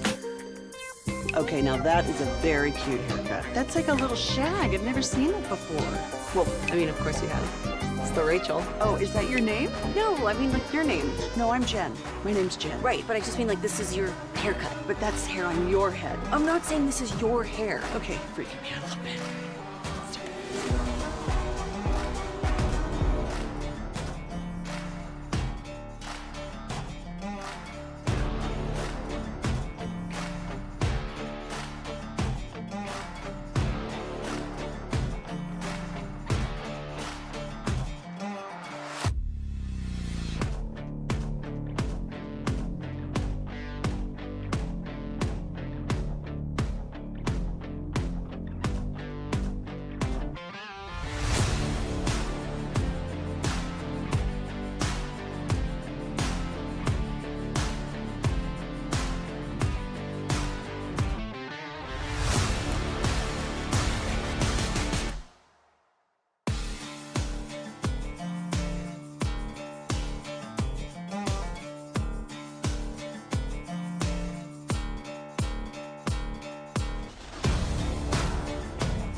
think it's true that you've got to forget something else to remember that Uber Eats has groceries? No, that's absurd. Hey, remember when you used to be a, what was it, Pepper Lady? Pepper Lady? Was it Cinnamon Sisters? Basil Babies. Saffron Squad? Nutmeg Maidens? Paprika? No. Nutmeg Maidens? I just said that. Was it Spice Girls? Doesn't sound right. Was it Saffron Squad?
Brought to you by Classic Chevrolet. If you're in the market to upgrade your vehicle, get to Classic Chevrolet in Grapevine. Back-to-back #1 Chevy dealership in the world. They've got more new Chevys than anyone, all priced to sell. Visit ClassicChevrolet.com. This is Texas. This is Classic Chevrolet. Together, let's drive. Based on new Chevy registrations 2023 and 2024. KNC Masterpiece right here on 105 through the fan from the 214. Are the Rangers the team with the most oblique strains in Major League Baseball? I think so. Gotta be, right? Based on what we've seen so far this season. Although, to be fair, I'll admit, I don't know. I'm not keeping track of other teams' oblique strains. All right, get Jared on the horn. All right, right now, we've got the Zack Martin retirement press conference coming up in about 15, 16 minutes. But right now, it's time for my buddies an idiot. 877-881-1053. Does your friend have a terrible sports or pop culture opinion? Or are they the soccer team PSV? Now, this is a Dutch team. Yeah, pretty sucky. No, I don't know. That also seems Philip unlikely. Sport Verningen. Eindhoven. Yeah, so they got embarrassed yesterday. You embarrassed? They should be embarrassed. It was the first leg of their knockout round of 16 matchup with Arsenal. I know this because Brandon loves Arsenal. Yeah. And he goes, man, Arsenal's already had 5-1. They won that game 7-1. That win was the largest by a road team in a Champions League knockout game ever, and Arsenal's biggest victory away from home in any Champions League match. Now, can you convince everybody to give a crap in the next game? Because you go into this and you're like, all right, guys, we have to win by at least 6, I guess probably 7 goals since they were on the road in that other one. So we have to win by that many goals. I feel like I would be hard to motivate me for that game. Okay, so the second leg is next Wednesday against Arsenal again. That makes their next game, Kevin, is against Herviven or something like that. I don't even think they're in the league. They just took them out. I'm literally looking at the table right now, and I do not see their next team in the UEFA. So I'm gonna say yes, they're gonna be up for this game because they're like, this team stinks. Okay, unless they're a team that's trying to get up into the table. Well, they lost by 6 goals in the knockout round. So it feels very unlikely they'll be able to make this second leg comeback. But you know what? Maybe they can. Is that a friendly? Here in I was not prepared for follow-up questions. Now, what is Eredivisie? Okay, it feels like we don't need to hear that. Okay. All right. It's all different languages. Here's my question. Which is worse? Losing in a soccer game 7-1 or giving up 23 runs in one inning of college baseball to fall behind 23-0? Look, 23 runs can happen fast. 7 goals. Can it? It might take 2 years to score 7 goals. And I'm just talking about 7 total goals. Like that might take 2 seasons. So 23 runs. We've seen it happen multiple years in a row in baseball games. So it could happen. Okay. So I'm going to forgive. No, hold on. This isn't Friday. I'm going to say Arsenal or the other PSV. Idiots. Okay. Bigger idiots. Alec, do you agree that losing 7-1 is worse than falling behind in one inning 23-0 in baseball? I'm going to go with Corey here. I honestly, because it does feel like it takes a lot longer to achieve that figure of goals, because in baseball, when it rains, it pours. It really does. You see those things happen. You've seen it even with the Rangers last year, whether it's for or against. You're going to have at least one game where it's just going to get massively out of hand, and you're like, yeah, it's just one of those days. In a soccer game, it feels like even in a hockey game, like any of those games where it's super low scoring, once you get to those numbers, it's like, what are we even doing here? So George Mason scored 23 runs against Holy Cross in the one inning, which broke the NCAA record for most runs in a single inning. Also, they didn't hit a single home run. Think about this. Hold on. To score 23 runs, they'd never put one out of the park. Nope. They didn't have an inside the parker either? Nope. Weird. They sent 31 batters to the plate in the inning, which means you could have gotten 4 at-bats in one inning. Holy Cross had to use 5 pitchers. There were 5 hits by pitch, 2 errors, 2 stolen bases, 1 pass ball, and 11 hits in the midst of this onslaught that created a 23-0 lead. Now, good news, Holy Cross fans. You outscored George Mason the rest of the way 6-3. Ooh. Bad news again. That means that you lost 26-6. All right. That's not good. In a game that you didn't give up a single home run. 6 runs after scoring that many? Yeah, because you don't care, right? Like, it's got to be... If I'm going to win a game 26, I want it to be 26-0. I want to be like, that was the most dominant performance ever. I hear you. Like 7-1, still a little embarrassing, Arsenal. I'm just wondering, Corey, if you're pitching and they're like, hey, Corey, I know it's 23-0, but I really need you to bear down and lock in and give it your best. That just feels like human nature. That's going to be tough to be like, you got it. I understand. As opposed to like, I'm going to try out my gyro ball or whatever. I'll throw the gyro ball. They're going to swing it and miss. Yeah. Or maybe they hit it. Who cares? They won't. You're still winning. Well, that's fair. By the way, Kevin, I went to look because we were talking about how hard it is to score 7 goals in a soccer match, in a season, actually.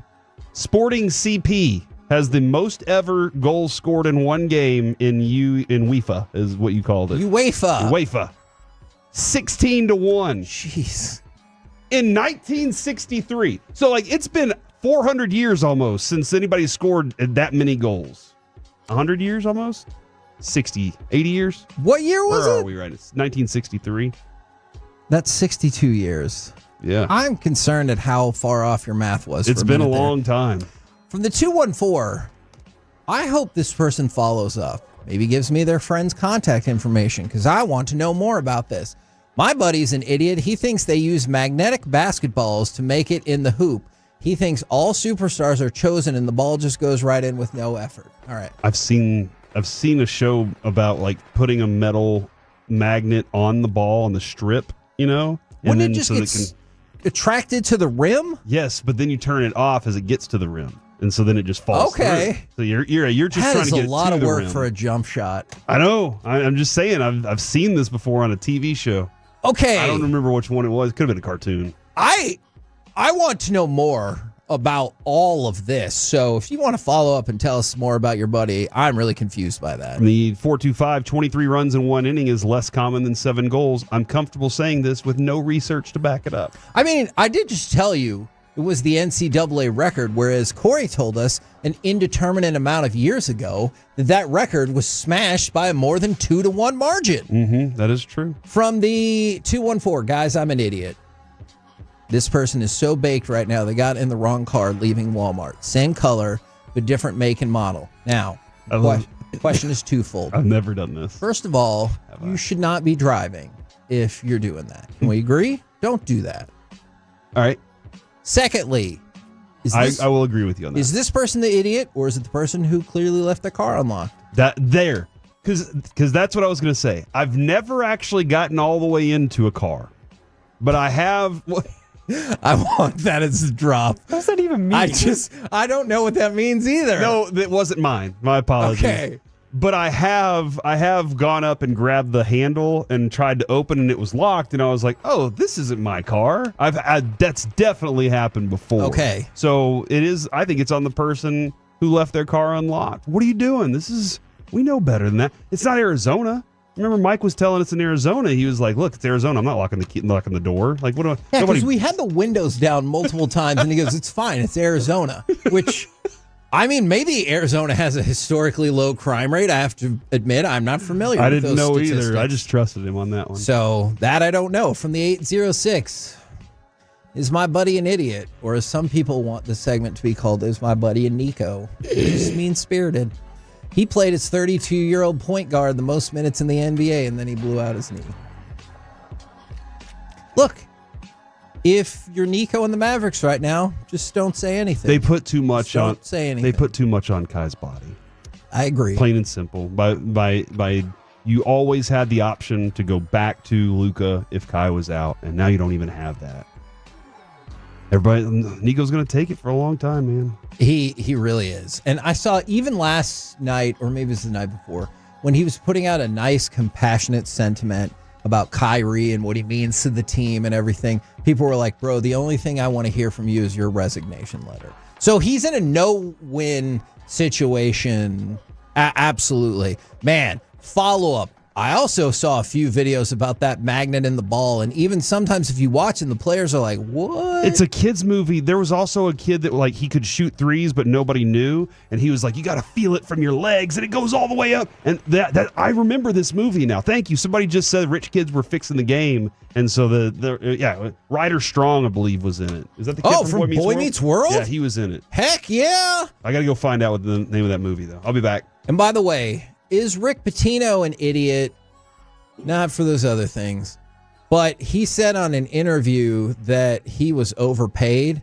And he goes, hey, my agent's going to hate this, but I'm overpaid right now. They should take some money away from me. I don't need anything.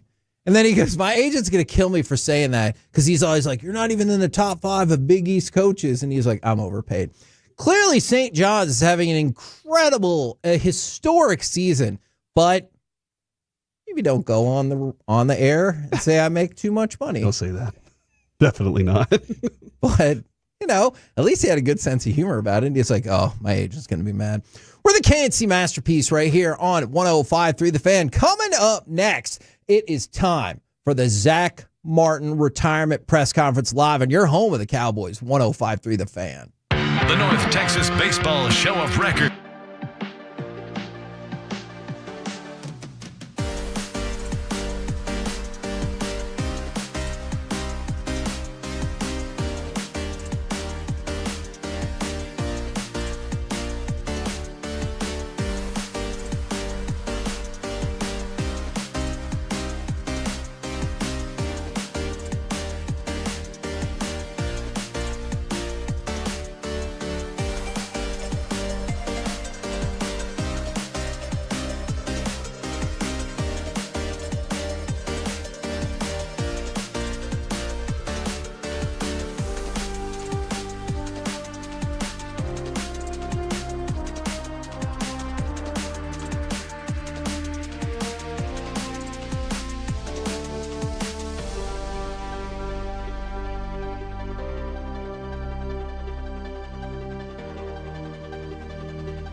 Eats has low fee products? I gotta remember that. Well, you know, they say in order to remember something, you have to forget something else.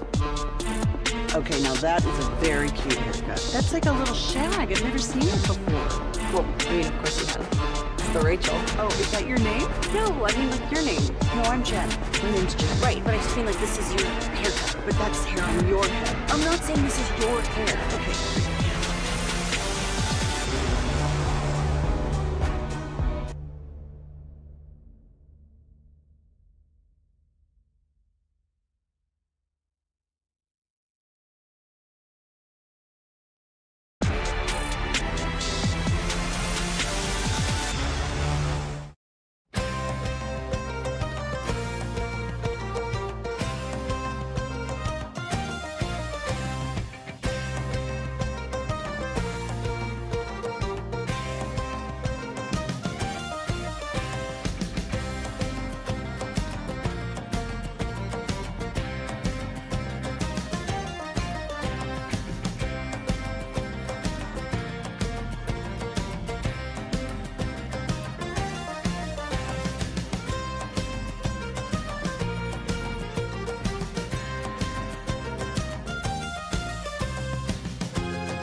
Driven by our D&M Leasing Studios, it's the KNC Masterpiece on 105.3 The Fan. KNC Masterpiece right here on 105.3 The Fan. Getting ready for the start of the Zack Martin press conference. Wanted to throw this out there real quick. I think this is very cool. Alex Ovechkin closing in. I believe he's 11 goals away from breaking the NHL record held by Wayne Gretzky. So he is, we're good to go. We'll get back to that later. Take it away, Zack Martin.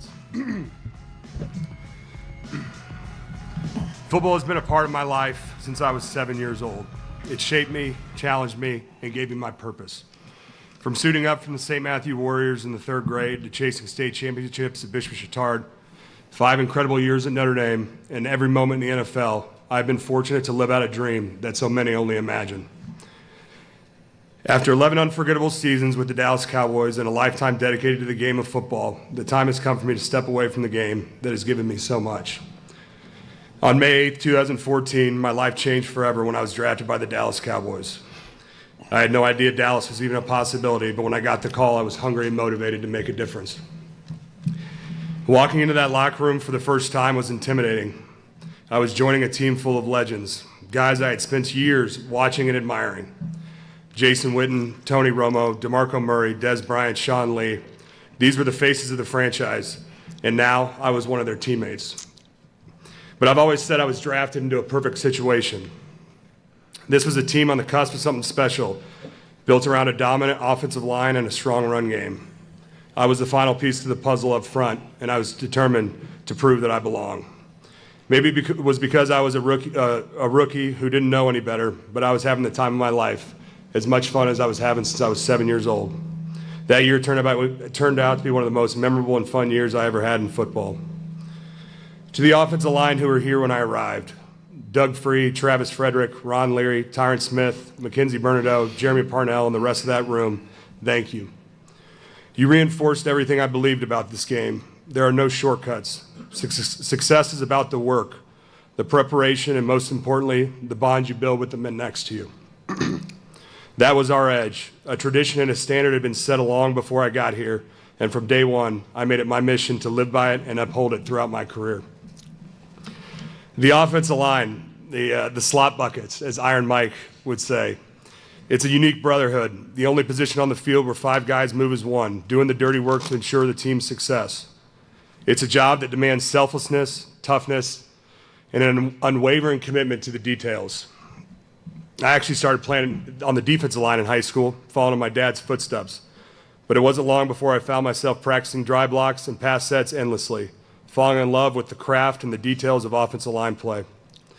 To be an offensive lineman is an honor, and over the course of my career, I was incredibly fortunate to learn from some of the best teachers in this game. Harry Heastan, one of my last college offensive line coaches, had as big of an impact on my football career as anyone. He taught me what it truly means to be an offensive lineman. The responsibility, the standard, and the work it takes to uphold that every single day. When I got to Dallas, I was lucky to play for another great coach, Bill Callahan, who, like Harry, believed in relentless repetition and perfecting every detail through practice. I fit right in. Throughout my career, I had the privilege of learning from an incredible group of coaches: Frank Pollock, Paul Alexander, Steve Loney, Mark Colombo, Adam Kleffner, Hudson Houck, Joe Philbin, Jeff Blasco, Mike Solari, and Ramon Chin Young. Some might think having that many different offensive line coaches would hurt your development, but I saw it as an opportunity.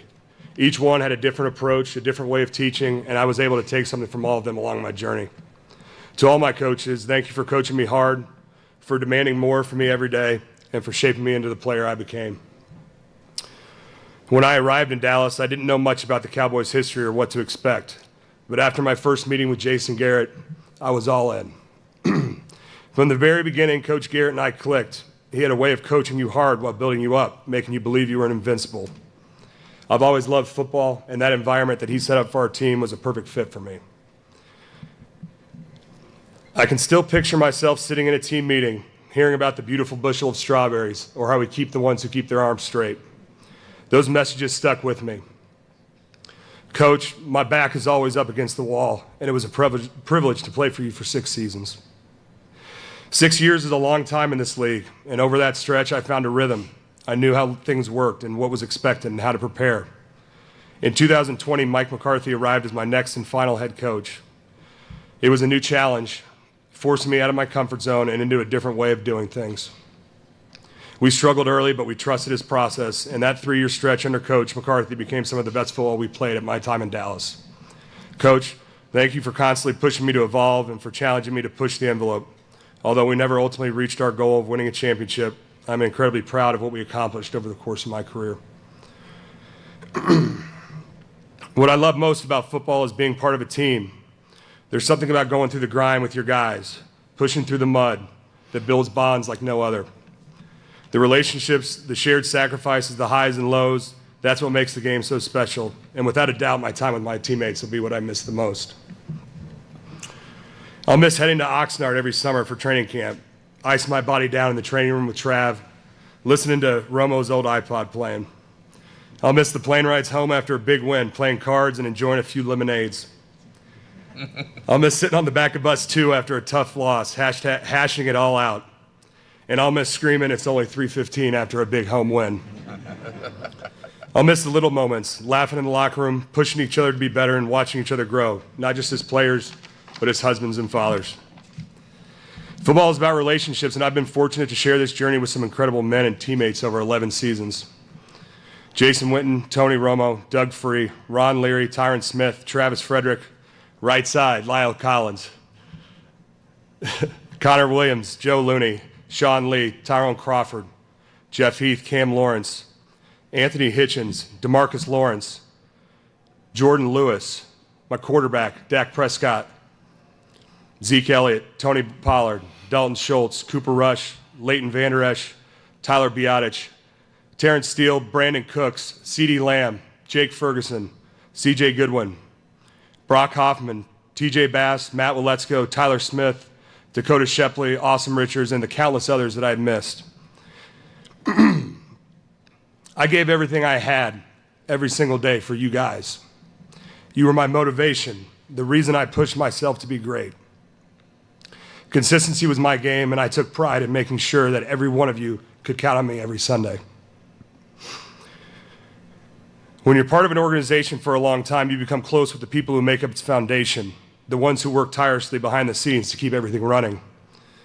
Iron Mike, Besh, Kendall, the late Marcus Paul, Harold, Cedric, and Braylon, thank you for everything you've done for me, for pushing me and making me a better football player.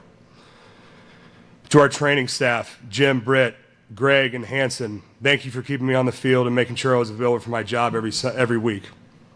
Mike McCord, Bucky, Dylan, I appreciate you guys putting up with me all these years. And Todd Williams and your team, Brian Wansley and Cable's team, Emily and her team, Chad Bowling, Jonathan Jackson, Scott and Claire, and the entire PR team, thank you for everything you've done for me over the years. Your hard work and dedication never went unnoticed, and I'm grateful for each and every one of you. My representation has been with me from the beginning, and I owe a huge thank you to Tom Condon and RJ Gonser for always handling my career with class and integrity. They've been more than just agents. They've been great friends and mentors, guiding me every step of the way. To the Mush crew, my group of high school buddies who haven't missed a game since I arrived in Dallas, your loyalty and support was always appreciated, and we look forward to that weekend every year. Tyler, Dan, Watt, and Reese, and the rest of my Notre Dame family, thank you for some of the best years of my life and our continued friendship. I've been unbelievably lucky to have such incredible support from family and friends. We might just hold the record for the most people hosted on game weekends. But I wouldn't have it any other way. A full house filled with people I love made every game day even more special, even if my wife is ready for a break. Getting towards the end, guys, don't worry. To Jerry Jones and the Jones family, from the moment I put on a helmet, I dreamed of playing in the NFL. Even though it took a little bit of convincing back in 2014, thank you for believing in me and giving me an opportunity to live out that dream. Playing in the NFL is an honor, but wearing the star on my helmet was a privilege I'll never take for granted. Over the years, we had our fair share of intense conversations, but I will always value the one-on-one meetings we shared. Those moments, whether easy or difficult, meant a lot to me and played a big role in shaping my career. My biggest regret is not being able to stand alongside you and hoist the Lombardi Trophy. But I am incredibly proud of the road we traveled and everything we accomplished along the way. I hope I left as much an impression on this organization as it did on me. There's a deep sense of pride in knowing that I gave everything I had to one team, one city, and one organization my entire career. I come from a football family. It's always been a part of who we are. Mom and Dad, thank you for everything, for coaching me, driving me to practice, washing my uniform, and traveling countless miles to watch me play. You were there for every win, every loss, and every moment in between. The lessons you taught me and the way I was raised are the reasons why I sit here today. My brothers Josh and Nick, some of my best football memories are from sharing the field with you when I first got to Dallas. When I first got to Dallas, Josh moved down here with me and lived with me, and having him during that transition meant everything. Every Sunday after our games, I always looked forward to calling Nick to break it down and talk about how both of us did that day. I'm very grateful for Kristen and Kathleen and who have been a part of this journey with us, always supporting and cheering us on. I look forward to what the future holds for us beyond football. In 2016, I made the greatest decision of my life. I married one of my best friend's sisters. Morgan, your love, sacrifice, and support have been my foundation. You've been by my side through the highs and the lows, and I wouldn't be here without you. We've built a beautiful family together, and while this chapter is coming to a close, it's just the beginning. They say when you marry a girl, you marry her family too, and I couldn't have asked for a better one. Greg, Julie, Tyler, Rachel, Grady, and Griff, and the rest of the family, thank you for your love, support, and for always making me feel like one of your own. To my three amazing kids, Charlie, Remy, and Hudson, you are my greatest blessings. Watching you enjoy these last few years and seeing you start to understand what Daddy did for a living has brought me so much joy. But now I can't wait to spend more time with you, to be there for every moment, big and small. And finally, to Cowboys fans, I have never experienced anything like you. No matter where you go in the world, you can always find a Cowboys fan. It was an absolute privilege to run out of the tunnel every Sunday and give this city everything I had. I know many of you may have seen this decision coming, but that doesn't make it any easier. Football has been a huge part of my life. It's what I know. what I love, and what has shaped me for as long as I can remember. I did not make this decision lightly. It came after a long thought and prayer. But that the time has come for my football journey to reach its end. As I step away from the game, I do so with a full heart, knowing I gave it everything I had. I was always captivated when coaches would talk about maximizing your full potential. That was always the goal. And after 27 years of football, I can confidently say I've done that. I'll never forget sitting in those seats years ago, listening to my teammate, Jason Witten, talk about how the journey is the reward. He was right.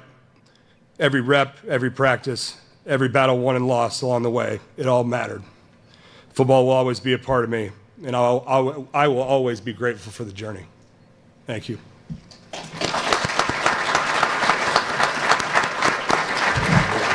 Appreciate it. Thank you. Appreciate it. Thanks. Appreciate it. Appreciate it. Thank you.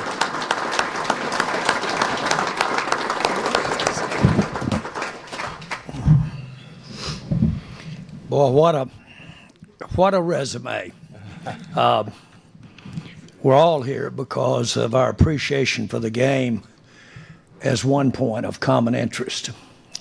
Appreciation for competition, appreciation for the sport, the challenges. But this room today, I think, is really gathered for an appreciation of a person that has taken all the things that this room stands for and why we're interested, why we get up and why we spend our time focused the way we do.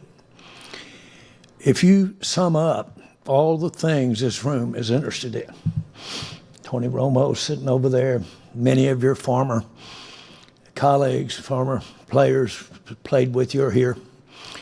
But if you take the reason that the common interest that we have in this room is representative, that's why we are here to recognize you for a great career. Just as he was concise and efficient in his remarks that covered so many, many, many accomplishments, everybody in this room knows the work and how rough it is down there in that line. That's not out in space. That's rough stuff. And that you got to get your mind out way. You got to mind over matter down there. We all appreciate that. I can say that I can appreciate just as efficient and just as succinct and just as focused and genuine in his effort. Dak was that way with his business, and that's what we're both smiling about. Because we did have business. I've never talked to your representative in my life. I've talked to Zack. And we had those talks. We particularly had the talk here 2 years ago when we were talking about the best lineman in the NFL wanted to be paid like the best lineman in the NFL. But I can attest that it never faltered. And what made you eligible, apart from the fact that you got 7 holding penalties in 11,184 plays. Apart from your mastery over the position, but to have been sitting there visiting with it, I want my part to say it was so consistent and is so consistent all the way through. Now you're going to be into driving some carpools now. Yeah. I drove a lot of carpools. I really did. And I got up late at night to feed the babies. Now, if you want to believe that, y'all can go there with it. But seriously, I drove a lot of carpools, and I drove them because of the stuff that was going on outside that carpool life. And it actually was a great experience to have spent that time. The way you've been, you're going to be the carpool driving champion of maybe the country because of your efficiency. But in short, I'm not going to go down through many of the things that are common knowledge here that we represent you for. What I do want to say in my short message here is that your unique interplay with the part of our time together has been exemplary, unsurpassed, yet very, very competitive and very strong in the way that you handle your affairs. If I've seen anybody that can transcend and take the kinds of things that have made you the player you are, the person you are, the, frankly, leader you are, if I've ever seen anybody that can transcend that and take it into other areas where you're not having to rely on the repetition of being a great offensive lineman, I'm sitting next to it.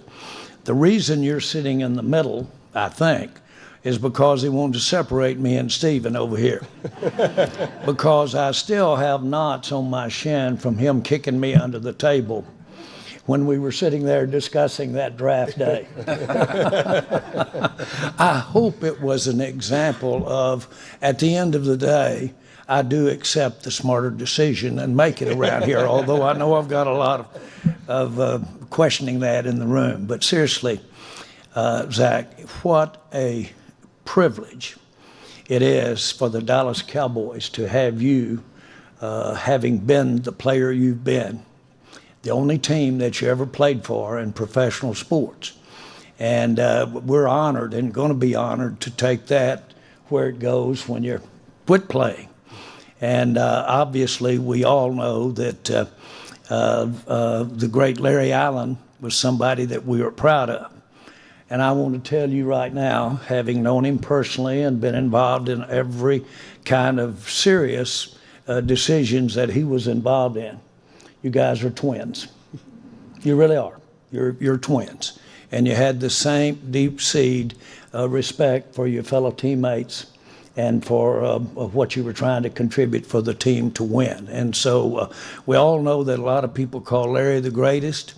Now we got a debate coming on of who has having played the game. It is a great privilege to always know that your name is going to be associated with the Dallas Cowboys. Zach, congratulations. Thank you. Appreciate it. Thank you.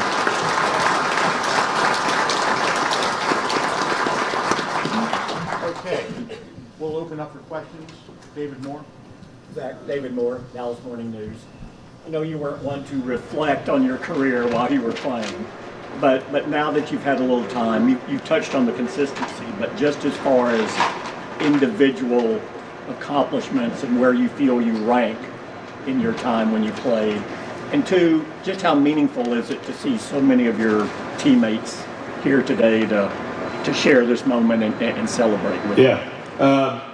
I mean, to your first question, I definitely had a lot of pride in what I've accomplished in this league, and I definitely wasn't the one coming into the league thinking I was going to do some of the things that I did. I kind of surprised myself at times, but you know, that was always, especially after a couple of years, that was always in the background. You know, obviously was focused on other things and making runs like that. But to have my teammates down here, I think that's the biggest thing during this whole process and writing my remarks and kind of thinking back.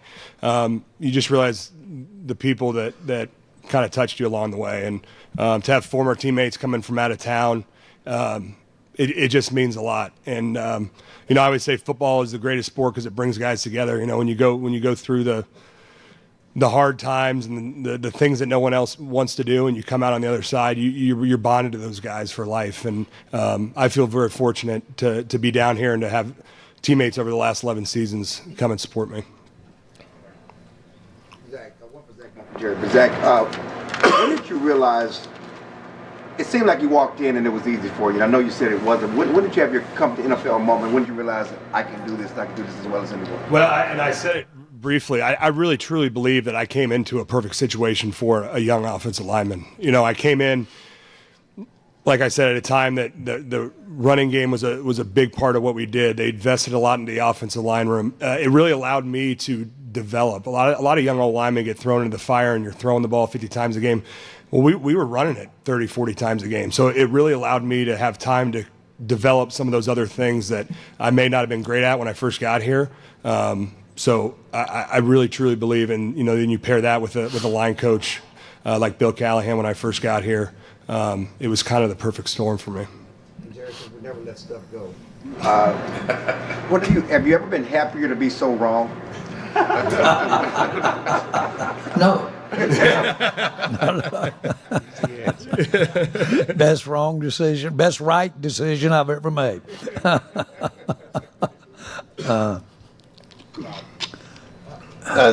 Zach, Todd Arch with ESPN.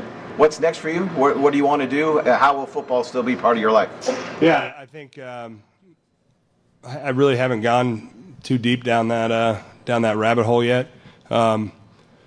I don't see myself not in some capacity in the football world, whatever that may be. I'm not sure. But for right now, I'm just going to hang with the family, maybe coach some of the Little League games or something like that. And can you admit now that you actually did hold more than 7 times in your career? Oh, yeah, no, most definitely. That's what I laugh when people tell me that stat all the time. I'm like, I mean, those were just the accepted ones. I think I got away with a few third and longs that they declined, but we'll take it. Zach, let's say 20 years from now you're at the lake or something. What do you think you'll look back on? What will be your best, fondest Cowboys memory? Is there a game, maybe the players? Like, what do you think? Yeah, I mean, God, I think about our captain's workouts in the spring and having the guys down here, the offensive line, like just together every day. Those O-line dinners, those O-line postseason trips, the fishing trips we took down in the Keys, just fellowship with the guys, honestly. I mean, we did a lot of great things football-wise, but when I think back to my time and I think back of certain people, it's always brought back to those type of situations. Calvin Watkins, Dallas Morning News. You said it was a hard decision. Was it hard to tell your family and Jerry and teammates that you were going to retire?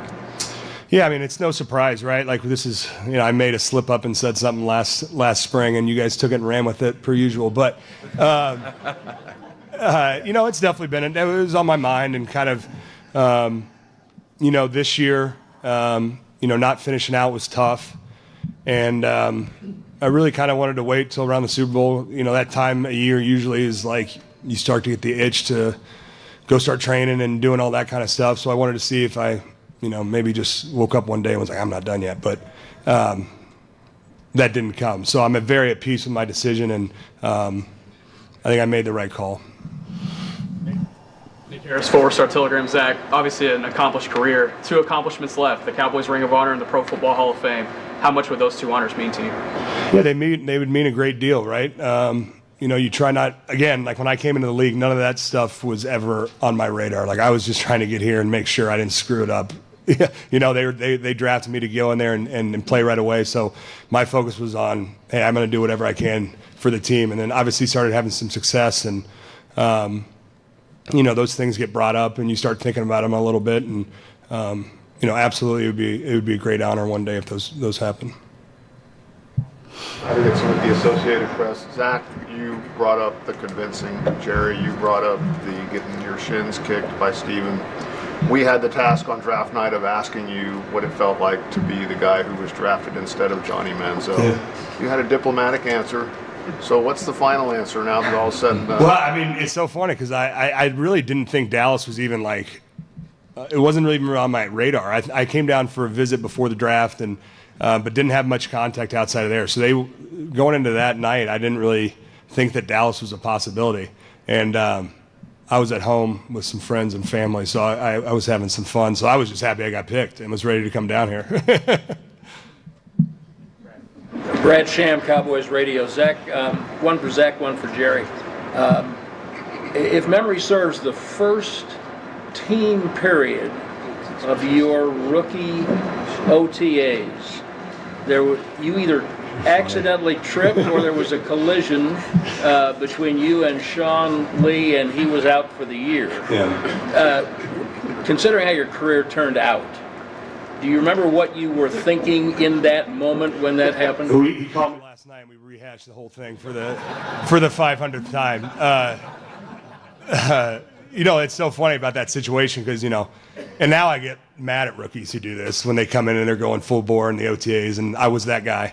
And, trying to prove myself. And, Sean was great. I didn't know Sean at that time. Obviously, he's devastated and been through some injuries. But I remember me going by him in the training room and him, like, saying, like, don't be mad. Like, you're doing what you're supposed to do. I tripped. He kept saying, I tripped. All right. definitely something to laugh about. And then the next season, we played Philly like week 2, and he had like 17 tackles. And I was like, oh, that was a big deal that he wasn't out there last year.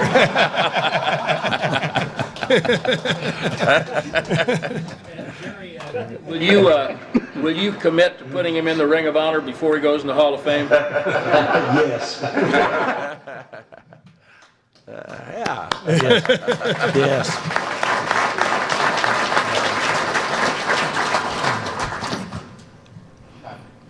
Patrick Walker, DallasCowboys.com. Question for Zach, and then a follow-up to the question for Steven.